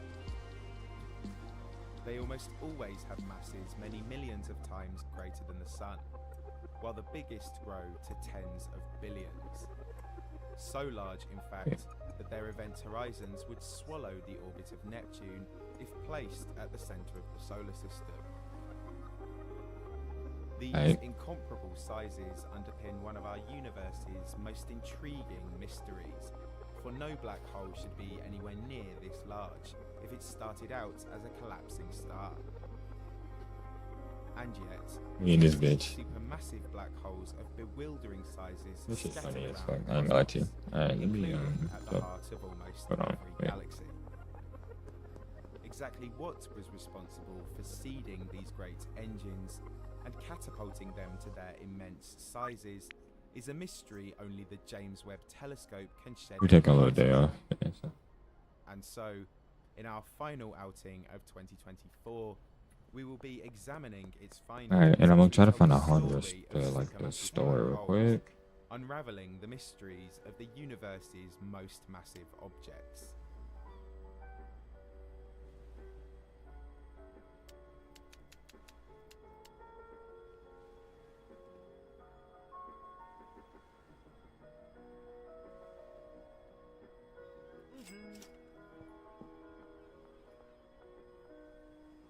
Perhaps only 100 million years after the universe was born, primordial atoms of hydrogen and helium were shuffling around in the darkness as they were drawn together by gravity, in a snowballing process which ignited the first stars. These Genesis stars at the cosmic dawn probably took the form of massive, unstable bodies many dozens of times the size of the Sun. With no metal content to regulate the burning of their nuclear furnaces, these enormous hydrogen stars then rapidly began to blow in the first blinding supernova explosions. Given their considerable masses, it's likely that the first crop of stellar black holes would have followed in their wake, only a few million years later. Where do I put my clothes? I mean, And it is plausible that these black holes may have been the original seeds that were sown into supermassive engines, like the one lying at the heart of the Milky Way galaxy. But alas, even the oldest stellar black holes make relatively what the fuck am I unsuitable supposed to do with candidates these? for the source of galactic engines, because the way in which they feed should severely limit their masses. A I'll just buy stellar more. black hole feeds largely through accretion, as particles under the greatest strain from its tidal forces orbit the body within a dense disk of frictionally heated matter. They saw me in some clothes, so I gotta get ready. Radiate explosive amounts of energy and particles, I gotta put the yielding a clothes on. pressure that can dispel dust and gas further out. As such, if a black hole accretes too much matter and radiates too intensely in turn, then it may stifle its feeding in the long run by dispersing its supply of gas. In order to feed consistently over 13.8 billion years, those earliest stellar black holes at the cosmic dawn would have needed to accrete below their respective Eddington limits, the level of luminosity at which radiation pressure starts to overcome the force of gravity. And when applying such constraints, even the oldest stellar black holes would weigh just a few dozen solar masses today, barely a dent in the tens of billions of suns seen in the largest galactic engines. Clearly, there were other, more significant mechanisms at play in the early universe, which seeded supermassive black holes with their immense masses. Such mechanisms may predate the cosmic dawn altogether, ensuing only 1 second after the birth of the universe, perhaps. Back then, the cosmos was unrecognizably different, orders of magnitude smaller and therefore more compressed, with its contents burning at more than a quadrillion Kelvin. Though it might not sound like a suitable environment for birthing a black hole, all the mass of the modern-day universe would have been crammed into a volume more comparable to the size of the solar system. And as ripples coursed through this ultra-compressed superfluid, tiny pockets of the highest concentration may have been sufficiently dense as to experience a gravitational collapse, yielding a class of so-called black hole unlike any we see today. A microscopic, primordial black hole.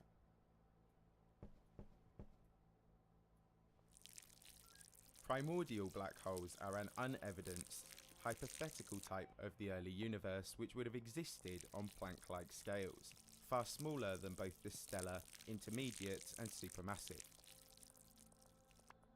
First tabled back in 1966, they are postulated to have begun forming only a second or two Once after people the start Big seeing Bang, that, oh yeah, leaving this the worth the most price, we're gonna mixed start opening pockets now. of compressed primeval energy. Notwithstanding Mm, their okay, yeah, this shit 150 worth million it. year head start on stellar black holes, however, the primordial type also makes for an unrealistic candidate for the source of galactic engines. For reasons we'll come to later, their microscopic sizes and energetic surroundings would have rendered them explosively radiant, and thus incredibly short-lived, vanishing long before they could act as a seed for anything more substantial. Hence, neither exploding stars nor collapsing pockets of the primordial universe can be attributed to the beasts at the cores of galaxies. Something else must have given these black holes a supermassive head start in their growth. One generally accepted, albeit inconclusively evidenced hypothesis, is that these engines may have skipped the stage of stellar evolution altogether, collapsing directly into a black hole from the material within a gas cloud. You're gonna see that's worth it. The direct collapse model offers a plausible route through which the universe's largest engines may have gained the upper hand in the early universe. Within a giant, gaseous nebula of more than 50 million solar Alright, let me see what I'm about to do real quick. Physical conditions may prevent its fragmentation into I don't think I can make it to the store, so I might as well. I just ran past the police officer with weed in my hand. That's insane. Weighty that a supermassive black hole of up to 100,000 suns is born from the outset. I think I know where the grocery store is at, right? It's over here. A central role in its emerging galaxy, requiring only sub-Eddington levels of accretion thereafter to reach the sizes we see today. As such, That's the casino. is an attractive one for astronomers and has been Yeah, I don't know the grocery store. Fuck it. computer simulations of Maybe just make these damn deals before I fucking. The problem, however, is that the real-life prerequisites to form a black hole of this kind are so precise, they almost invalidate the very concept. In addition to needing enough material to form a whole cluster of stars, this gas cloud would need to be virtually metal-free, yet still somehow permeated by enough ultraviolet radiation to keep it warm and stop it from fracturing. Gas of this description would have existed sparingly around the universe between 100 and 250 million years after it was born, but in nowhere close to the quantities required to explain the sheer prevalence of supermassive engines today. And so, to find out what else built up these black holes, we need to look all the way back to this bygone age of star and galaxy formation, to a time when the universe's present-day engines were still in the process of accruing their vast masses. A challenge only the James Webb Telescope. Oh shit! What the fuck were you at? I shouldn't give you shit now. Oh, he's not. It's not supposed to be him. The Webb Telescope is the most advanced space-based observatory we have, transcending telescopes Where the like fuck Hubble is with its people at? potency for detecting infrared radiation, as most of the light reaching us from the early universe has been Bro. shifted into those wavelengths. This map is horrible. I'm sorry. I don't like this map. Webb pinned down the properties of the most distant and thus oldest active galactic nucleus seen to date, residing at the heart of the galaxy Sears 1019, 13.2 billion light-years from Earth. It houses a supermassive black hole more than twice the mass of the Milky Way's, a staggering 9 million suns only 500 million years into the universe's life.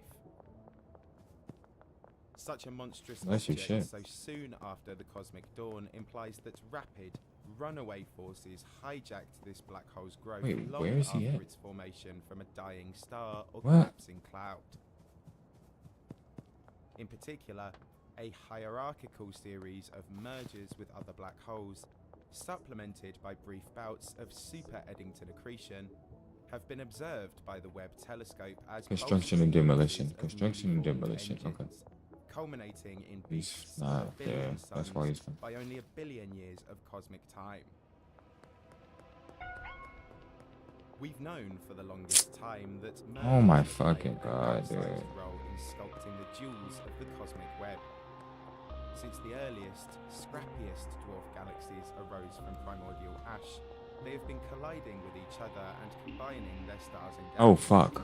Climbing the cosmic ladder towards those established, enormous spiral and elliptical galaxies dotted around our local universe. Though the stars of progenitor galaxies almost never collide during a merger, it's a different story where two supermassive black holes are concerned. These colossal objects will inevitably seek each other out as their orbits become entangled in the core of the new galaxy. A Titanic episode then follows, where contrasting tidal forces scatter stars for tens of thousands of light years, catalyzing a plethora of gravitational waves in the process. In May 2024, Webb saw this process unfolding in the ZS7 system, which existed about 750 million years after the birth of space.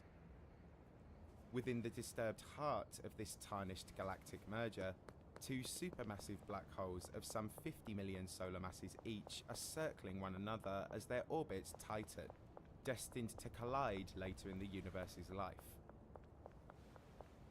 Unfortunately, none of us will live long enough to witness its grand climax. Bro. But if we did, we would probably be able to That's isolate what its where's construction gravitational wave demolition? signal using the upcoming Laser Interferometer Space Antenna, or LISA, a space-based gravitational wave detector for What the capturing fuck? the universe's earliest echoes. He wasn't even there. As such, it is hoped that ZS7 is just the start of a treasure trove of quasars and early galactic mergers just waiting to be uncovered by Webb, and then followed Yo, up Peter, by you're a NASA fucking for idiot. I another don't even decade care no of more. research. I'm gonna stop selling to you, bro. I really am about to stop selling to Peter. But He's a even fucking in lieu idiot. of its nail-biting finale, the ZS7 Got this nigga the fuck system off. still highlights the importance of Almost got mergers caught because you growing wasn't the in a largest fucking spot that you were supposed to be in. providing a pathway whereby Goddamn even the idiot. smallest stellar black holes can Hey, hope where's to this reach nigga? Oh, he's supermassive that's stature. why. But given the amount of time taken for these events to unfold, it doesn't seem likely that mergers alone can account for the size of these supermassive black holes so Yeah, that's early just in the right. universe's life. Prior to their intertwining, they both must have spent the longest time accreting gas very close to their Eddington limits, perhaps even briefly surpassing them. Only last month, as of the release of this video, did scientists using the Webb telescope home in on another supermassive black hole existing about 1.5 billion years after the birth of the universe. In November 2024, the galaxy LID 568 was jointly studied by the Webb and Chandra X-ray telescopes, as they spotted it undergoing a bout of super Eddington accretion some 40 times higher That's smart, than okay. theoretical limits, retaining its accretion disk all Alright, the y'all. while. Come on. This may be because the